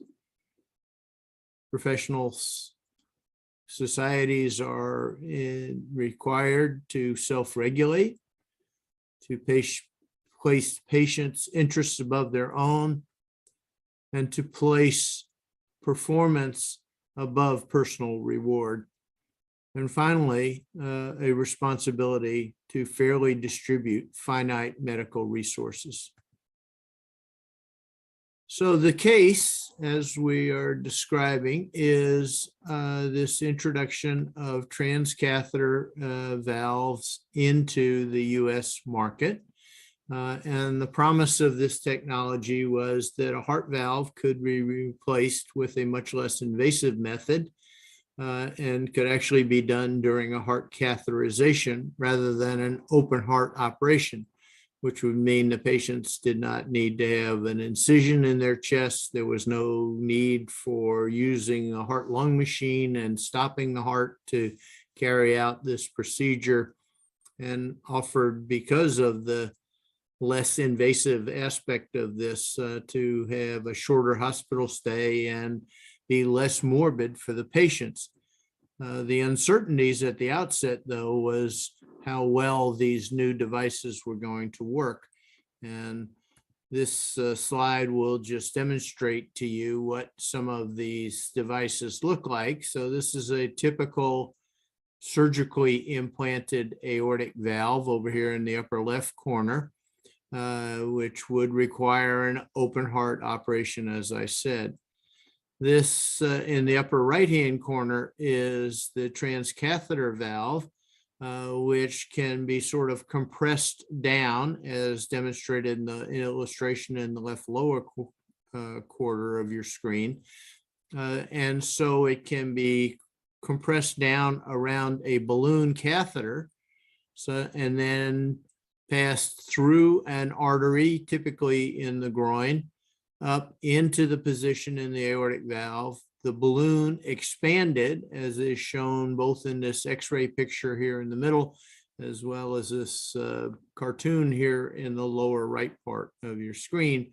But basically to expand this valve into the aortic position, and then would be deployed without a problem.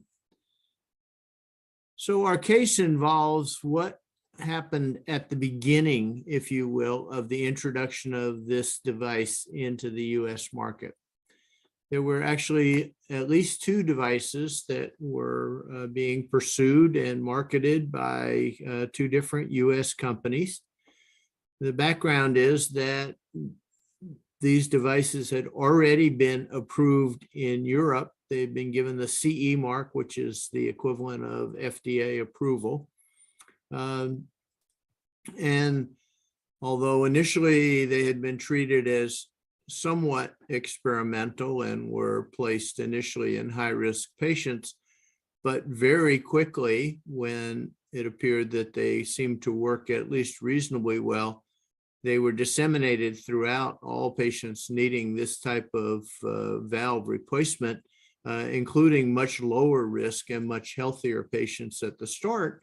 And the early results actually indicated that the complication rates were higher for those patients than they were in a comparable surgical patient population. So applications had been placed by both of these companies for the FDA to approve and for Medicare to pay for this, because this disease process, aortic valve disease, is more common in the Medicare age population in the United States, that is over 65.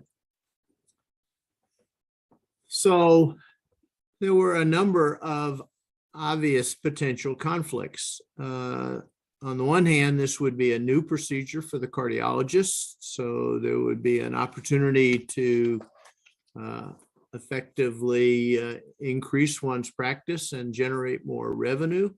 And the cardiologists were frequently the ones who were identifying the disease to start with, and there's the whole issue of self-referral for monetary gain. At least that argument could be made. Conversely, for the surgeons who traditionally had owned this area, that is, it required an operation to replace a heart valve, this was a big threat, because if all the patients were having procedures done by somebody else, that would mean there would be a loss of revenue. Both situations representing significant conflicts of interest between what was potentially good for the patient, although that was still in doubt, and versus what was good for the individual surgeon or cardiologist.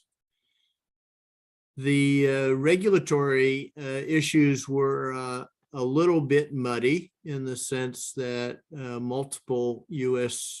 entities, regulatory entities, are involved. So the FDA assesses devices for safety and efficacy, whereas Medicare has to make payment decisions, particularly for this patient population in this age group. And then the issue ultimately was this device was not inexpensive. In fact, was just for the device, forget the hospitalization and the professional fees and everything else. The device alone was at least $30,000 in costs. So there clearly were an abundance of potential conflicts of interest, as I've already outlined. There was the potential for adverse effects on patients, and as profession, the members of that profession have duties to patients, as you've already heard Dr. White talk about. There was a significant question about patient selection and how much the patients should be allowed to choose what form of treatment they got. There were clearly the obvious potential for turf wars between a medical specialty and a surgical specialty. And from a professional society perspective, there was a significant potential for legal liability in the sense that if this was not an entirely free trade, if you will, sort of process, then there was the potential for antitrust issues to be raised, as well as the obvious and ongoing issue about medical malpractice, particularly when you're doing something new.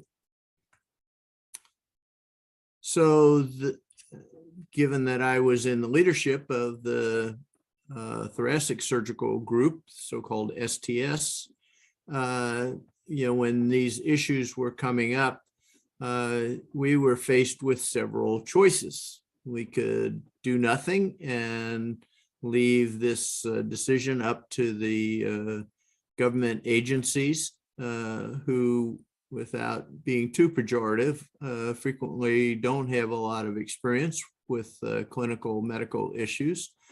We could leave it up to the payers, and that is both Medicare as well as private payers. There was obvious potential for turf protection by writing guidelines that would favor one or the other approach.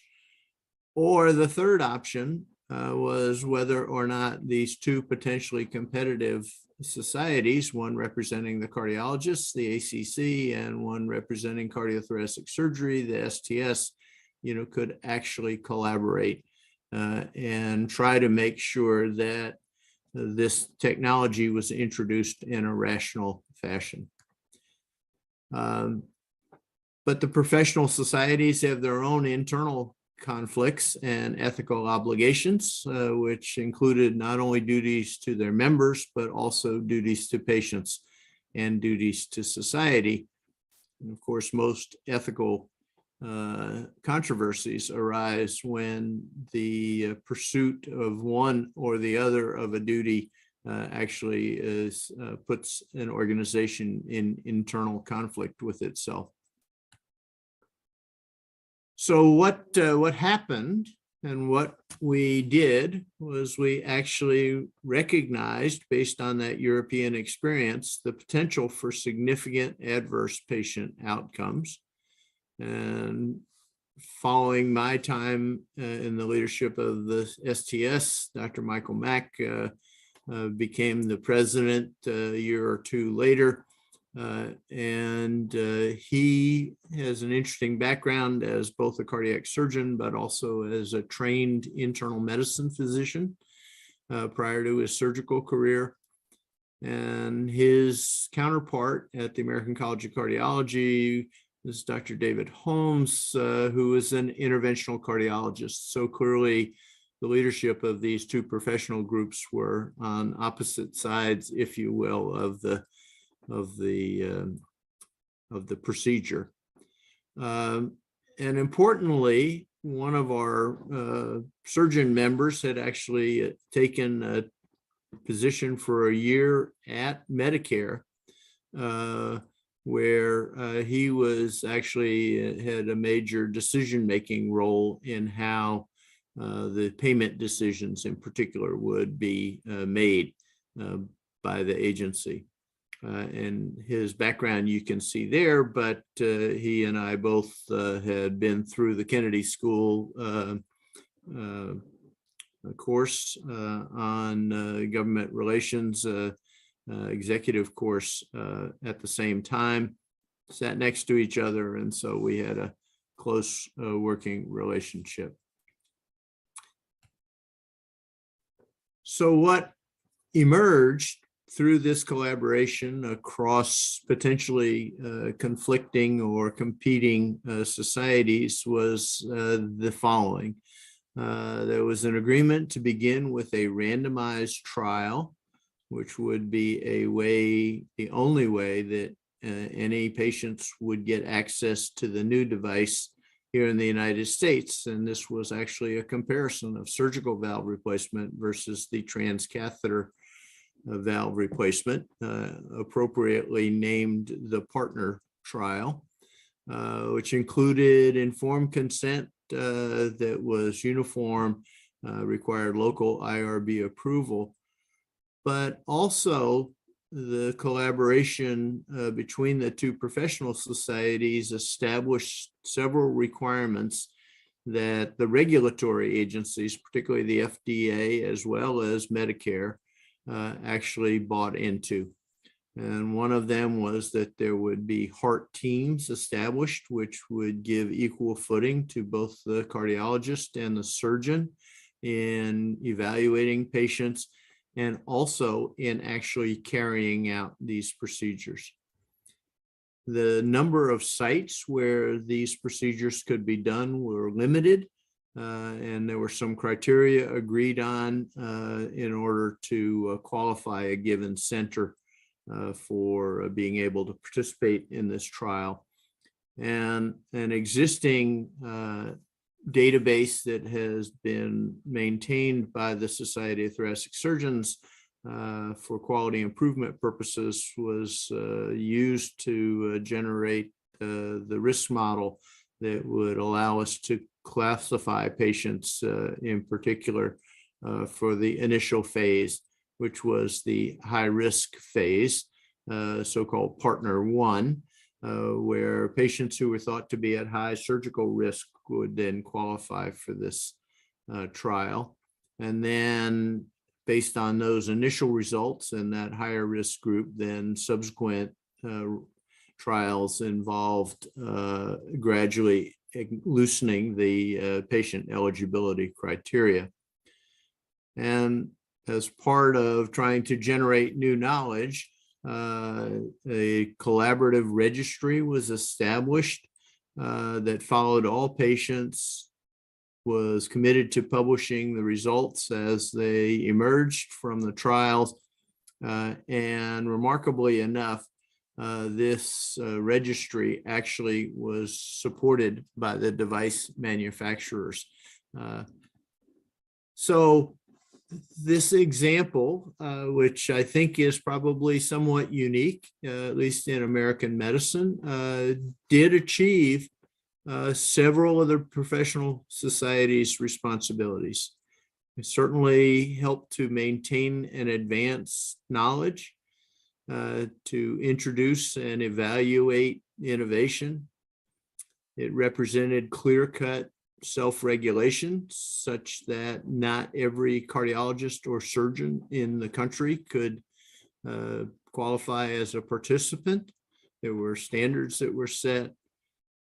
Ultimately, the collective belief was that we actually we're serving the patient's interests because of the lack of certainty about many aspects of this device. We certainly were interested in performance above personal reward because not every one could go out and do these procedures and enhance their remuneration. And in a sense, this provided the basis for fairly distributing our finite medical resources, because the door was not thrown open wide with the rapid dissemination of this technology as had occurred in Europe, with potentially at least some compromise of the patient's best interests. So I would argue that we have demonstrated through this case that new technology can be rationally and ethically introduced at a nationwide level, accomplishing the goals of advancing knowledge and minimizing patient risk. And as evidence for that, the results from the transcatheter valve now are equivalent to those of the surgical valve, at least in the United States. There was an ability to demonstrate cost effectiveness, and I would argue this provides a template potentially for future innovations to be introduced. Professional society collaboration and leadership were essential.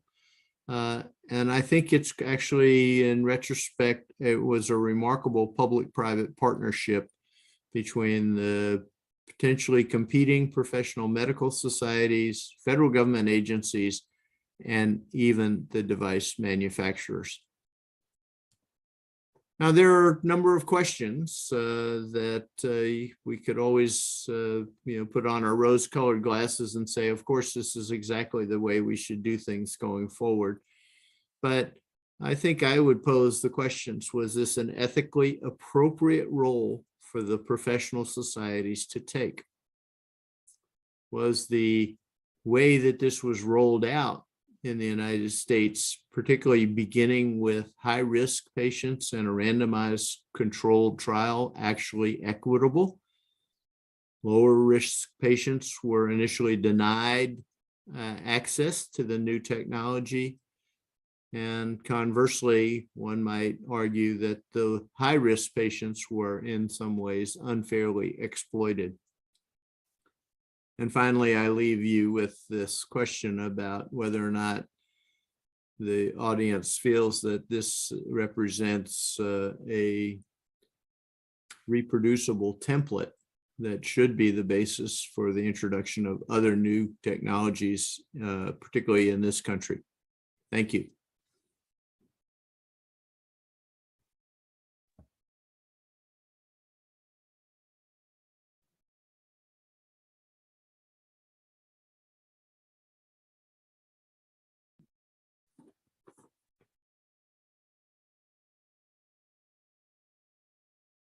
I'm Martin McNeely, John's partner on this short trip. I have no financial conflicts to disclose, but I must disclose that I've operated on uncountable numbers of patients using innovative technologies and procedures, often with fully informed consent, though many patients don't want to know the amount of detail that was disclosed in most of the talks that you've heard earlier. Next slide.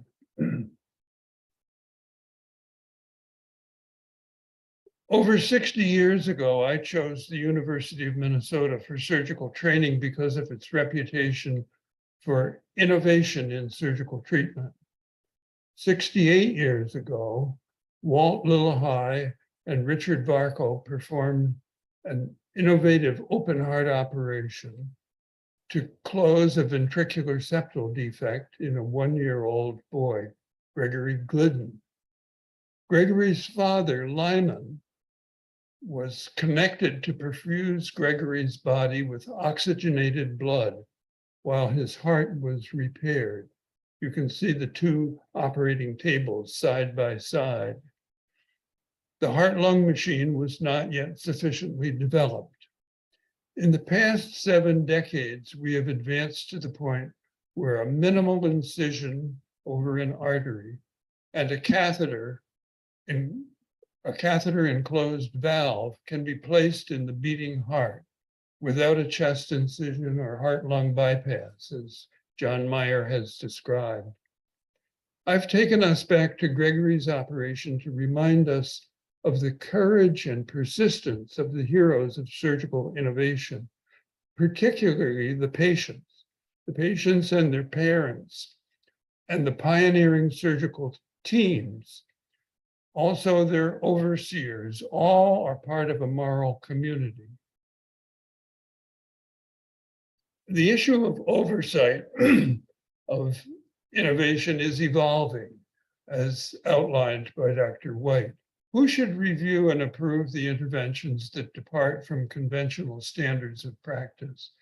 For Dr. Lillehei in the 1950s, the chief of surgery, Dr. Owen Wangenstein, gave his permission with a note on Dr. Lillehei's door that said, "By all means, go ahead. Good luck."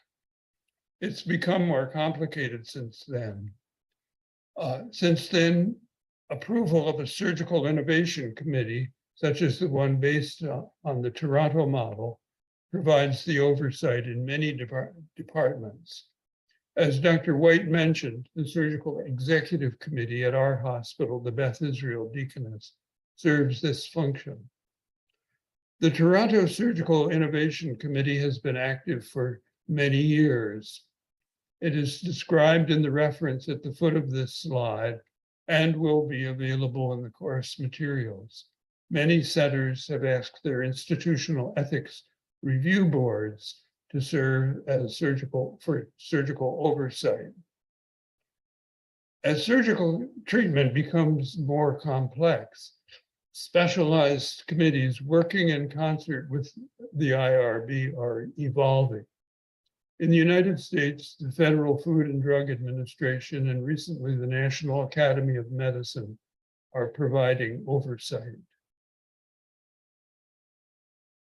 Two closing thoughts about innovation. We're currently celebrating the development of an mRNA vaccine against a lethal pandemic disease, a seemingly near miraculous innovation. While we celebrate this accomplishment, we need to improve it beyond disposable sterile needles distributed throughout the world and sterile syringes and an electrically powered cold chain.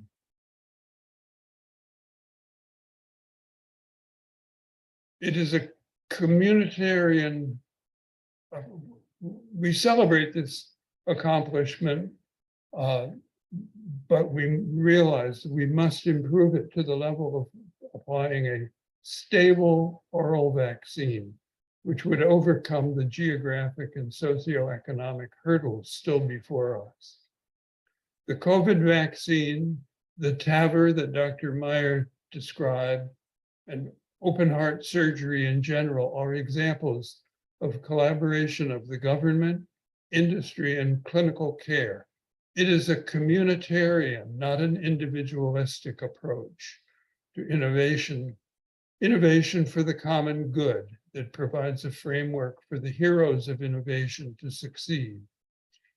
In this menacing time in our history, it has been inspiring for us preparing this course, and for you participants. It is hopeful for all of us to gather together in the Surgical Innovation Conference and celebrate these accomplishments. Thank you for your attention.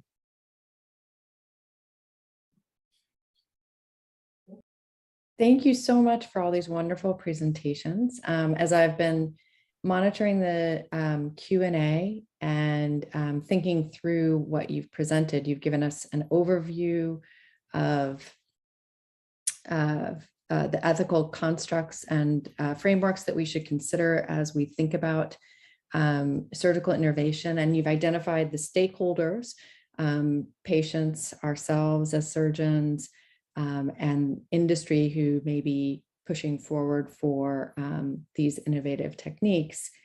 And within those stakeholders and probably others we can all identify, there will be certain conflicts. So you can imagine that our questions are all centering around these conflicts of interest that arise and how each of you might resolve those conflicts. And the questions are nuanced and try to come at various ways in which these conflicts do arise. So let's lead off with a question for Dr. Williamson. As you're talking about the new technology that you'll be incorporating into your work, two questions come up. How do you decide, and you addressed this briefly, you said you try to pick things that have good outcomes, but then how do you decide if something is, and I'll quote the question, a new innovation, truly with promise, and not a fad? And then building upon that, as you're bringing that forward, how do you decide when you're competent enough to undertake your first non-mentored procedure? You talked about the consent process, but how do you personally figure that out? And those are the different conflicts that can arise in this area.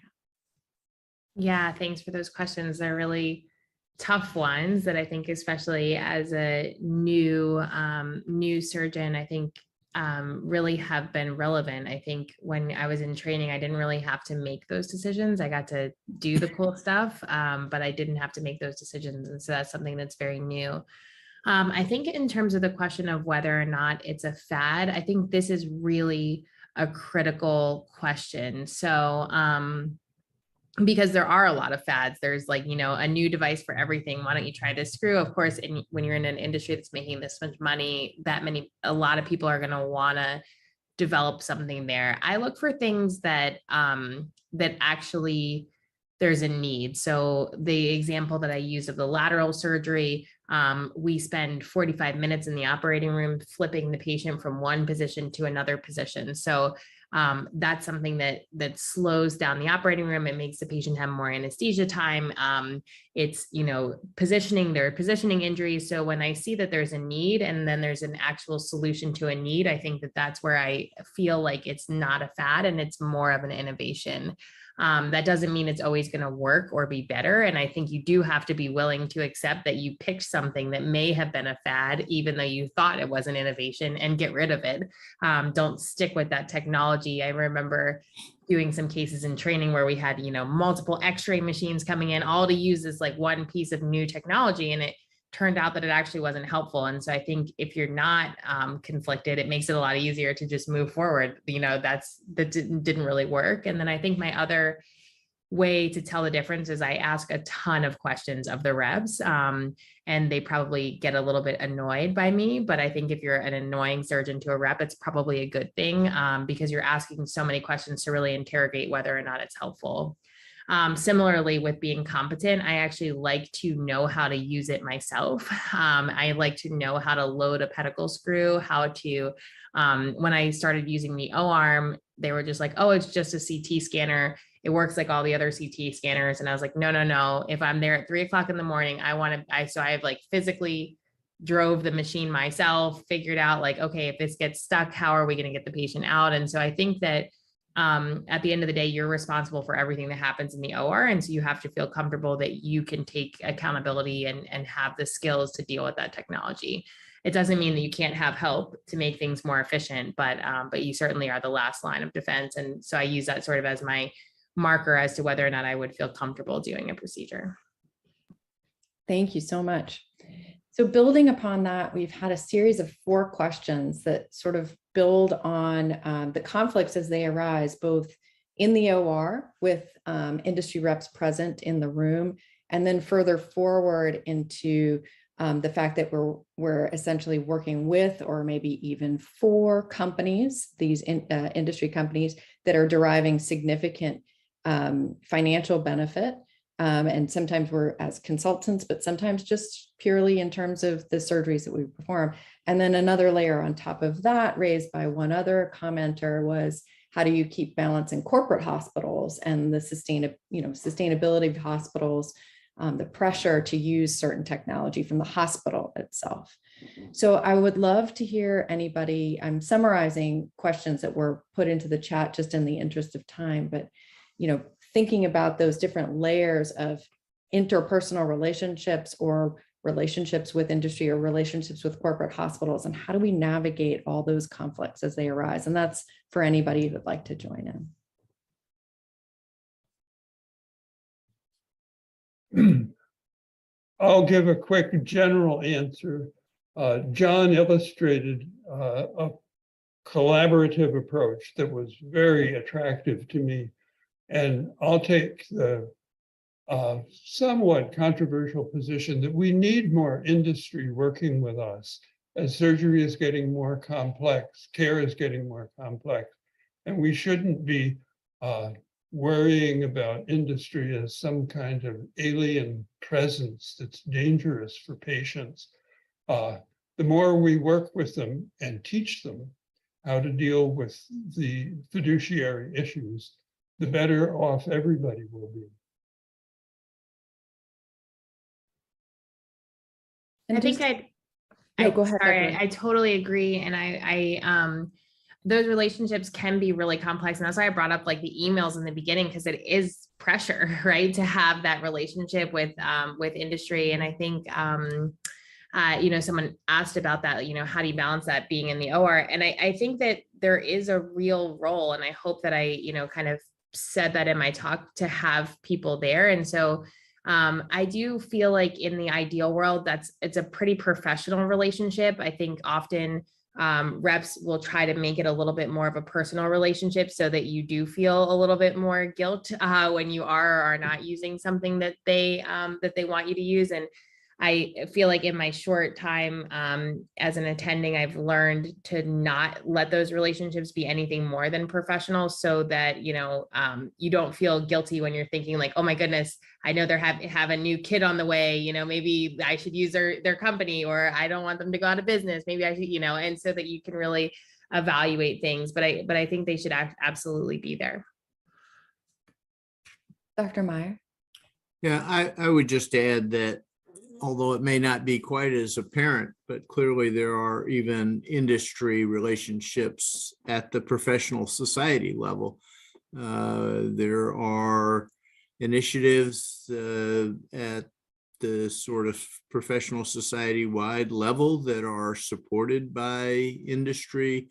There has been a role for professional societies to conduct educational sessions that primarily are, directed at maybe learning how to use new techniques and new technologies, such as the ones that we described. I can tell you that the device makers for that transcatheter aortic valve were not very happy with the professional societies when it was to be not a free open market rollout, but rather it would be done in a controlled fashion. And yet ultimately they came around and actually, as I indicated, helped support the registry because they actually needed the data as well to demonstrate safety and efficacy for further FDA level approvals. So it became a nice confluence of interests and a great partnership, which, beginning at the, when it was first, these discussions were first being held, it was not so apparent that the interests would actually all be aligned. And ultimately, at the end of the day, I think what sort of carried the day was, we're all obligated to do what's best for the patients. And that really became the sort of unifying theme for guiding how it was that we would go forward. Thank you, Dr. Meyer. I think you've answered a pretty direct question in the chat, which was, essentially, is industry ever truly patient first aligned, in the sense that they have such a strong financial incentive to proceed forward with continually moving more and more technology forward and more expensive options. But as you noted in your case presentation and in your discussion just now, at the end of the day, with the type of collaboration that you've described, you were able to ensure at least that industry that may already have had good intentions for the patient population was truly patient aligned and ethically focused on the patient first. Is that correct? I would say that's a good summary. Yes, thank you. And so someone had proposed that perhaps, so thinking again about this relationship with industry, these are multi-billion-dollar companies. Is there a role, though, in these relationships that we have with industry to not engage with them in any financial way whatsoever? So there's been some people who've proposed, one person proposed in the chat, that we just certainly can't have any financial relationship with industry whatsoever. And at first blush, I'm thinking of consultation fees, but of course we're paid to do the surgeries. We have incentives to do these surgeries that are financial as well. You could get quite into the weeds trying to define where that relationship could even end. Does anybody have a comment about that? Perhaps Dr. McNeely, because I know that you're very much in favor of having continued relationships with industry, and I do see the benefit from that. Well, I was inspired from those early closure of ventricular septal defects, which, when patched, occasionally the conduction system was injured, requiring the invention of the pacemaker. And so the whole pacemaker industry grew out of collaboration between the Medtronic company and the surgeons at the University of Minnesota. That kind of collaboration was inspiring to me to watch, and it can go on, as I'm sure Teresa experiences with the spine companies. If it's a thoroughly patient-oriented, patient-motivated collaboration, then it's a winner for all of us. Any other comments on that point? So I think, Louise, it's important to realize that the companies are there to make a profit, to make money for their shareholders. If they didn't do that, they would go out of business. So their business is to generate, in some cases, new and innovative surgical products. And if they fail at that, they'll go out of business and there won't be any new innovative surgical products. So I think that they may have a bias to the success of their various products, but in no way are they interested in just pushing failing devices on people, because in the long run, it's going to come back to bite them. So I don't think that they're sort of the evil empire. And I think that many of these innovative technologies would not exist were it not for industry, which supports them, which funds them, that pays the bills for these long regulatory processes. And obviously they need to get something back in the end. They're not charities. But I think along a similar line, one of the questions here had to do with corporate hospitals. And I think it's important to realize that corporate hospitals are there that have to make money, but not-for-profit hospitals are definitely not there to make a loss. Because if they make a loss year after year, they go out of business too.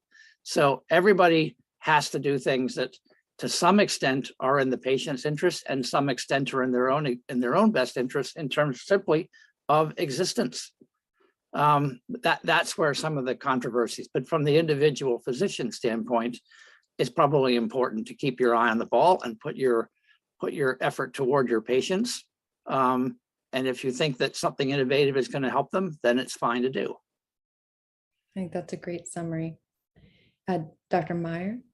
Yeah, I would just point out the other role that industry has served, certainly in the cardiovascular realm, and I think in a lot of other realms, and that is, one of us might get a good idea or think of a new way to do things, but to actually carry that forward through the regulatory processes that Dr. White was describing and through actually making sure that the device is reliably manufactured and comes out sterile and comes, for insertion and all of those sorts of things that, us physician surgeon types don't have any experience or expertise with.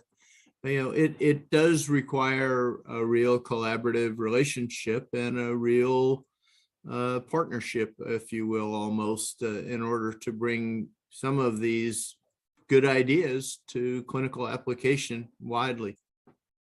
Yeah, that's an excellent point. The complexities are not things that we can address easily outside of this current system and relationship with industry that we have, both from a regulatory standpoint and passing those hurdles, but just in designing things that are so complex as well.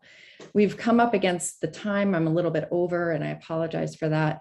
I guess there was one question we didn't address that it naturally flows from our conversation, so I'll send you off with it to ponder, which was how can we find a balance between continuously advancing surgical technologies, which we've all said we really want to do, while also improving the availability of more basic surgical resources to areas in need. And so, building upon our commitment to understanding disparities in access, we've talked about all these high cost and pushing the boundaries there, but also we always need to keep our eye on the prizes or eye on the ball, as Dr. White was saying, and be sure that we are putting our patients first, and that means ensuring access to surgery in the first instance, even the less technologically advanced. I would just want to thank all of our presenters tonight, and I'll turn it over to Dr. Hanto. I'm so grateful to have been part of this conversation with each of you. Thank you very much, Dr. King. I would like to reiterate and thank our presenters tonight, Drs. White, Williamson, Meyer, and McNeely, for their outstanding and provocative discussion of the ethical considerations in surgical innovation. I would also like to thank all of you who listened tonight and asked questions of our expert panel.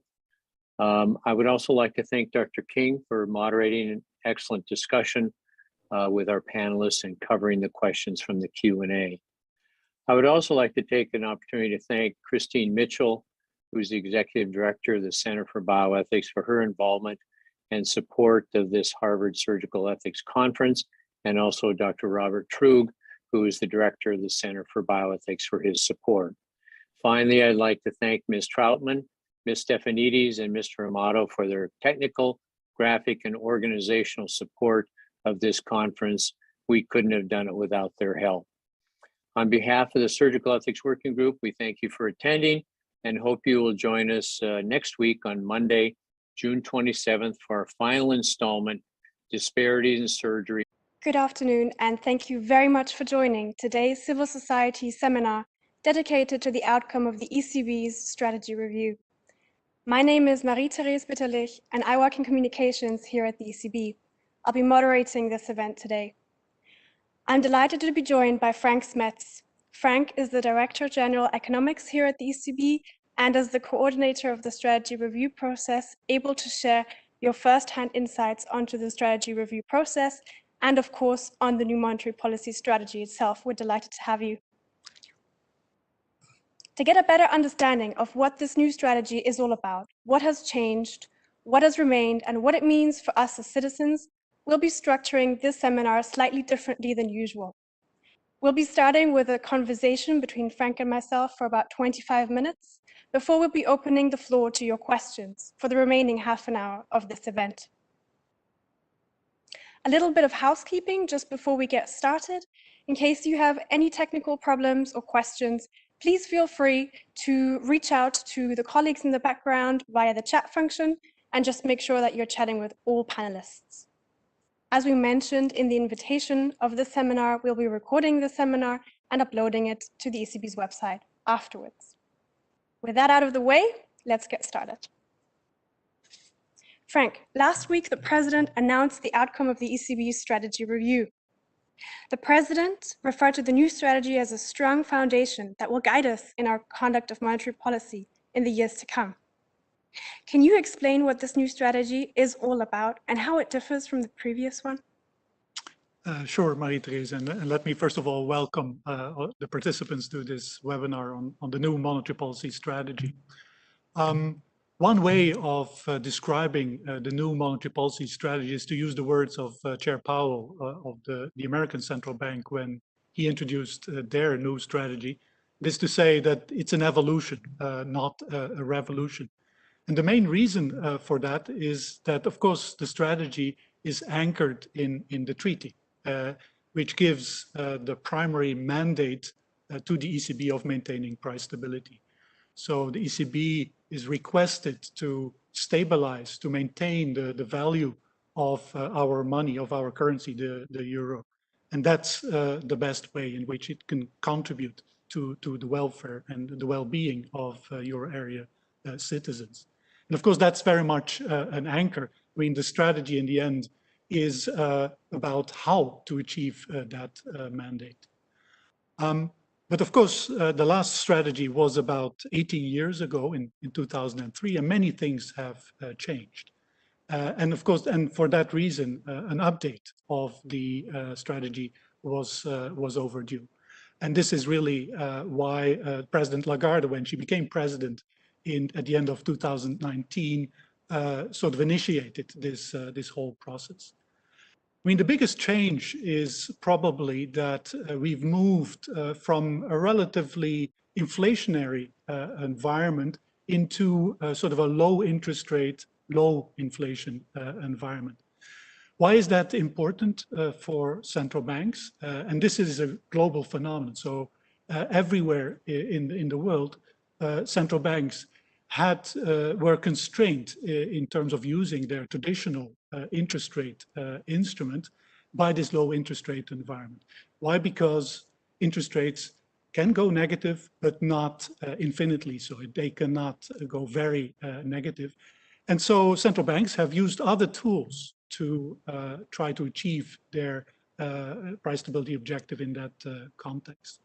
So that's one important reason.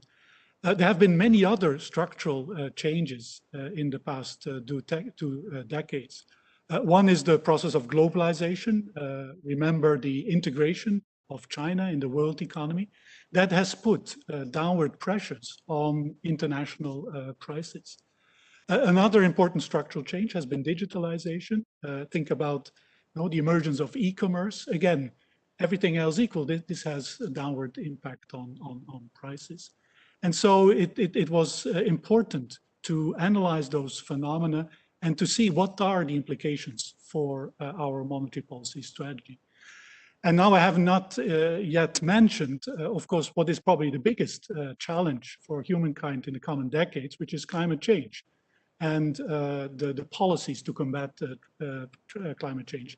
That's also a part of the strategy. And so the purpose of the whole process was really to make our strategy fit for purpose for the coming years. Thank you very much, Frank. What do you think is the most important change that came with this new strategy? Well, there have been a number of changes, and we can talk about those. But let me maybe first focus on what is the core of the ECB monetary policy strategy, and that is how to formulate and maintain price stability. I mean, the most visible change is probably the 2% symmetric inflation target. So the Governing Council considers that in order to maintain price stability, it best aims for inflation to be at 2% in the medium term. And let me emphasize two aspects of this target. First of all, there's a small inflation buffer of 2%, which is important in order to reduce the risks of deflation and to give some policy space for interest rate policies in response to these inflationary shocks. The other feature of this target, which is very important, is that it is symmetric.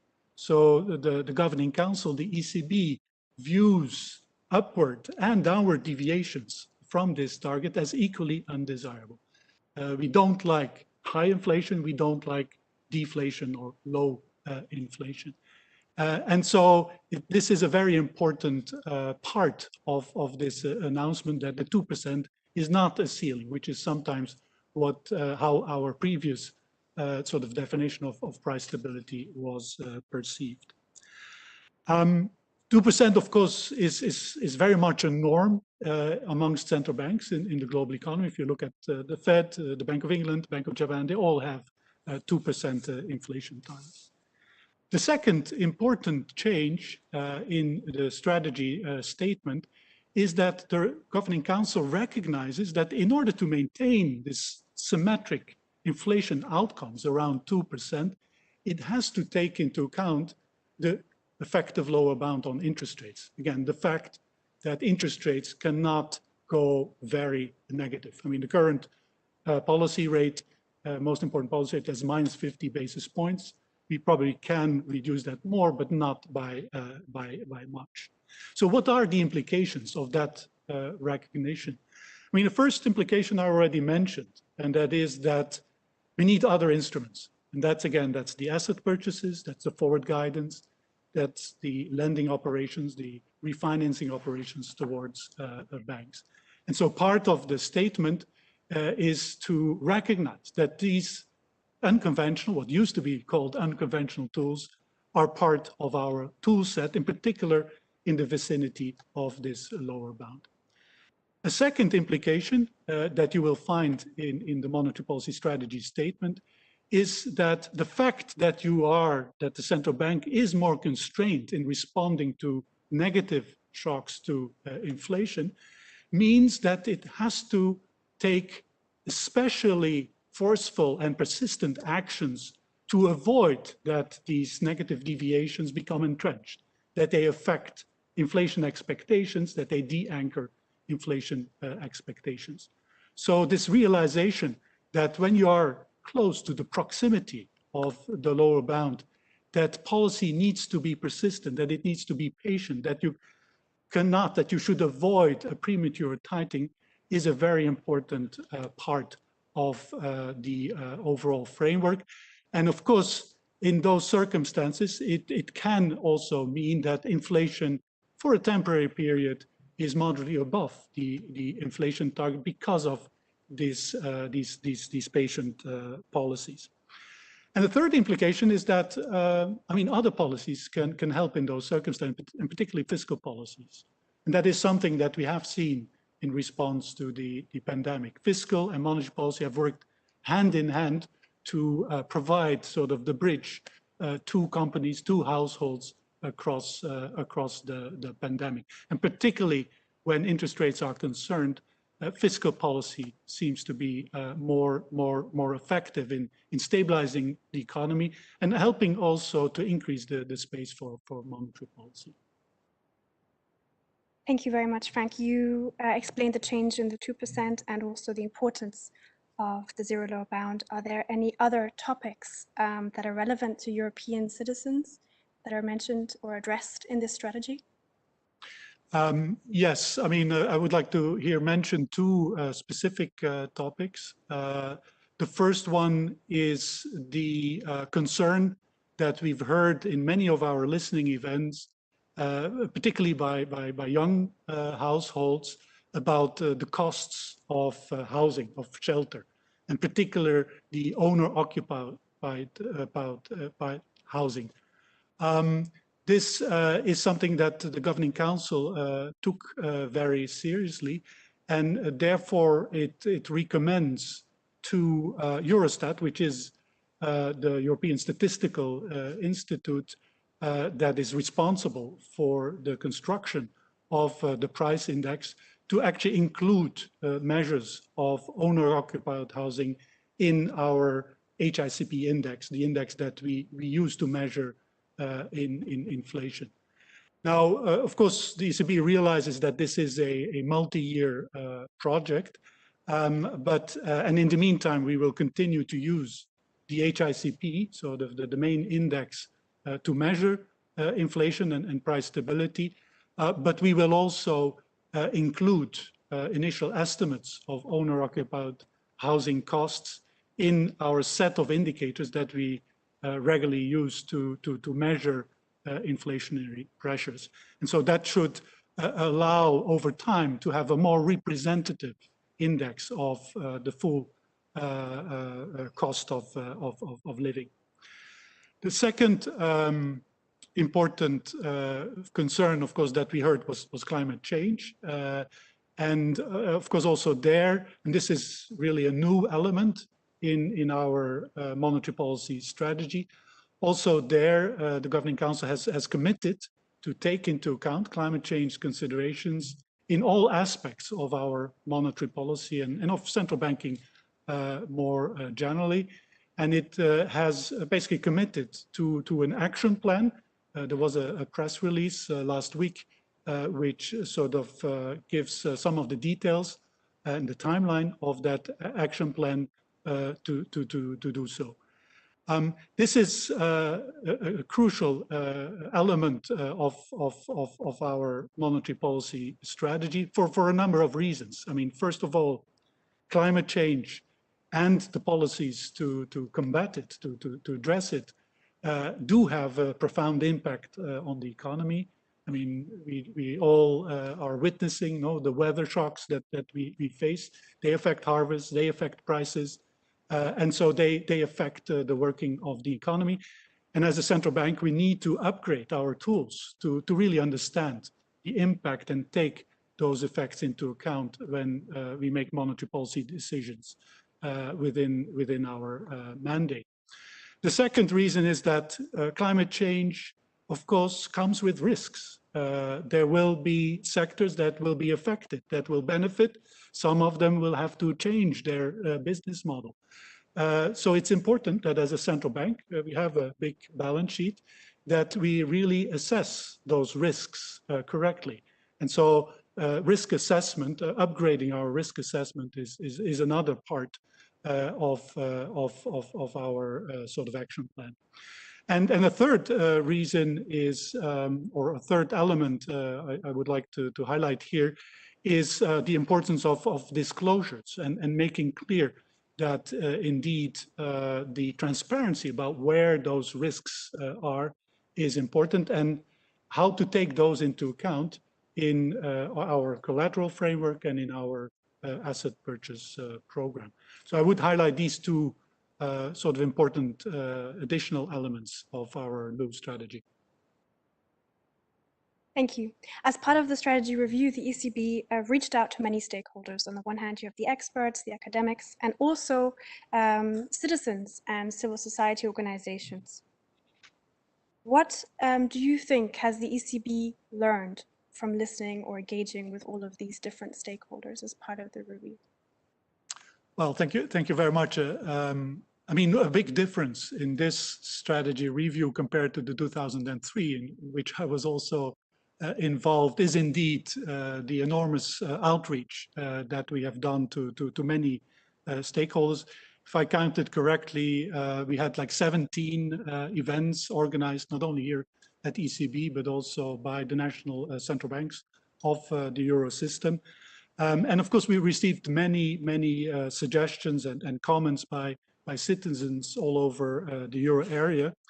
We also listened to expert audiences, to academics, to analysts, the European Parliament, civil society organizations like the ones you are representing, and as I mentioned, individual citizens and also our own staff. Of course, the messages were sort of diverse and depended very much on the personal perspective of the respondents, but many of the issues that we heard, we already discussed in our conversation. I mean, one is climate change.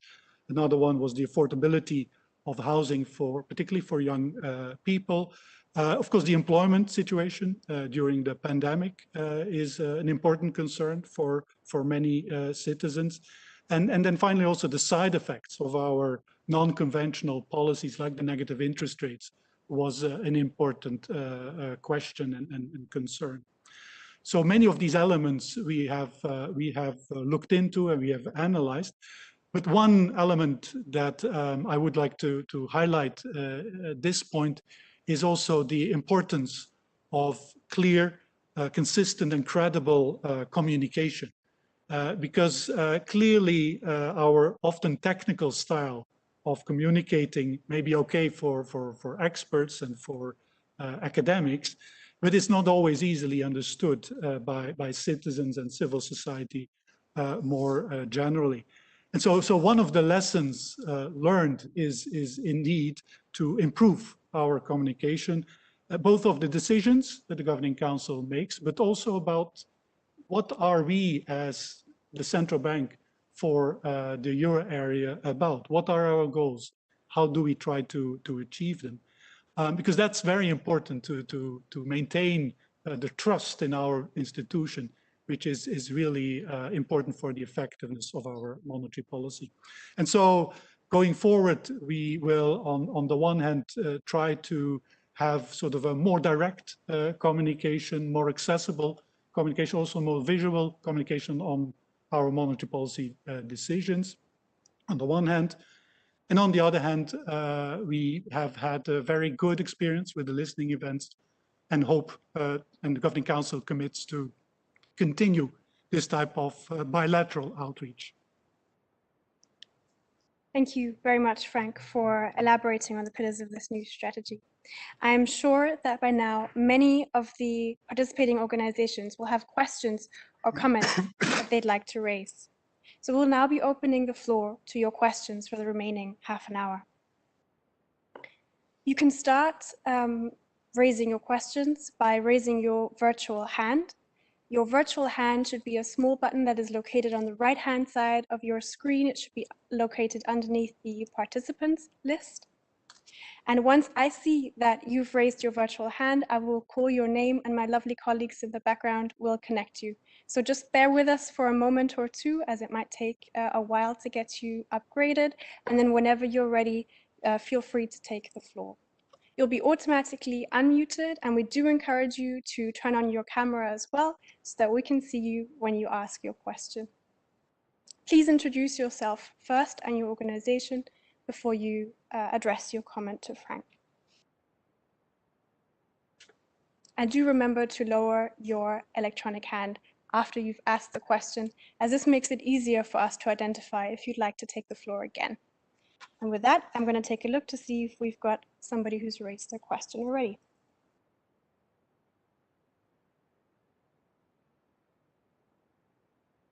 I can see the first question comes from Ms. Orintuya Batsaikan. I hope I pronounced your name correctly, and I apologize in advance if I did not. Please bear with us for one moment, and you should be upgraded shortly.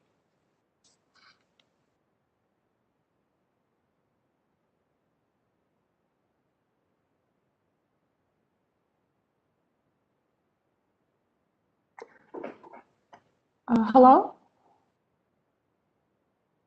Hello. Hi, can you hear me? Yes, Yeah. absolutely. Thank you very much. I'm Orintuya Batsaikan. I'm an economist here at Positive Money Europe, an NGO based in Brussels. I have a question on the targeted longer-term refinancing operations.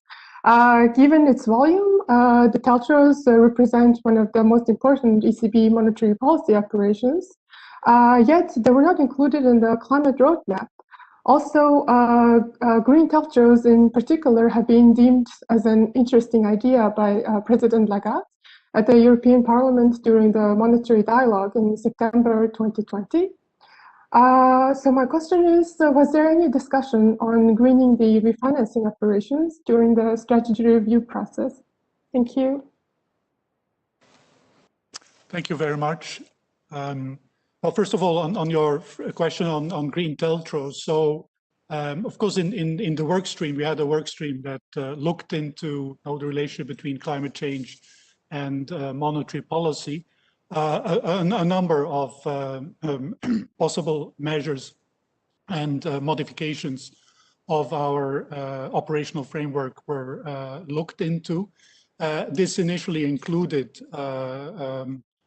some of the measures that you mentioned, but in terms of the actual action plan, the Governing Council decided to focus particularly on the issue of disclosures, because this can have a very beneficial impact also on sustainable finance by increasing the transparency of the market and sort of openness about where climate exposures and climate risks are.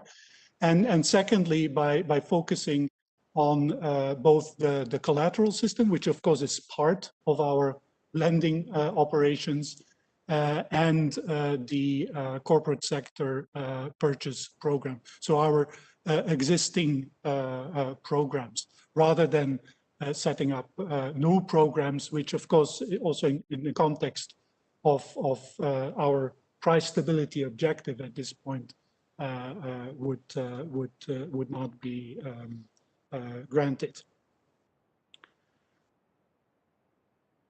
On the question of sort of green asset purchase program, again, basically it's the same answer. It was seen as more important to actually look into our existing corporate sector purchase program, where, as you may have seen from the action plan, we will have a work stream looking into the issue of market neutrality and market efficiency and how that may lead to sort of alternative benchmarks for our purchase programs. Thank you. Thank you. We've got the next question coming up from Mr. Mauricio Vargas from Greenpeace.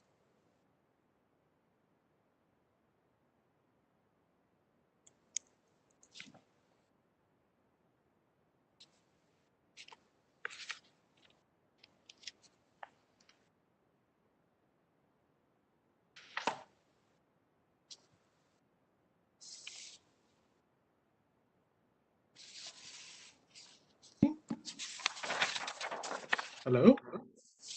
Hello. We can hear you. Hello, can you hear me? Yes, sir, we can. Me? Yes. Yep. Hello? Hello. I can't hear you.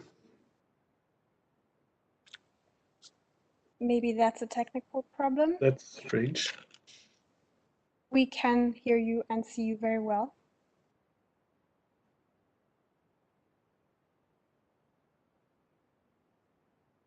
Maybe we will try to sort out this technical problem and continue with the next speaker for the moment. And we'll try again to upgrade you at a later stage to hear your question. So we will take the next questioner for now. This next question comes from Ms. Alessia Del Vasto from Positive Money again.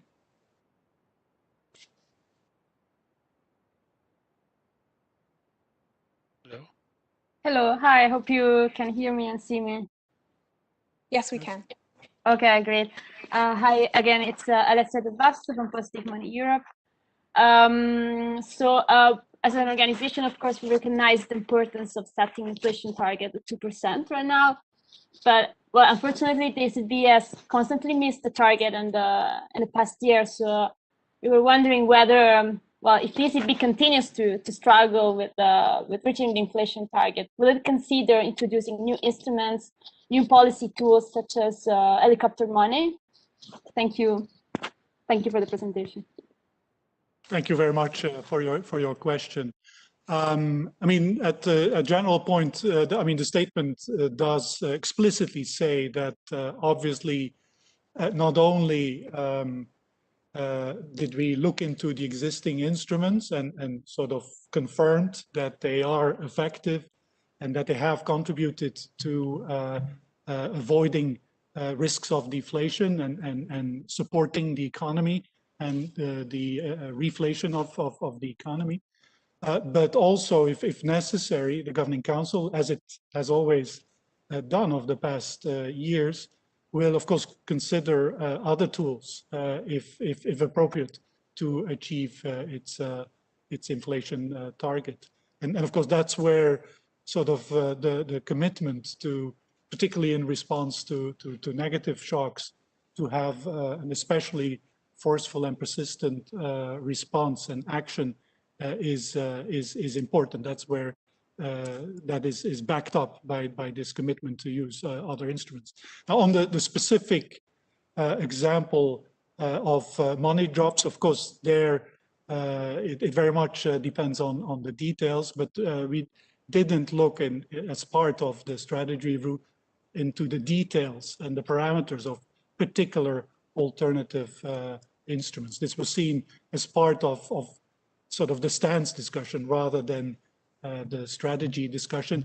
And of course, particularly money drops in some variants has a number of legal and economic questions, and also interact with fiscal policy, which would raise concerns.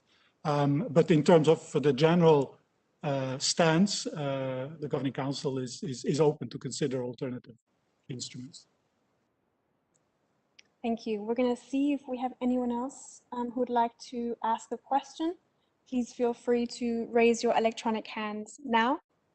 And then when you've raised your hand, I will be able to pull you out, and my colleagues will be able to upgrade you so you can take the floor.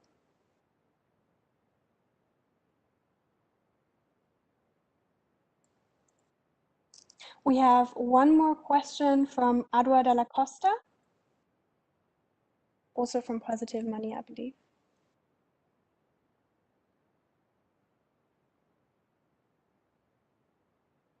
Hello?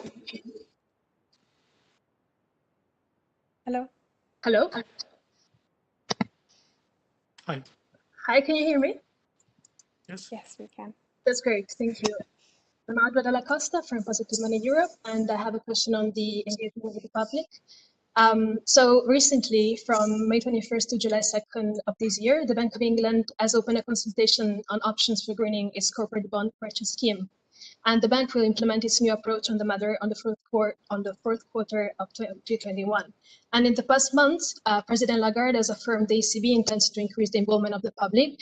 And today you have confirmed this by highlighting the success of the ECB listening events. Indeed, the large participation to the scheme and to the consultation on a digital euro have shown society's great interest in being involved in the ECB decision.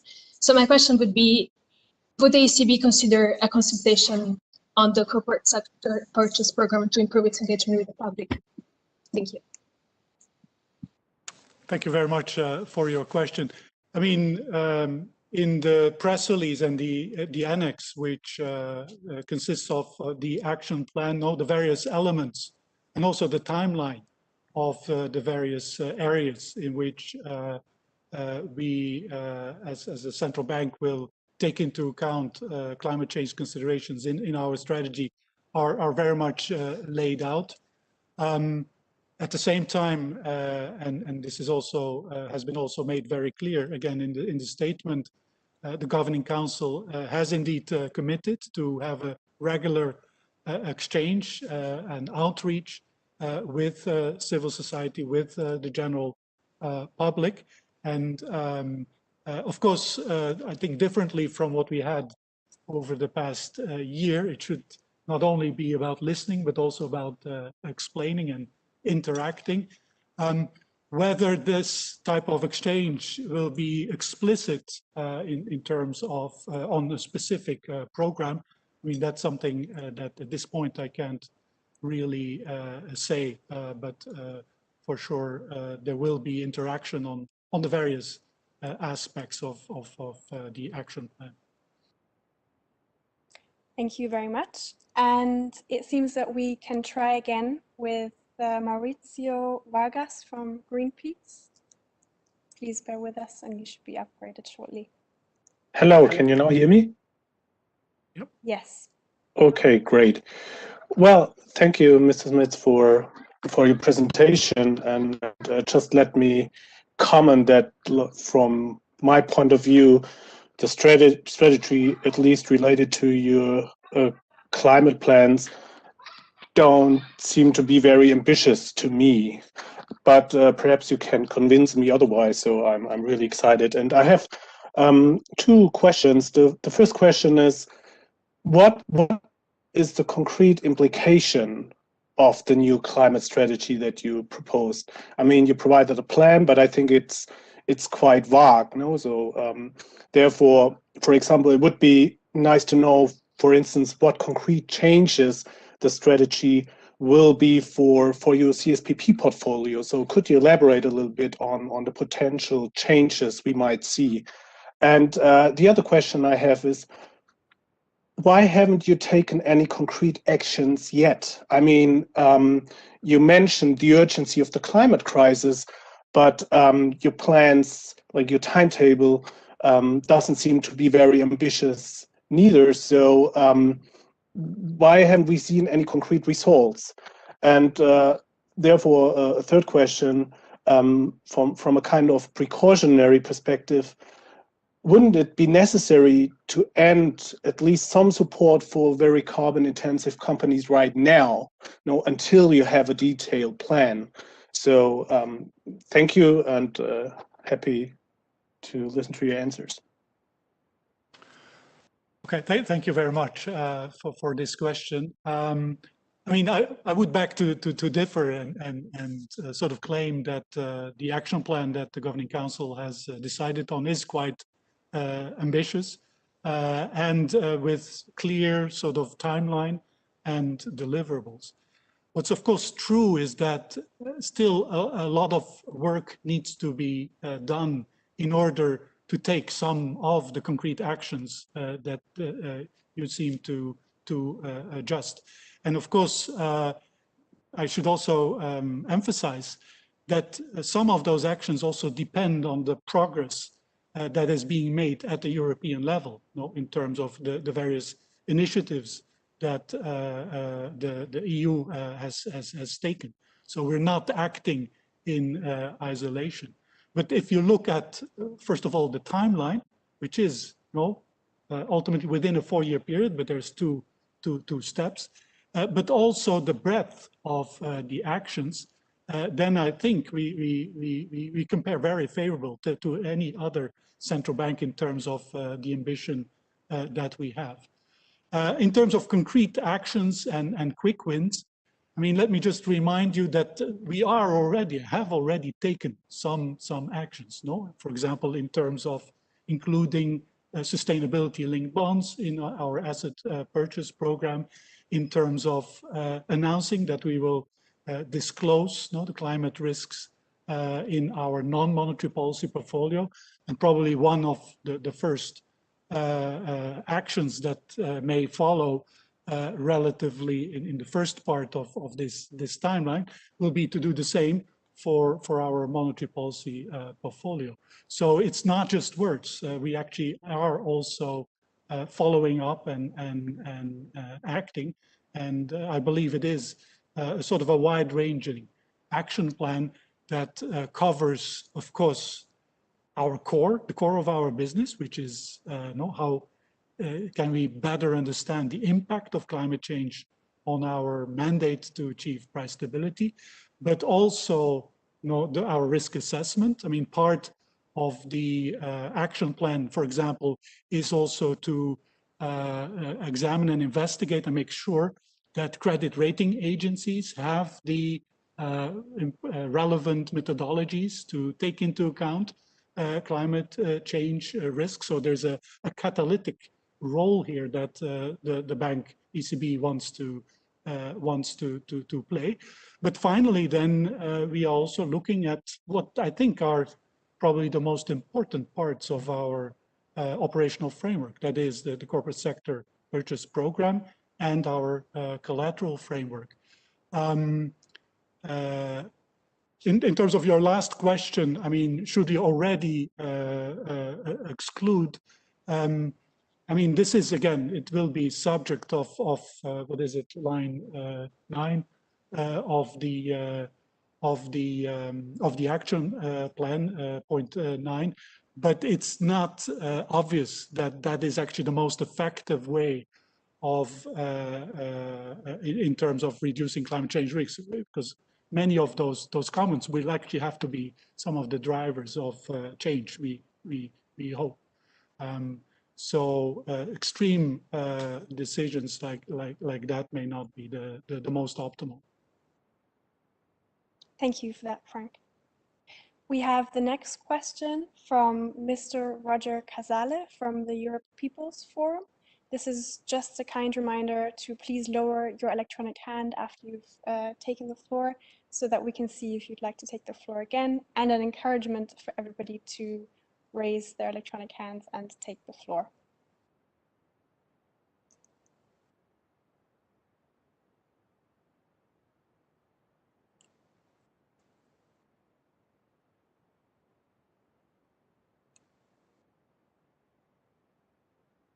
Thank you very much.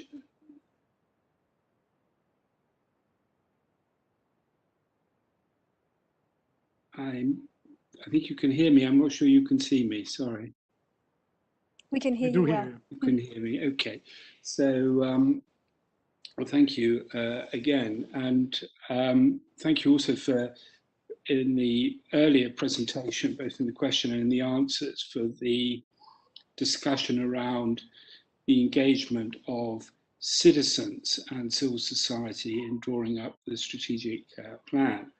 And I think all of us who are engaged in this enterprise of promoting citizen participation, something that we focus on at Europe's People's Forum, are very well aware that it's an easy thing to talk about and it's a difficult thing to do.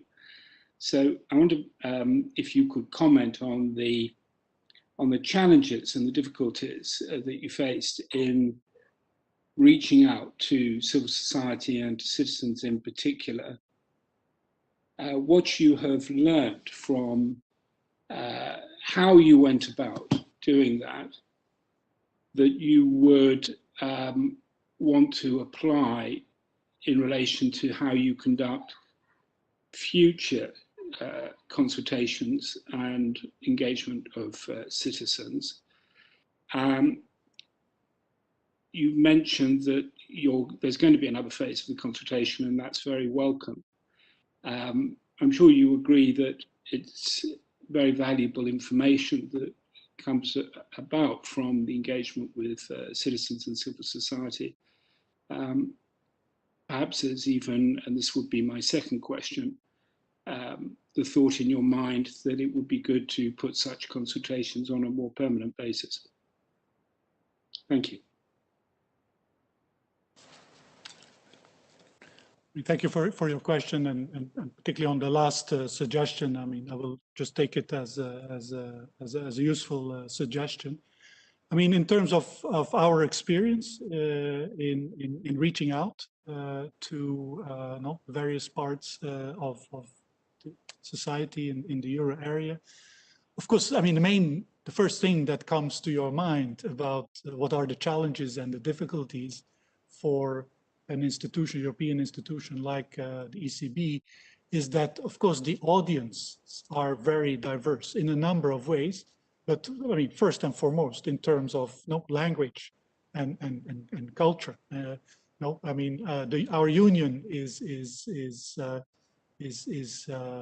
about unity with diversity, and so to ensure that sort of that diversity is acknowledged and that we can reach out to the different parts of the society, I mean, is a challenge, even a bigger challenge than I would say in a national environment. Fortunately, we are not only an ECB here in Frankfurt, but also a system, the Euro system of national central banks.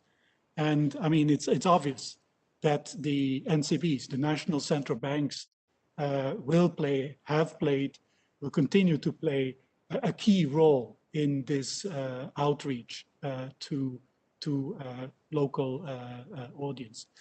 I mean, at the ECB, of course, our comparative advantage is to reach out to pan-European civil society organizations like yours, to the European Parliament, to other European institutions, and of course, more generally through our communication on our website. But an important role clearly has to be played by the national central banks. And so they are, of course, very much on board on this commitment to have more regular outreach programs with citizens.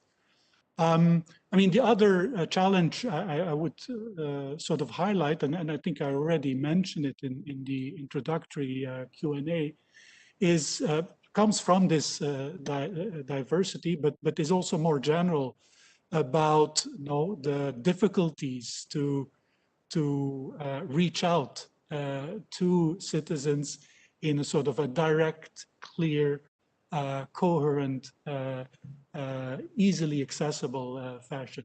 So what we learned is that actually the knowledge of the ECB, of the central bank, of the euro, is not very great. And so we need to really make more efforts in explaining really what we are about.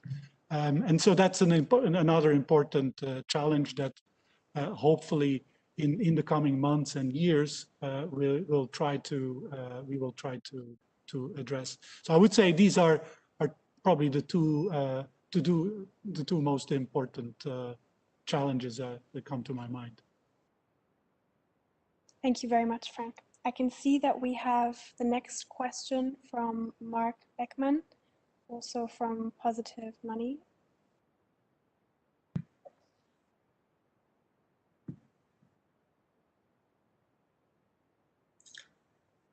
Hello. Can you just confirm if you hear me well? Yep. Yes, we can. Thanks a lot. I just wanted to come back to the last question actually on citizen engagement, because we as Positive Money have been organizing a big outreach project called the European Citizens Bank, where we built a platform similar to the Conference on the Future of the European Union, where we put up content on the monetary policy issues, where we organized webinars where citizens could learn about current debates, and where we organized citizen assemblies, where we drew citizens into a one-day, two-day workshop and let them discuss monetary policy issues. And so we've been doing that project in several countries, and some countries are still to come, and we're assembling the recommendations that citizens formulate in these assemblies together. And so my question would be, if you are in the spirit of your commitment to public engagement, the citizens would be interested in meeting with the citizens who came up with these recommendations, and maybe to have a session where we can compare and contrast what the citizens in our outreach program have come up with, and maybe the outcome of the new strategic review that you now finalized. Thanks. Thank you. Of course, we are aware of your initiative, and particularly our communications department very much sort of follows what is going on. And I would say that it's very important to have those initiatives, because basically I think it can help better understand what the ECB, what monetary policy is about, and of course subject to sort of what the communications department is doing. I'm sure we would be happy to interact and to contribute where we can. Thank you. So this is just to let you know that we have got a little bit more time in case anyone else would like to take the floor. Please raise your electronic hands now.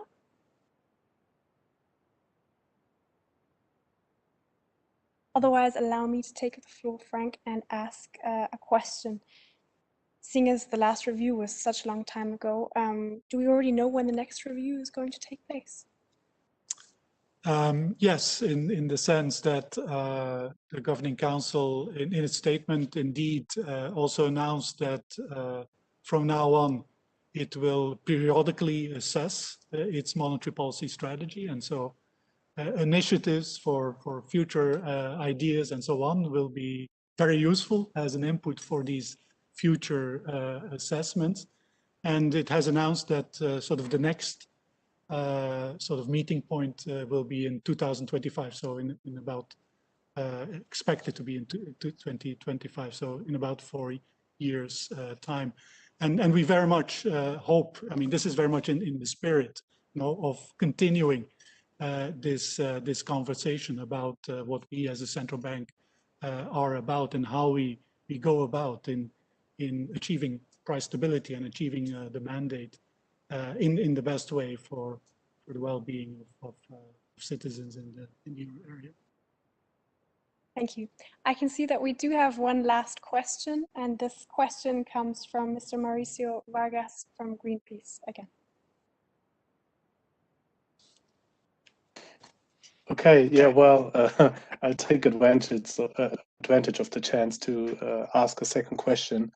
It's, of course, related to your climate action plan.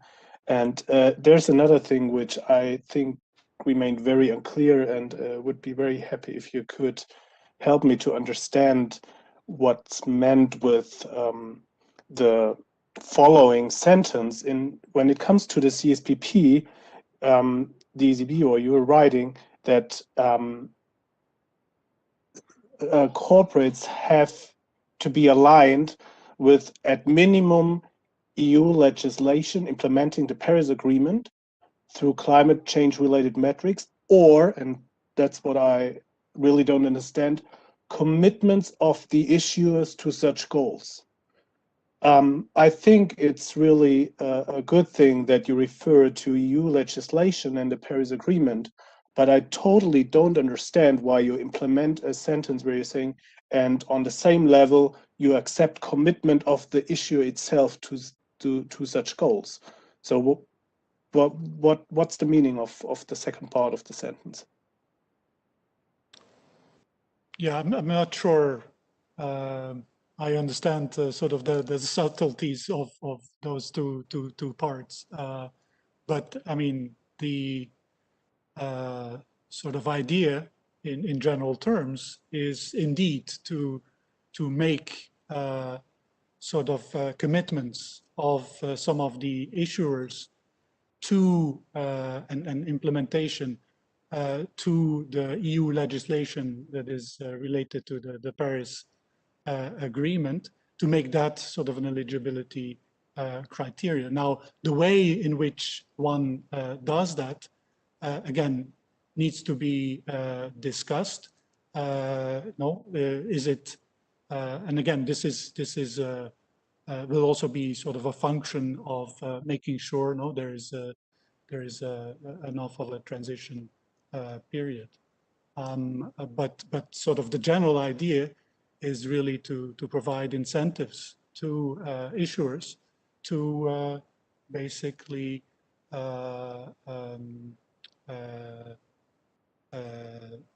commit or to align their own plans with respect to climate change with the EU legislation implementing the Paris Accord.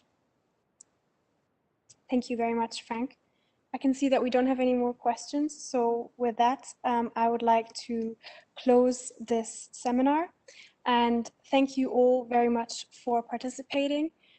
Thanks to you and your active and lively contributions, we had a very engaging seminar.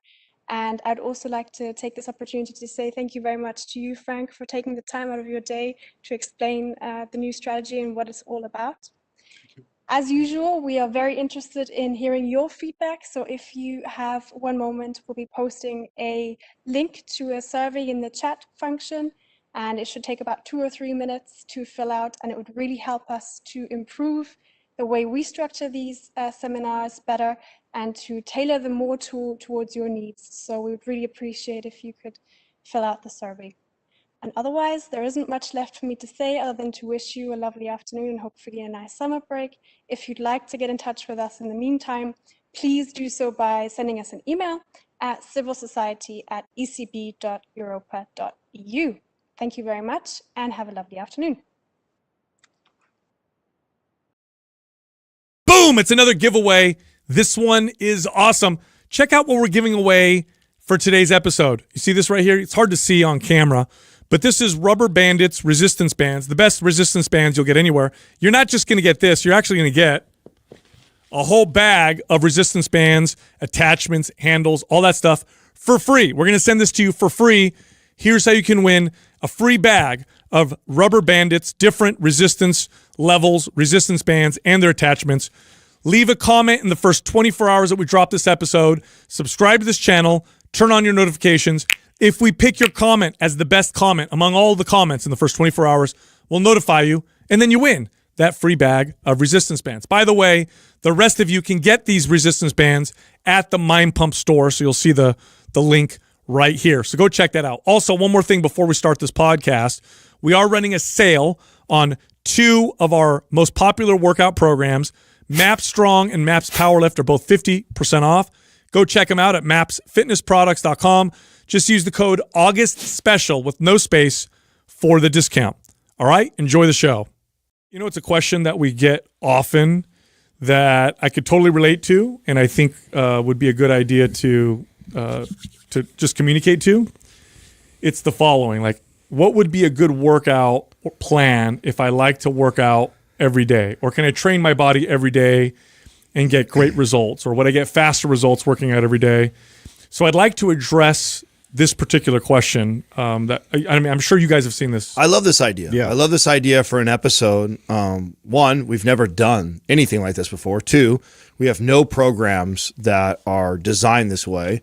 But the truth is, and I talked about this early on the podcast, that I go to the gym 7 days a week. Right now, I'm not like this. When I was consistently training back when I was competing, I was in the gym 7 days a week. But the thing that I always had to communicate to people is like, 7 days a week in the training doesn't mean that I'm like hammering the weights 7 days a week. You have to modify intensity, and then I would focus on other things. And so I've had a lot of questions about what that looks like. And so building a 7-day routine for the audience and those that actually love going to the gym that often or exercising that often, this will be fun. Well, I do want to be clear to everybody, just so you know right out the gates, you are going to get a free 7-day-a-week workout program from this episode. So that's what we did. We put it together for you, and we're going to literally lay it out.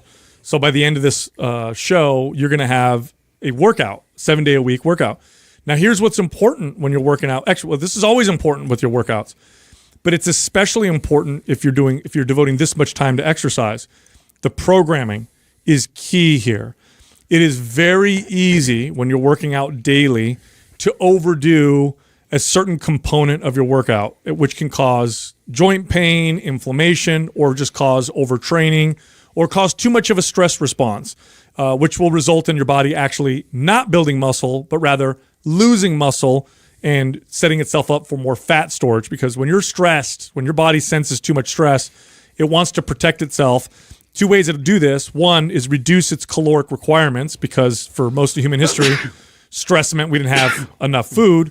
And number two, improve its ability to store more body fat, because body fat is an insurance policy against the most common form of stress for most of human history, which was not having enough food. The irony is that the more days that you're training in the gym, the more technical, the more challenging your running your program is. Totally. If you're only lifting 2 to 4 days a week, more basic. It is more basic, and you can get away with the routine looking pretty similar. You could get after it the same those 2 to 3 days every time you're training and be okay as far as intensity, as far as what you're training.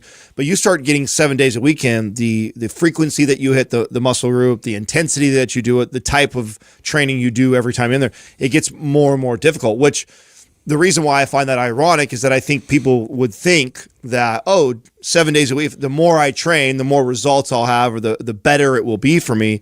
And no, I actually think the more you're in the gym, the more difficult it is to know how to program correctly so that you don't run into what you call the recovery trap, where you're just kind of spinning your wheels all the time. Yeah, the irony with that is you're in the gym and it's difficult to kind of program that. But on the other end of that, the consistency is something that's a lot easier, because when you break it up throughout the week and you're only there, let's say 2 to 3 times, during the week, it's really the motivation to keep that up, to keep up that routine tends to fall down quite a bit. Well, this is exactly why I did it. So, and Sal talks about this, right? Sal talks about, his consistency, and like he knows that if I didn't train in the morning, I wouldn't be as consistent as I am. And so he's carved that time off. That's his time. Nothing gets in the way of that. This is what I felt about getting ready for shows was I had to decide, like, this is my time. Like, I had a very strict routine in order to be consistent. And so I didn't like the idea of, a 3 or 4 day a week training program where I've got 3 or 4 days where I'm potentially off or not going to the gym. I needed, I know that every day, and back then it used to be 12. It's dialed in. Yeah, 12 to 2, I'm going to the gym. Nothing gets in the way of that. I built all the rest of my life around that time, so nothing got in the way. But I know that I can't go to the gym and train the same way 12 to 2 every single day, but I'm going to go to the gym, and I found that it was easier for me to stay consistent with something like that. This is, by the way, this is a documented psychological phenomenon. So on one hand, working out every single day means that you have to carve out time every single day. On the other hand, it is easier to stay consistent because it's a daily routine. But your drug manufacturers knew this a long time ago. So, like, for example, old school birth control pills for women, right? They'll take the birth control. This is the old way of doing it. A lot of birth control now has changed. But in the past, they would say, okay, take these birth control pills for X amount of days and then create an artificial period where you go off for 7 days, you get your period, and then you go back on. Here's how they design the birth control pills. You take them every single day. Yeah, 7 of them are sugar pills. Right. Yeah. Why did they do this? It dramatically improved and increased the consistency, because when people went off for 7 days, had to remember to go back on, you would have people messing up their schedules. Now, supplement companies know this as well. There's a reason why supplement companies will often attach their product to a daily routine. Take this in the morning, take this before bed, take this with lunch.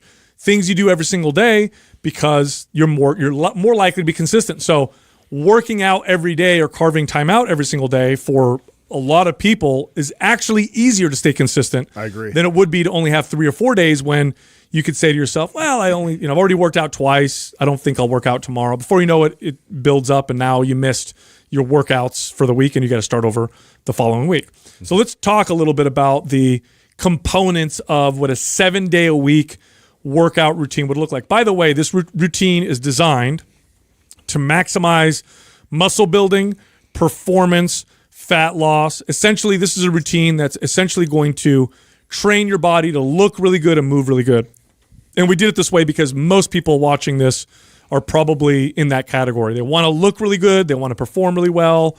And that's generally most people's goals. Yeah, it just sort of covers the broad base of, getting that kind of functional strength, also building muscle, but like applying adequate recovery and, implementing that so you have structure for each one of these days. So I love this too, that we're doing this, because when we started to piece this together, it looks very, very similar to what my 7-day routine is. And the first thing that we kind of agreed on is the first rule that I gave myself. So I knew one of the rules I said was, okay, if I'm going to be in this gym 6 to 7 days a week and I have a big goal, I'm trying to get on stage, do these things, I have to be careful that I don't overdo it. And so I had this hard rule of I would never allow myself more than 2 really hard training days. And by hard, I mean compound lifts, high intensity type of training. Yeah, heavy weight going after it. Very demanding I days. wanted to separate those out by a few. Obviously, I wouldn't go hard back-to-back days. I want to give a couple days in between. I want 2 of them are my intense training sessions where I'm going after the big major lifts. I'm getting after it really hard.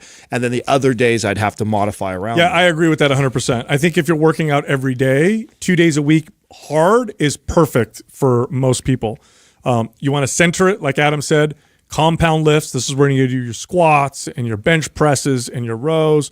This is when your rep range can be between 6 to 12. You're training at, near failure. In other words, your sets, you're taking them to, 2 reps before failure. So it's a very intense working set. You're doing about 1 exercise per body part and about 3 sets per exercise. And typically you'll start with the large body parts and go down to the smaller ones. And, as we get through all of these points that we're going to make, I think, we'll give you guys more specifics in terms of what that workout's going to look like. Ideally, Adam said this, you want the 2 workouts, the 2 hard workouts, to have some space in between them. Right. So if I were to do a week of this, my 2 hard workouts would be Monday and Thursday, for example. So Monday, hard, heavy workout. Then I'd do a couple other different workouts, which we'll get into on Tuesday, Wednesday. Thursday, another hard, heavy workout. So that's the first one. Here's the second piece that I think is very important. Well, let's address the why. Okay. You know what I'm saying? Why not back to back? Why not 3 days in a row of hard, intense lifting? Yeah. You can definitely do 3 days a week of hard lifting, but not when you're working out 7 days a week also, right? That's just too much for most people. If you're only working out 3 days a week, you could do 3 hard workouts, but not if you're working out every single day. Yeah, and plus we know what the research says. You talked about this in a recent episode that there is a sweet spot. It's somewhere between 9 to 20 sets. If you're doing 6 days a week of just based off the math that you just said of how many sets you're doing for that, you're way beyond that. So you're training the volume that you're training at is way higher than what's needed, and the intensity level that you're potentially going after it in those days is way more than what you need also. So then the body is just trying to recover this entire time rather than build, instead of it building and adapting. So that is the reason why, because someone might be going well, why? What if I feel good, or why can't I just do 3 days or 4 days of hard training, or just go like that all the time? It's again, and you did this really well, Sally, the other day, is like what your body can handle is different than what is optimal for That's your body. right. Yeah. So just because you can handle beating it up 3 or 4 days a week doesn't mean that's Doesn't what's mean going to give you the most progressing. results. And for some reason, it's really tough for people to make that connection. Yeah, think about the temperature of your house, right? There's an ideal temperature that feels the best, and then there's an extreme heat and cold you can handle, tolerate. right? Yeah, so like you want to live in a house that you can tolerate the 100 and something degree weather? Of course not. The right dose will get you there the fastest. More than that, that's great that you can handle that. You're not going to get there any faster. At the least, you're just going to get there the same speed and you're just wasting time. But what's more likely is you actually slow down your progress because you're adding more stress to the body that's not necessary. Now, why have the days in between that are other workouts? Because these are hard, heavy workouts. You would like to see yourself progress with strength in these workouts. Back to back doesn't give you enough time typically to give you your body ability to adapt and build some strength. So you want to have that space. And to that point, that's the reason why the next things that we're going to do in between are going to promote the recovery so that you can even get after it that much harder on Thursday. Yeah. Now this next one, Justin was adamant on, and we all completely agreed, which is there should be 1 day a week. Your workout should be devoted completely to mobility. Yeah. So you should literally do a 1 hour mobility workout. And your goal in this workout is to increase your functional range of motion. So what's functional range of motion? Okay, so range of motion would be like how far someone could lift my leg up to my head. So how far can my hamstring stretch? Functional range of motion is how far can I stretch that hamstring while having strength and connection to it. Two very different things. Now imagine somebody putting you in a deep stretch. You don't have very much connection to that. If you had to move real quick, you'd probably tear your hamstring or injure yourself. So what we're looking for is functional range of motion, functional mobility. So you own all of these ranges of motion, reduces injury, and maximizes those hard workouts that we talked about earlier. Right. There's nothing passive about these days. And, to address sort of a misconception that this is sort of allotting a very like easy, nice, relaxing type of a workout. No, this can be something very challenging and intensive.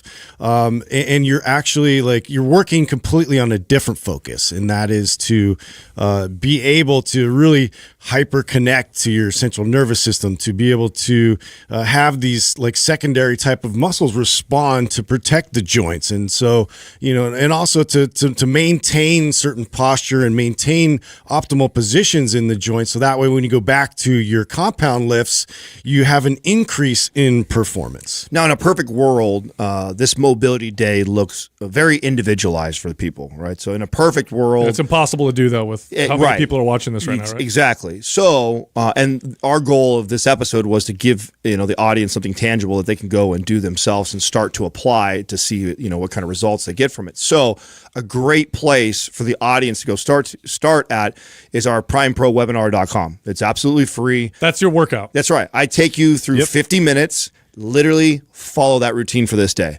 So for now, and what's great about that is I pretty much address from the ankle you to the address neck. the grossest offenders. Yeah, That's right. You pick the stuff that probably 80 to 90% of people are going to benefit. And that's why I did it. I figured I'd put together a routine that I knew would benefit damn near everybody that goes through. It'll benefit everybody that goes through it, and some people it'll be tremendously beneficial.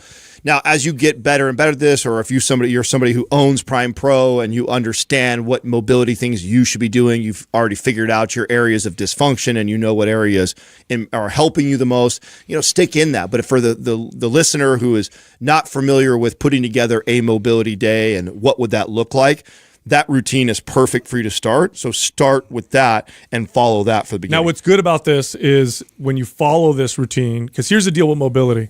For most people watching and listening, doing it right is actually quite challenging if you've never done it before. Because what we're used to is stretching. What we're used to is, I'm going through a movement. But intention is so important with mobility work. And it's so valuable to have someone coach you through the mobility movements while you're doing them so you really understand how to make them effective. At primeprowebinar.com, that's exactly what Adam does. He's literally coaching you. So you're watching him and he's coaching you through the movements. So to give you an example, it's like and this is not a mobility movement, I'm using a silly example. Let's say I put my chest in a deep stretch.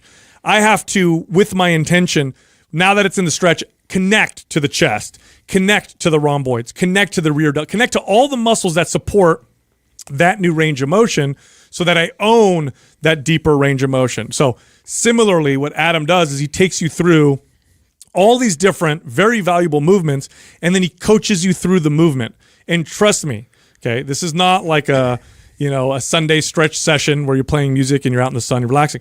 You're going to sweat. No, you're going to sweat. It's You're gonna going be tough. You're going to feel this. It is a workout, but the goal of the workout is to improve your functional mobility. Now, I want to sell this to my young audience that's listening that doesn't have joint pain, feels like they move optimally and perfect already, and that are going to want to go, oh, well, I don't really need that, so I'm going to throw another day of weight training in here. I don't care what and what I want to sell you on is that it isn't just for, improved mobility and movement and joint support, everything that Justin was selling and telling you.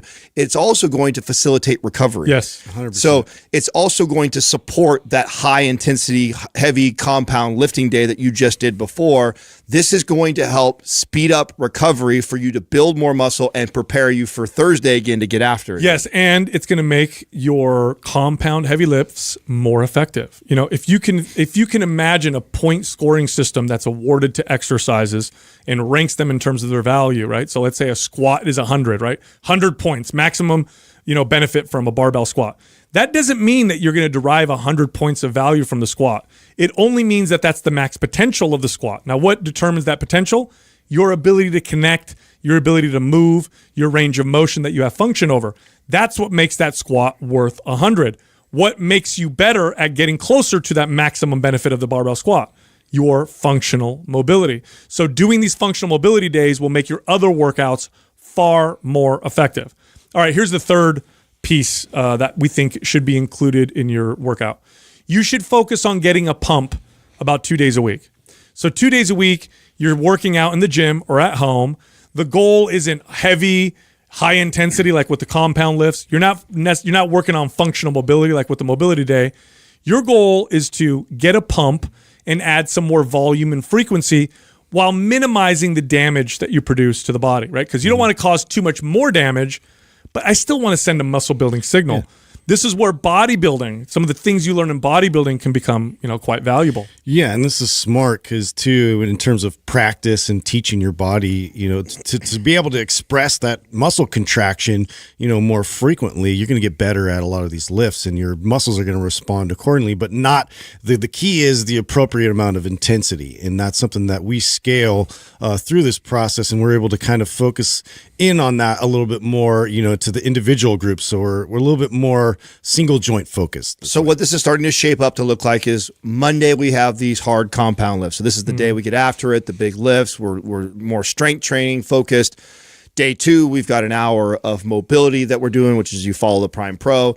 Now, day 3, we're moving into what we would call like a focus type of session where we're doing more isolation type. So this is like cable push downs and bicep curls and lateral raises and a lot of movements like that. Very similar to anybody who's bought or gone through our MAPS aesthetic program. We have what are called focus days that complement the foundational days. The compound lifting that you're doing on Monday, that would represent like our foundational days that we build in most of our programs.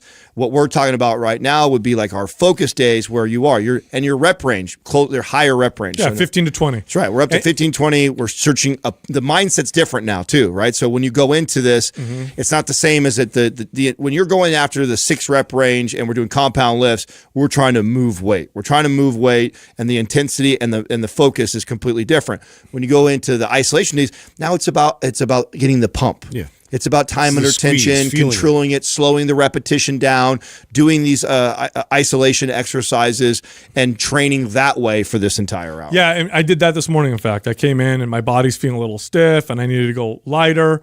And so what you would have seen me doing is I'm going much lighter and I'm doing more isolation exercises.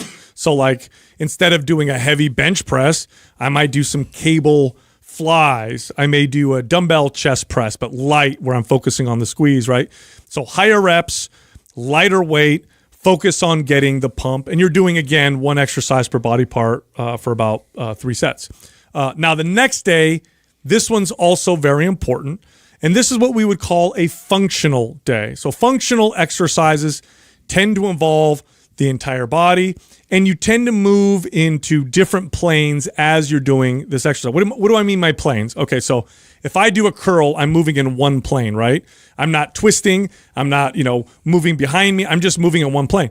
Functional movements tend to get you to move in different ways all the way through to get your body to communicate. So to get your upper body to communicate with your lower body, to get your left to communicate with your right, to activate what's called proprioceptive ability. Where's my body in space, right? So like a good example of a functional exercise that would fall in this category would be like a Turkish get-up. You do a Turkish get-up, it's not a shoulder exercise per se.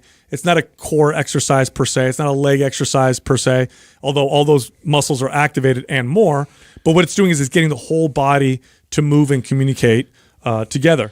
And this is important because our joints are capable of so many different angles and has so much range. And if we're not expressing that, then our body starts to sort of downregulate and starts to prune off the abilities that we have. And this is just trying to reinforce, a lot of the capabilities that we already have. So we need to be able to train that and plan that out. So, I can get them to respond appropriately, going back into these regular barbell type lifts. Well, it also lends itself so well to getting great at the compound lift. So going back to these intense days that are your biggest bang for your buck, or what are probably going to build the most amount of muscle on you, you get really good at a Turkish get up, and you go back and see what your overhead press or what your squats look like.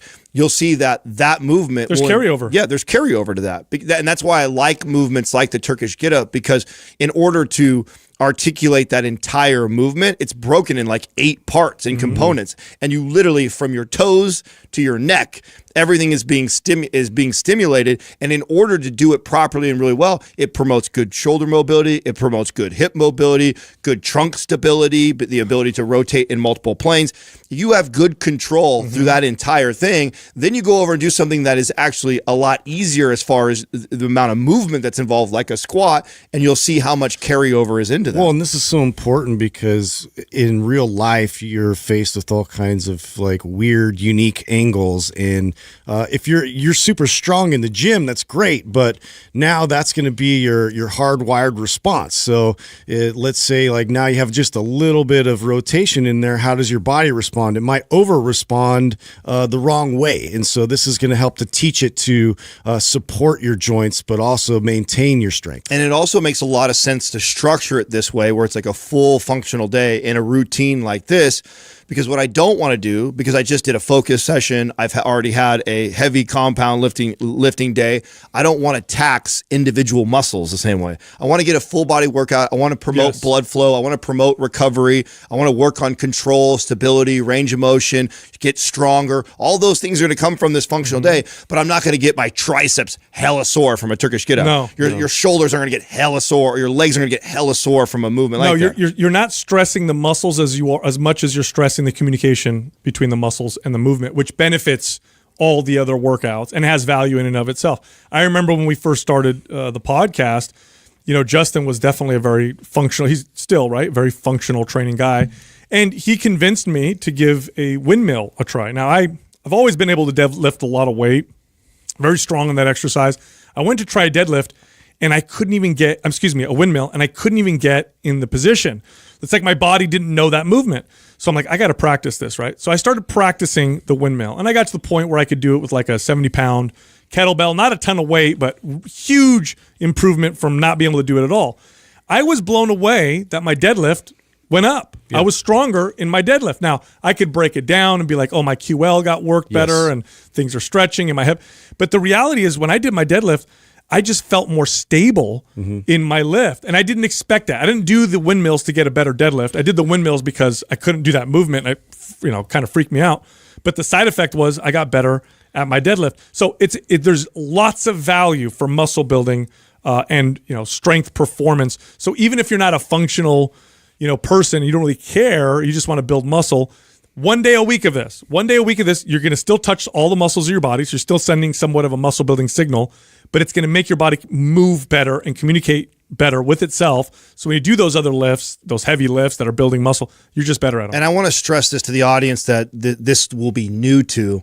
is fall in love with the process of improving the movement more than trying to prove that you can do more weight. Yes. So just because I'm strong enough to go out there right now and grab a 60 to 100 pound kettlebell and hold that and do a Turkish get up, I know that I won't be able to move through the whole exercise beautifully. And that's the goal on these functional days, is to really improve the movement of it, not necessarily, oh yeah, I could do a 100 pound kettlebell when I do a Turkish get up. It's like, yeah, but if it looks like shit, who cares? Yeah. So when you do these functional exercises that we're going to lay out for you, the goal is to get great at the movement.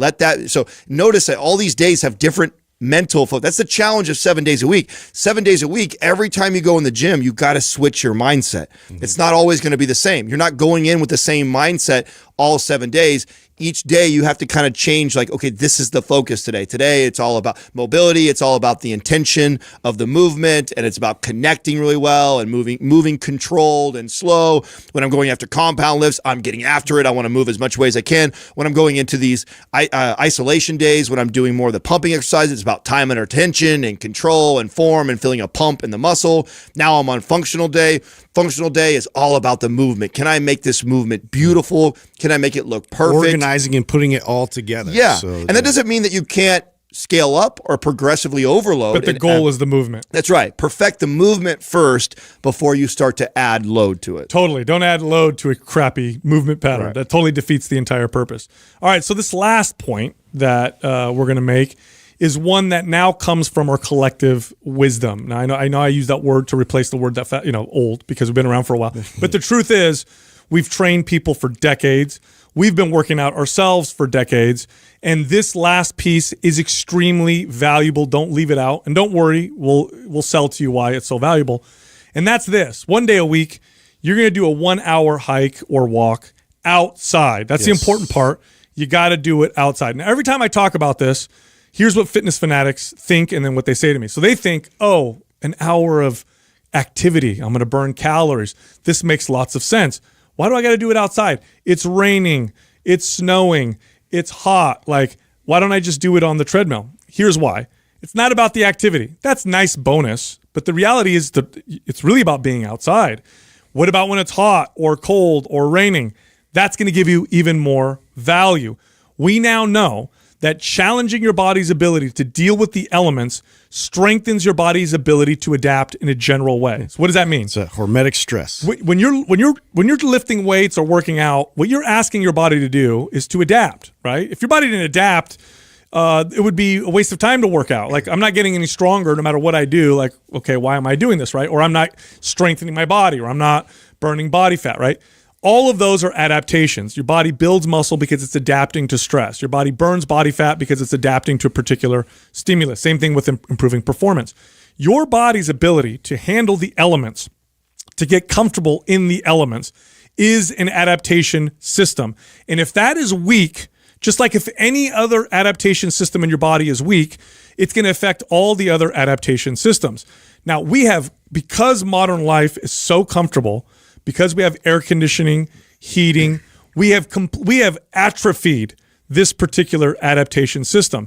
And this isn't just my theory, okay? Look at the studies, for example, that are done on hot and cold therapy. Look at the studies done on saunas. Do you know that regular sauna use, which is just heat, okay? Just heat by itself. Regular sauna use decreases all-cause mortality by something like 20 or 30%, which is insane. This is regardless of other lifestyle factors. Just that alone. Cold therapy has all the other interesting properties. Not to mention the benefit of going out and getting the sun. Not to mention the benefit of getting fresh air. And we know this instinctively. Like, how many times have you said to yourself, like, I need to get some fresh air, right? What the hell does that mean? What's the difference between the air outside and the air inside? There's a big difference. So going outside, bearing the elements for an hour, tremendous benefits for health and downstream muscle building, fat loss. Don't you think that's why this trend has happened in the last decade or so, of the hot cold plunges and the saunas and the ice baths and the cryotherapy? We've been removed from it, right? And don't you think that a lot of the research and studies that are showing all the benefits has a lot to do with that? We now don't do that anymore. Yes. I bet you 100 years ago, you wouldn't see the same benefits that we see today. I bet you if we did research on people 100, 200, 300 years ago. Why would they do that when that's their day to day? Yeah, every day they were fighting the elements like that. And so their body had to adapt, had to get strong to handle all that, where we've been in this cush lifestyle for the last century that we haven't been challenged this way. So then out comes all this research to show,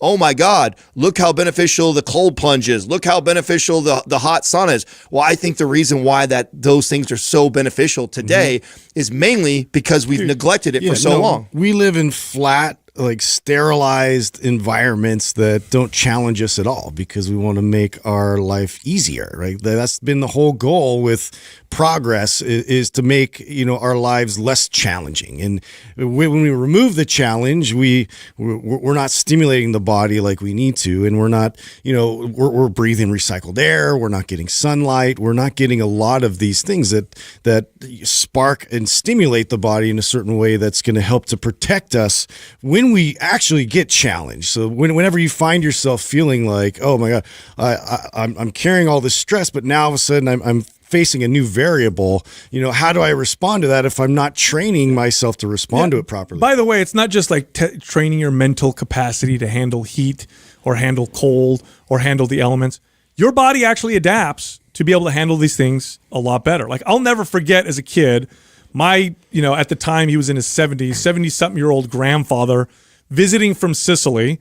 He's, he's obviously old, and he's a different old than you see, today. He's an old, like, poor Sicilian old. So he's been around, he's worked hard, right? He comes to visit, and he goes to work with my dad and I. This is when I would help my dad in the summers, and we're mixing cement in the summer, and it's hot, and I'm 15 years old. I work out, I got, I'm spry or whatever, and I'm dying, and my grandfather's whistling while he's mixing cement. And I'm like, this guy is made of something completely different. I remember also spending the night in their home up in Sicily with no air conditioning. He didn't grow up with air conditioning. And these are cement houses.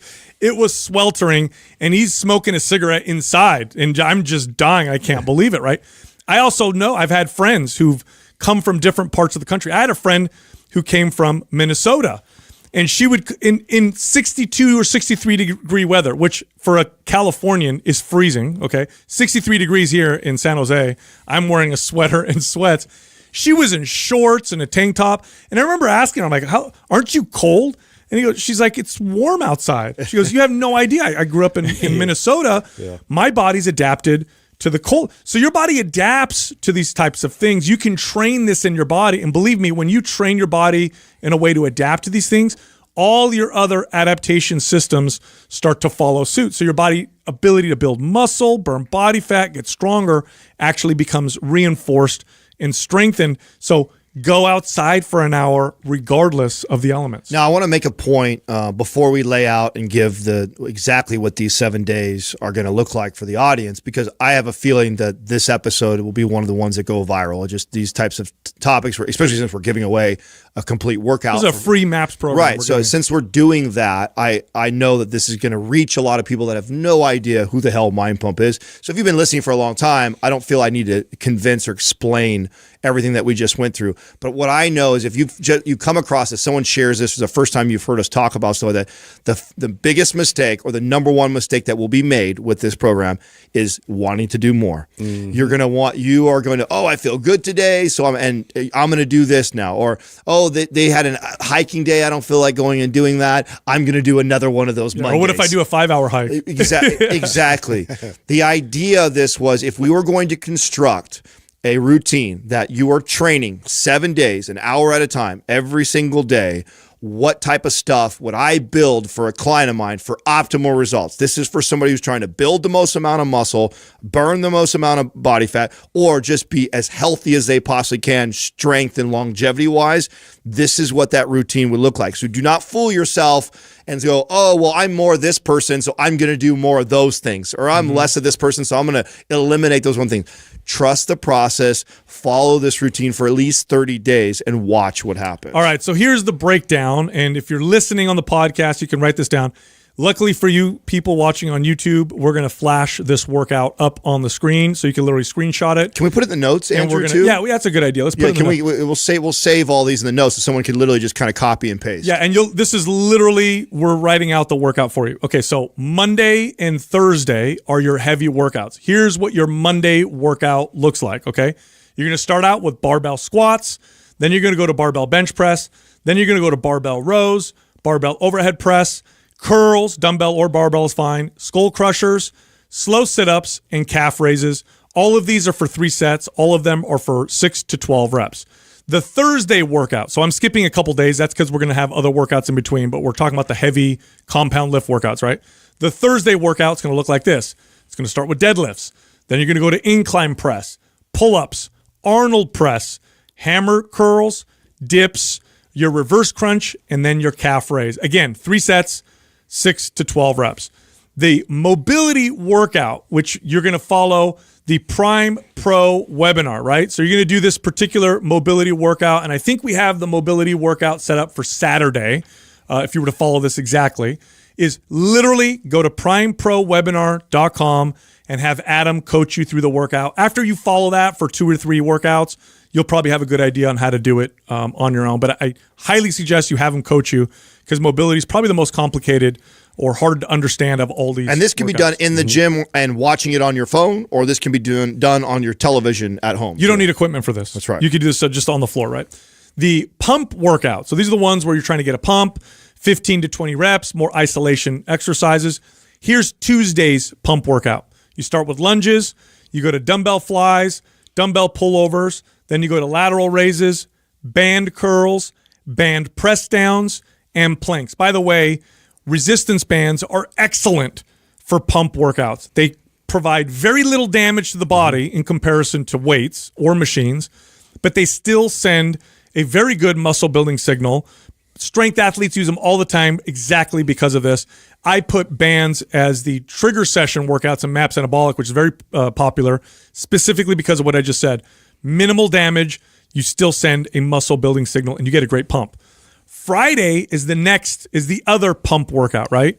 Here are your exercises. Your single leg toe touch, band flies, band rows, band pull apart, band curls, band press downs, and then band side chops, right, for your core.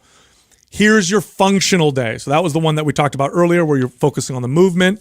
Your functional day is going to be Wednesday. You're going to do 3 sets of each of these exercises. The repetitions can be anywhere between 5 to 10. Let's go with Turkish get-ups, windmills, Cossack squats, and then overhead carries. You're going to carry for about 25 to 35 steps, okay? Overhead carry, you put basically a weight over your head, extend your arms, and do it down for 25, 35 steps. And then back. We have videos for all this on our YouTube channel, I believe. I don't think there's any exercise that we've everything that we're saying should all be on YouTube. It's all going to be there, right? And then here's your go outside. I don't need to break this down for you. Go for a walk or a hike, regardless of the weather. In fact, the more harsh the weather is, of course, be safe. Don't be stupid. So if it's a hurricane, please don't listen to what we said and go go walk out in a hurricane. Be smart, cover yourself up, whatever you need to do. But if the weather's bad or whatever, that's actually part of the value of this. And you're going to do that on Sunday. So that's your Sunday workout. So 2 things I want to add that'll help the audience out that may not know this, or if you're first time finding us. One of the best ways to find out information that we've already covered, which everything we've talked about in here we've covered, is that when you're on the YouTube channel and or Google, you literally put Mind Pump and then what you have a question about. So if there's an exercise you're unfamiliar with, you don't know the form and technique, put Mind Pump, then that exercise, it'll populate on YouTube. The second question that I know is going to get asked by a lot of people is, how do I choose my weight?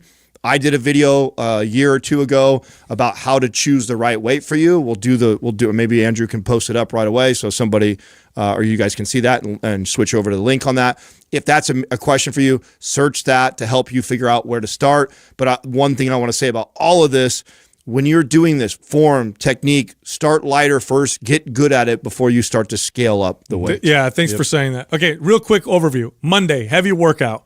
Tuesday, pump workout. Wednesday, functional workout. Thursday, heavy workout again. Friday, pump workout again. Saturday, mobility workout. Sunday, outside workout.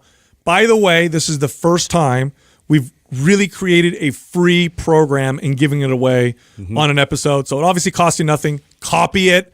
You're gonna see it on the video. You can screenshot it, write it out, follow it. This is your 7-day a week. Share this with your routine. friends and family. You know, obviously, the more people you can get involved, the better you have accountability wise and all that kind of stuff. Yeah, and you're going to get great results. Look, if you like this information and you want more, you want to learn more from Mind Pump, that's free.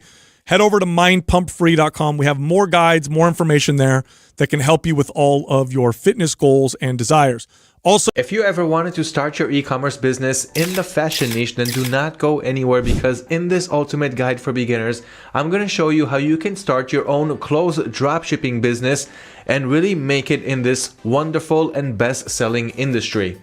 Don't go anywhere. Quick intro and let's go.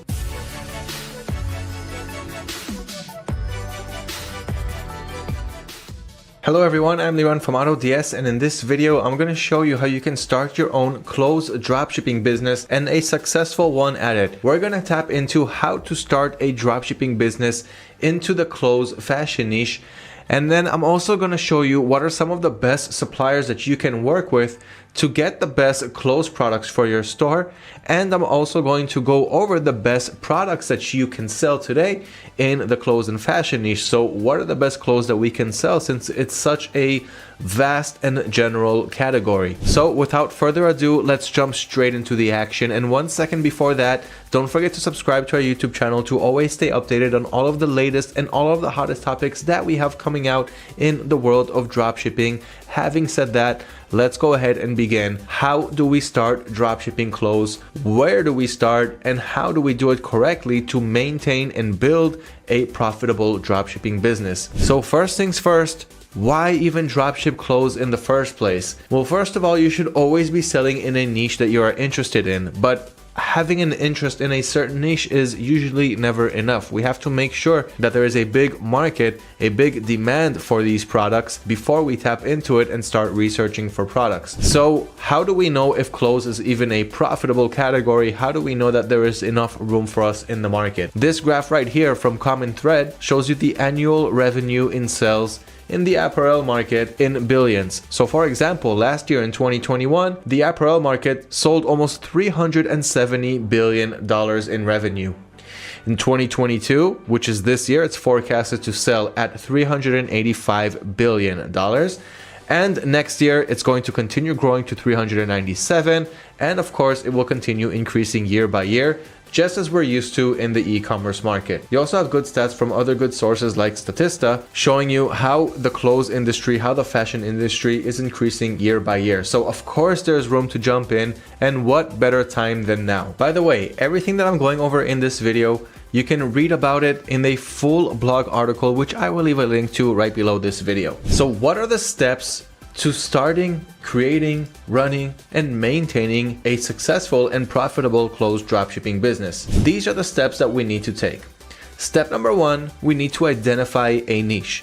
So the clothes or the fashion industry is a very, very general niche. We're going to have to narrow that down and find some best sellers, some products that can sell today that have high demand, which I will get to soon in this video. But step number one is identifying a niche. Step number two, we need to choose clothing products to sell. Since once we identified our niche in step number one, now we need to find which products we want to add from that niche to our dropshipping stores.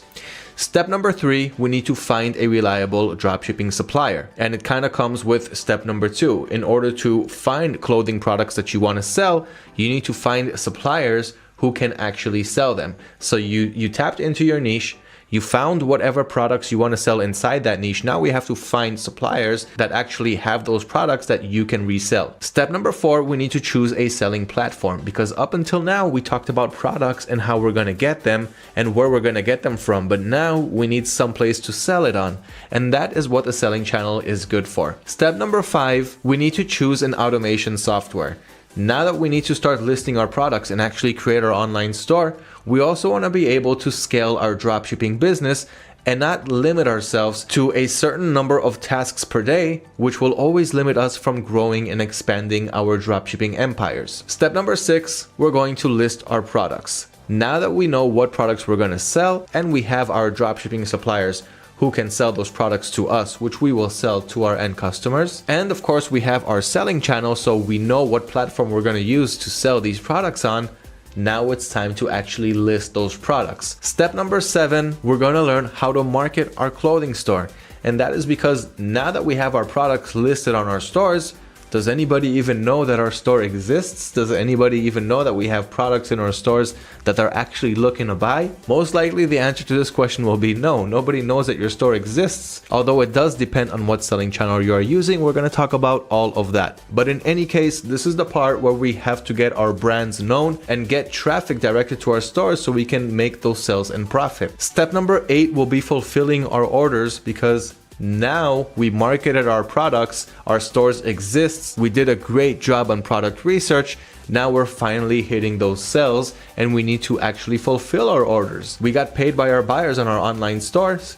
Now we're going to need to fulfill those orders and send those products to our buyers. Step number 9, we're going to learn how to provide excellent customer service, because after we make orders on our stores, every now and then customers will reach out to us and either ask a simple question, maybe they'll want to return the product for a refund or replacement, or maybe they just want to reach out and ask something very simple, or maybe even ask for a promotion because they want to buy from your store again. For whatever the reason, we want to provide the best customer service that we can. And that is what we're going to learn in step number 9. And then in step number 10, we're going to keep track and learn to analyze our stores so that we can continue making sales and profit and multiply our success and learn to scale. Those are the 10 steps that we're going to go over in this video, and those are the steps that you need to take to run, build, and maintain a high converting and successful dropshipping business in the clothes and fashion industry. So let's go ahead and begin with step number 1, which is identify a niche. Now, while clothes or fashion is the main general niche here, we're still going to need to narrow that down and find micro niches that are selling well inside this big vast general niche. For example, you can look for things like women's dresses, winter gloves, gym wear, and so forth. All of these are micro niches inside the fashion and clothes main general niche. Now, the way to do that is with extensive product research. And one of the best things about the dropshipping business model is that you can continue testing products over and over and over and over and over and keep replacing the slow movers, replace them with new products that you want to test, and of course multiply your success by adding more products that are similar to those that are selling for you. But in the beginning, before you start making sales, you can continue testing new products and replacing those slow movers because you're not investing in any inventory, which is one of the best things about the dropshipping business model. It's very easy to test the market and continue testing more and more until you start finding those that start selling for you. So first, you want to identify a niche by going to suppliers' websites, which I will go over soon, tapping into their clothes and fashion categories and going into those micro categories and checking out what sub niches they have there. Just like I just mentioned before, it can also be hats or scarves or socks, and look for a micro niche and then a micro niche that's really selling well on a certain sock with a certain feature, or underwear, boxer shorts, whatever it may be. Now we're going to talk about extensive product research soon. So the first step is to identify a niche. Go to your suppliers' websites, see what subcategories they have under the clothes niche, see what is selling really well on your suppliers' websites, and start testing out those products on your website. Now let's talk about step number 2, choose clothing products to sell. Once you identified your niche, like for example, let's say you went with winter gloves, then now you want to go inside the winter gloves subcategory or sub niche and see what type of winter gloves are trending there. For example, are they heated winter gloves? Are they electric, non-electric? What type of fabric or material is it made out of? What types of variations do you have here? Different colors, different sizes, and so forth. And look for something that is trending well. Going through your suppliers' websites is one way to do it, and I'm going to talk about what suppliers you can use soon. But there are many different product research methods, and this is a very important thing to grasp and take control of, because the quality of product research that you're going to do is going to be the end result, whether your products and your store is going to sell or not. So product research, you need to put hours of work on it, and you'll always keep working on product research. Even after automating almost all of your business, product research is something that you want to keep working on, and this is something very important to say. So there are other ways of doing it besides just looking at what's selling on your suppliers' websites. For example, you can also use the internal product research system embedded into the AutoDS system. So if you are an AutoDS member, you have that free product research tool where there you can see thousands and thousands of products from our databases that are selling really well for other dropshippers, and you can try your luck with them too, while also looking for other products that are similar to them so that you can easily differentiate yourself from the competition. Now, there are other methods, other ways of product research. I can't go into all of those methods in this video, so be sure to always check out our YouTube channel at youtube.com/AutoDS. You have the Sell These Now playlist, which we are updating constantly all the time with hot and fresh new trending product ideas.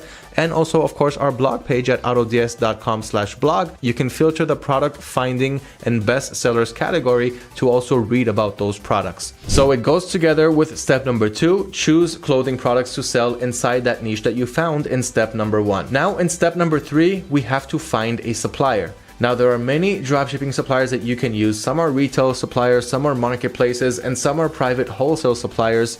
Either way, there are millions and millions of products, especially closed products, for you to sell and resell, and we're going to talk about these suppliers soon. Step number 4 is choosing a selling platform. As I mentioned, this is where you're going to sell your products on, and the best selling channels that I can recommend for you to work with today are eBay, Shopify, Wix, and Facebook Marketplace. You've also got additional selling channels like WooCommerce, BigCommerce, and so forth, but those are the top selling channels that I would recommend using if you're a beginner, if you're just getting started and you want to be able to build a successful dropshipping store. The main differences between them is that on Shopify and Wix, you're creating your own website from scratch. Even if you have no technical skills, you'll have your own domain name, www.yourstorename.com, and you can list as many products as you want from day one. On the other hand, you don't have any free organic traffic to your store. So as soon as you list products and your store is ready to start selling, you'll need to start using online marketing methods in order to drive traffic to your store. And I'm going to talk about that soon too. Besides that, you also have Facebook Marketplace and eBay, which is really easy to start selling on. For Facebook Marketplace, if you're a US citizen and you have a SSN, social security number, for verification once you reach $599 in sales, you can easily sell on the Facebook Marketplace. There is low to no competition there, and pretty much any bestseller that you list from your supplier's website has a very high chance of selling organically on the Facebook Marketplace. But of course, once again, you need to live in the US, otherwise you will not have the shipping methods available when you list a product, and this way all of the 50 states in the US will not see your listing and you won't be making any sales. So that is the prerequisite for getting started there. And of course, you have eBay. If you haven't started a seller account on eBay yet, I highly advise to check out our YouTube videos and our blog articles on how to dropship on eBay successfully, because eBay is looking at new sellers through a magnifying glass, making sure that you know what you're doing during your first steps. Otherwise, they temporarily suspend your account until you get them on the phone and let them know who you are and answer their questions about your online business. This is usually not a problem, but it's a barrier for many, and you do have to take it step by step with the right knowledge to start dropshipping on eBay. And if you have an eBay account and you already sold on your eBay account before, it'll be much easier for you to get started there. Step number 5, we need to choose an automation software. Now, this is where the fun begins. When you'll create your dropshipping store, no matter what selling channel you use, from what I just talked about a minute ago, you're going to have to start listing products from your supplier's websites, those ones that you found from your product research. So if, for example, I found a product and now I want to add it to my store, the manual way of doing it means downloading all of the images on my supplier's website, copying all of the product's information, the titles, the descriptions, the item specifications, and pasting it one by one on my dropshipping store. This can take a while to import each product, and one product can take anywhere between 10 to 20 to even 30 minutes to import, and I'm just talking about one product. What are you going to do once you want to have thousands of products? And another question, what are you going to do once the prices change on your supplier's website and you're selling those products in your store too? You need to have price monitoring and also stock monitoring. If the stock status changes to out of stock on your supplier's websites, you also want it to go out of stock on your dropshipping store so that no one will buy something that you will not be able to fulfill for them. So price and stock monitoring, and of course easy product importing. Using dropshipping automation tools like AutoDS, you will be able to quickly import products from your supplier's websites to your dropshipping stores in just a couple of seconds. And on top of that, you also have automatic order fulfillment, and this is really one of my favorite parts. As soon as an order comes into your dropshipping store, it gets fulfilled automatically by the system. And on top of that, tracking numbers will also be updated automatically, and you'll also enjoy easy one-click returns during the process. And you can do all of this using your buyer accounts or using AutoDS's buyer accounts and letting AutoDS take care of the hard part without using your credit line at the bank. More info on that on the Fulfilled by AutoDS service, so check that out. But this is one of the main reasons why you want to have an automation software. You cannot scale if you're importing each product one by one. You cannot scale if you don't have price and stock monitoring, and you cannot scale if you do not have automatic orders. These are just some of the many features that AutoDS can help you with, along with automation from over 25 dropshipping suppliers and several selling channels to choose from. So don't forget to check that out. Go to autods.com, see all of the features, and understand exactly how this is going to help you scale and succeed with your dropshipping business and not stay limited, making the same amount of low sales and profit every day and wondering what you're doing wrong with your business. So in step number 5, we're going to sign up with AutoDS and get ready for quick product importing and everything else that I just mentioned. Step number 6, we can now list our products. So let's take a quick example of how this is done. While there are several methods to import your products using AutoDS, like using the one-click importer, the single and multiple product importer, and the bulk importer by a CSV file, which you can easily generate from the AutoDS Chrome extension, which is absolutely free to use. In this case, I'll just show you a quick example of the one-click importer. Let's go to any dropshipping supplier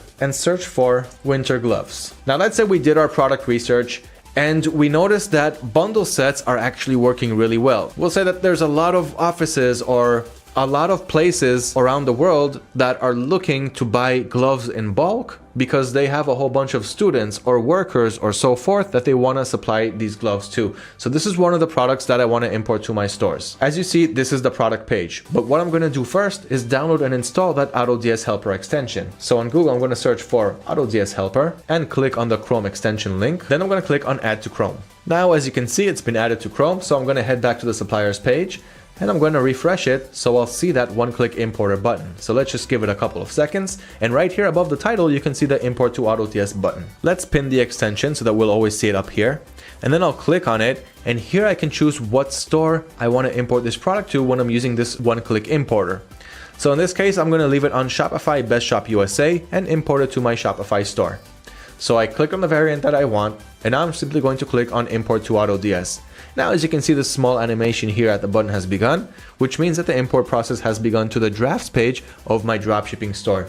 And if I head over to the AutoDS platform, it will show up right here in the draft section in just a couple of seconds after it's done. As you can see right here, the draft is being created, and I can click on View Details to track the progress and wait for it to finish. And that is actually how simple it is to get it in the draft section of your store.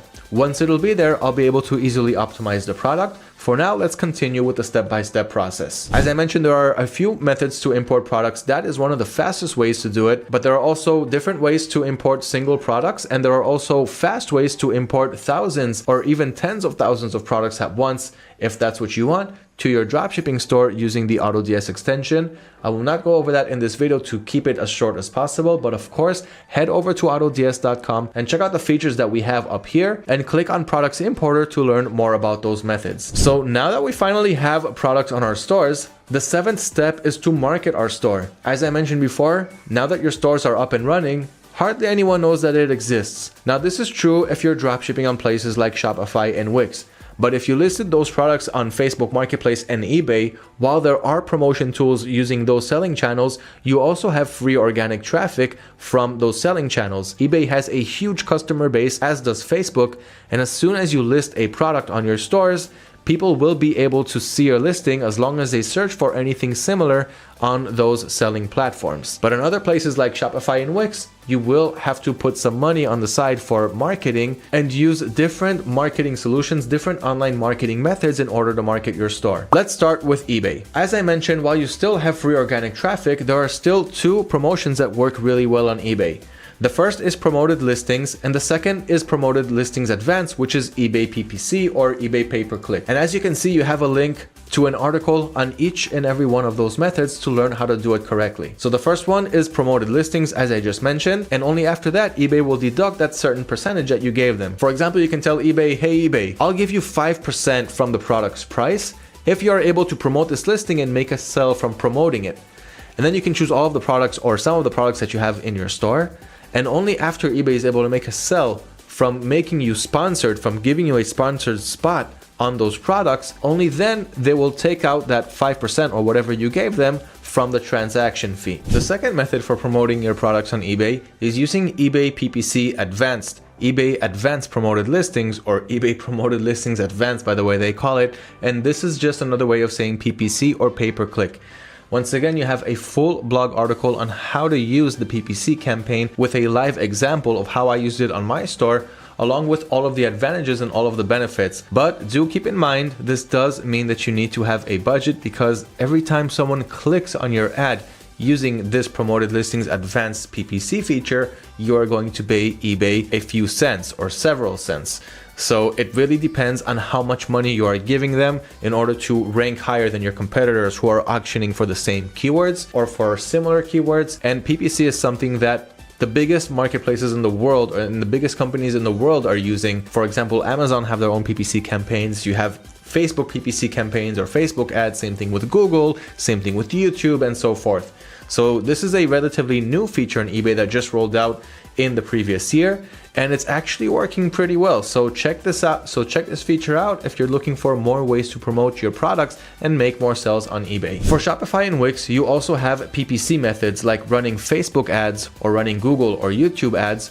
But one of the best ways to start is using Facebook ads, and you can learn how to do this, a full A to Z demonstration using a few different links. One is autods.com/ebooks, and here we have a free ebook that will take you through the 8 steps that you need to take to start, run, and manage successful PPC campaigns. Whether you're dropshipping on Shopify or Wix, it doesn't really matter. It's the same for each platform. And here you're going to learn about the basics of online marketing, how to create your Facebook ads account, installing the Facebook Pixel, how to perform audience research and target the right audiences, how to create Facebook video ads, so how to create videos for your ads, whether you have videos for them or not, how to set your Facebook campaign goals and ad sets, and then how to launch your Facebook ad and how to analyze and optimize your ads once you start seeing results. And the more you test on ads, the more you test on Facebook ads, the better your results will be for the next time you run a new ad. And this is the way to do it. You start slowly and gradually build your way up until you find products that start to sell well. You learn to scale those ads, and you can learn all of that using that free ebook. So once again, that ebook is 100% free. And if you're the type who likes to watch instead of read, you can also head over to autods.com/courses. And here we have a few courses: an eBay, Shopify, and Facebook course. But here I want to talk about the Shopify one, which is once again also relevant for Wix. Here you're learning how to start your own Shopify store from scratch. But what's relevant for Shopify and Wix in this course is the Facebook ads. So if you just scroll down to create, configure, and launch Facebook ads, you can take these lessons. So you got the intro to Facebook ads, and then all of the video lessons: set up a Facebook page, Facebook ads account, the Pixel, audience research, and everything else that I talked about. So you can watch all of those videos, once again 100% for free, and learn how to run and manage successful Facebook PPC campaigns. So this is one of the ways to do it, one of the ways to market your store and market your products and your brand using selling channels like Shopify and Wix. You can also use influencer marketing to get influencers to make a shout out for your product, for your brand, as long as their audience are related to the niche that you are trying to sell. So you need to look for influencers in your niche or who have audiences who are interested in your niche. And the best way to do that is using influencer marketing platforms. So once again, you have the link to that in the article below this video. And here you're going to learn about the best influencer marketing platforms that you can use to spot these influencers and not just create Google searches and look for influencers there, which will be much more challenging for you. So you got these influencer marketing platforms that group all of the relevant influencers in one place. And there you can read reviews about them from other people who hired them, and also check out their audiences and see if they are relevant to your niche. Influencer marketing platforms is another way to market your store when you're dropshipping on places like Shopify and Wix.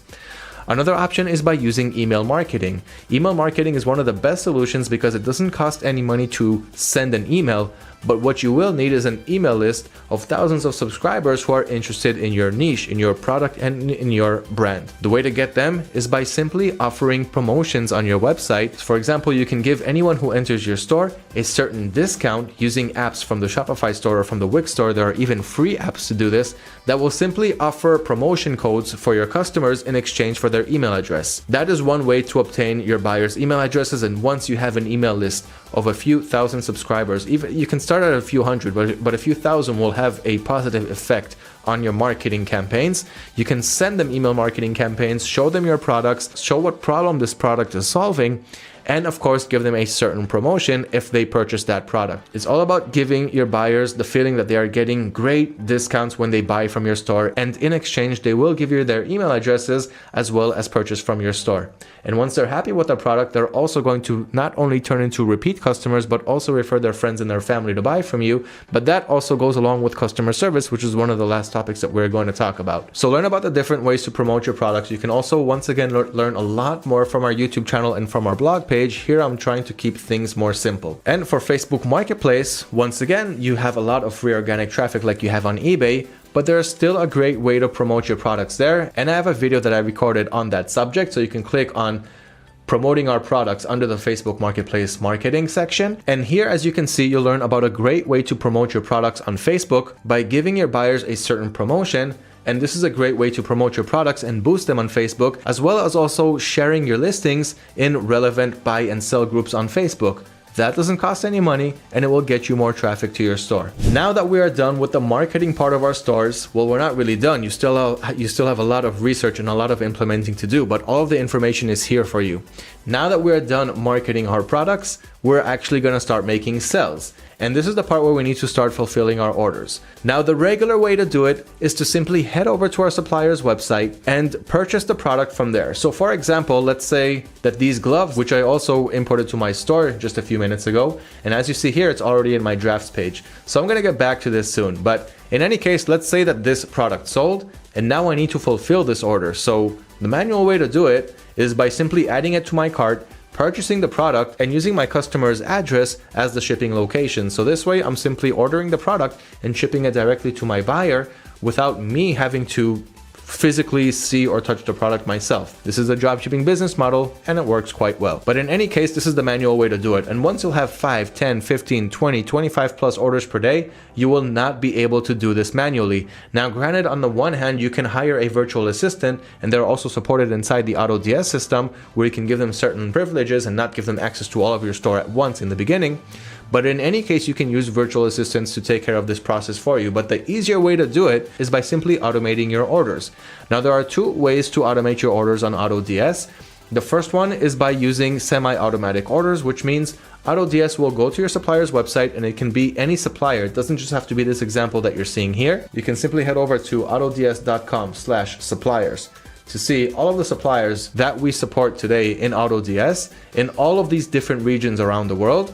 And here you can enjoy all of the automation settings, including price and stock monitoring, quick product importing, many price automation settings and things like that, which you will learn about once you head over to autods.com and learn about the features. But in any case, you can use all of these suppliers and enjoy the automation settings.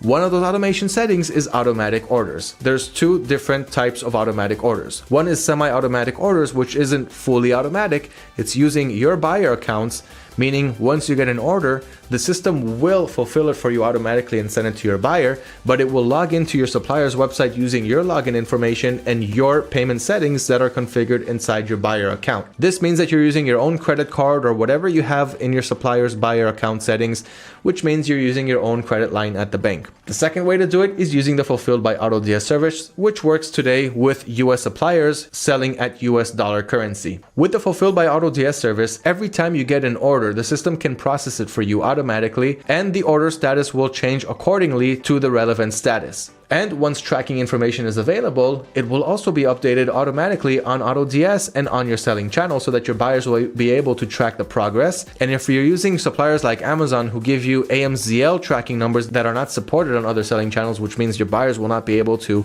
track the tracking events of their delivery progress, then with our automated order solution, no matter if it's a semi-automatic or fulfilled by AutoDS, we work with Blue Car Express and Aqualine to convert your tracking numbers and turn them into trackable and supported and readable tracking numbers. So it solves a few problems at once, especially the Fulfilled by AutoDS service, which does not use your buyer accounts. So if you want to dropship from places like Amazon, but you know that your buyer account is going to get suspended at one place at one point or another because Amazon doesn't really like the fact that you will be dropshipping from their platform. And by the way, guys, there are many suppliers that you can use. Once again, you don't have to use the retail arbitrage method. You can also work with private wholesale dropshipping suppliers, and soon you'll have enough of them embedded into the product research of the AutoDS system, but more on that in other videos. You can choose whatever supplier you want from this list. Some are super dropshipping friendly, and some are retail marketplaces like Amazon, which you can still utilize using the Fulfilled by AutoDS service, because in the Fulfilled by AutoDS service, we're not using your buyer accounts. It's using only AutoDS's buyer accounts, which means you don't have to worry about account locks. You have easy one-click returns, and everything is 100% automated. So learn about all of those features, and I'm going to show you a quick overview of the orders page on AutoDS just so you can see what it looks like. So when an order comes in, it can start in pending or automatically send to auto order depending on what you have in your settings. And once that happens, it'll change to the ordered status with the buy order ID from your supplier's website as soon as the order was fulfilled. And after that, it will turn to shipped with the tracking number available in AutoDS and on your selling channel once there's tracking information available, once again updated automatically, and delivered once it reaches your buyer. So all of this is automated for you. You don't need to do anything. You can sit back, relax, and continue working on product research, customer service, and growing your e-commerce business. Those are the most important things in order for you to keep growing and keep profiting and make it in this business. And like I said, you also have easy one-click returns. Just take an order status, change the status to request a return, and then either you will have a shipping label right next to the order status that you can download and send to your buyers so that they can return the package and get a refund, and then you will be refunded to your managed account balance, which is used to fulfill your orders. Or you will get a return failed if the supplier that you're using does not approve the return for any reason. So once again, 100% automation is the way to go if you really want to make it in the dropshipping business model. Now, once you've fulfilled your orders, it's time to provide customer service, because this is when the customers are going to reach out to you. So it should go without saying, but customer service should be number one on your list. Every time a customer reaches out to you, and it doesn't matter where you're selling on, if it's on Facebook, they're going to send you messages through Facebook Messenger. If it's on Shopify or Wix, you can see it in your dashboard or in your email associated with your domain. If it's on eBay, you can simply see it in your eBay messages or in your email address if you have email notifications on. What you want to do here is take care of your buyers, take care of your customers. If they're saying they didn't receive the package, check the tracking information. If they're saying the product is not as described, check with the supplier why this problem occurs, and of course, let them return the item if they are on their 30 or 60-day return period or whatever your supplier is offering. Either way, you want to answer all of your buyers. Don't leave anyone unattended, no matter what the reason is for them to reach out to you. You want to answer all of them and offer them promotion discounts, offer them deals to come back and keep buying from your store. Even if it means you're profiting less, it is good for your business. You want to have as many customers as possible. You want them to be happy with their products. You want other people to see their products so that they will be able to refer their friends and their family to also buy from you and slowly increase and grow your brand. This goes together with providing excellent customer service. We are not here to sell a product only one time to a customer and then say goodbye. We're here to keep them, hold on to them, retarget them, and keep growing our dropshipping businesses. And if you're selling on eBay, you have an easy customer support management system that's embedded inside the system where you can answer all of your customers' messages and reply to cases and more things, like having chat snippets to save all kinds of messages that you're writing to your buyers. And everything looks really nice with a great user interface that looks like a chat window instead of eBay's format of showing you messages, which is not very practical. But that's just another small by the way. Step number 10, the final step for succeeding and continuing to grow with your dropshipping business, is learning how to track whatever is working well for you and track whatever is not working well for you and replace that with what is working well, while always researching for new ways to have things work even more well for you. And let's just clean that up for a second and see exactly what I'm talking about. One great way to analyze your success and learn from it is by using product tags, which you have available once again in AutoDS. And this is a great place to add tags for your products and then later be able to filter only those tags and see how well that certain niche or that certain micro category is working for your store. So here you have a quick screenshot, but let's see an example inside the system. So let's go back to AutoDS, and from the orders, let's go back to our drafts page, because those gloves should be ready by now, or even a long time ago. So here they are right here on our drafts page, using that one-click importing method that I showed you a few minutes ago. Here we have the quick item editor, and here we can completely optimize the product before importing it, which will move it from the drafts to the product section of our store. And then this product will be live on our store and anyone will be able to go in and buy it. But before that, I want the product to look good. So here you can optimize the product's title. So of course you can remove words, you can change them around a little bit. You can search your competition to see what keywords they are using. You can add more relevant, strong used keywords. And once again, completely optimize the title and the collection. If you're on Shopify, you also have collections. And here are those tags that I was talking about. So AutoDS already automatically added these tags to this listing: clothing, shoes and jewelry, men's, gloves and mittens, cold weather gloves. I would even add women because it's also for women.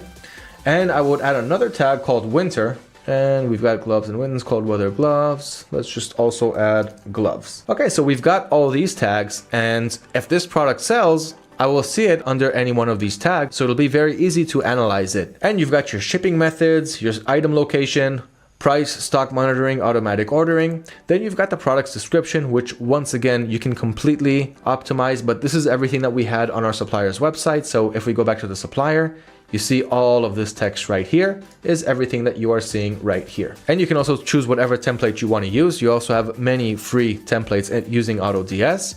And your variations. So here we only imported one variation, but we can grab all of these variations and add them by simply adding their URL. So I can click, for example, on this variation right here, copy it, and then here in the variations, I'm going to click on add variant and also add that variation that I just saw. So I copied the whole URL and it took only the product ID from that URL. The supplier, the region is correct. We're going to click on add variant. And in just a few seconds, that variant will also be available here too. But of course, you don't have to do it that way. You can simply take all of the product's URL up here, delete this draft and re-add the product using single product or multiple products and adding it here. And it'll also add the variations. I can also do it this way, add it here. As long as in the upload settings, you also told AutoDS that you want to upload the variations, it'll also add all of those variations. So you can use those import methods, you can use the one-click importer, as long as you have it in the settings that you want to also import the variations. So besides that, you also have the product's images, which were once again imported from our supplier, and the item specifications. In this case, there was only one. You can also add as many specifications as you want, and if there were more, it would be written right here. And once we're done, we're going to click on save and import it when we're ready. Now it's going to move from the draft to the product section of my store and once again go live. Now, in order to keep track of those products, we're going to head over to the products page, and here you have many filters. As you can see, the import process for that product from the drafts has begun, and in just a few seconds, it'll be ready here. But here we can add a filter in our products page. Here's all of the products that are live on my store, on my chosen store here on the left side. You can also have eBay stores, Shopify stores, Facebook, Wix, and sell clothes in any one of those stores, in any one of those selling channels, or even all of them. But anyway, here you have the variations, the date when it was uploaded, the prices, how much we're profiting, where we're getting the product from, where we're selling it on, and so forth. And here on top, we can create a filter, because once you have thousands of products, how will you be able to analyze how those winter gloves are working for you? So here in the filter section, with all of the filters that we have, in this case, we can just search for tag. And here we have the tags option. And here I can choose whatever I want. So I want to see all of my gloves and mittens, cold weather gloves, men, and women products, and click on done. Then you will see whatever you have here. Now, the import process has already finished. So as you can see here, uploaded on April 4, 2022, which is when I'm recording this video. And we have two variations available because I added that extra variation, which was already added. They're both available. They're both in stock. We've got the price range, the profits. Didn't make any sales so far because I just uploaded it. And that is how easy it is to add products to your store and be able to analyze them. Or once a certain time passes and you want to look back and analyze and see what's working well, whatever is not working well, and replace whatever is not working well with things that are selling, products that are selling for you, while always testing out more and more niches. That is the way to make it, and that is how to test the market correctly. Now I'm going to zip through the best dropshipping clothing suppliers and the best dropshipping clothing trending niches that you should check out today, but I'm gonna make it quick because this video went on longer than it should, and you have all of the information below this video. So some of the best dropshipping clothes suppliers that you can use today are Amazon, Walmart, AliExpress, Banggood, CJ Dropshipping, eBay, and Printful. Now, these aren't the only clothes dropshipping suppliers. You have 21 clothes dropshipping suppliers that you can use today by reading our blog article on the top 21 dropshipping clothes suppliers, but I'm not going to go over that right now. That is what you have the blog articles for. Those are our favorite out of the bunch.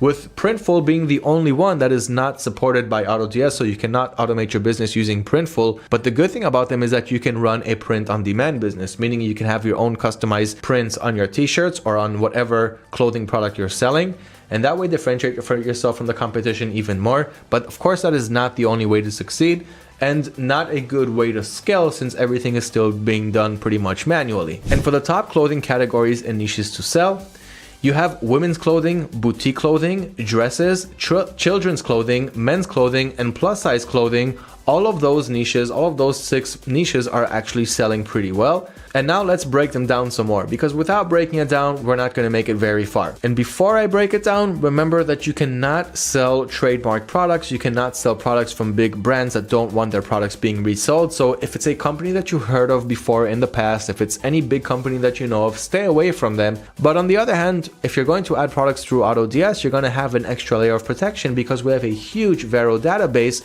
Meaning, if you're gonna add a product that you are not allowed to resell, the system will let you know, it'll give you a little warning, and from there you can choose if you still want to continue with the import process or move on to the next product and skip that one. So don't sell products that you know that you're not allowed to resell. Besides that, there are more than enough dropshipping friendly suppliers that will be more than happy for you to resell their products. So dropshipping women's clothing, this is an evergreen category, of course, that's selling all year long during the summer, winter, spring, whatever. Women love buying clothes, and they love buying clothes online. We had a huge increase in online shopping for women's clothes recently, and this increase is not going to go anywhere, just like the dropshipping business model.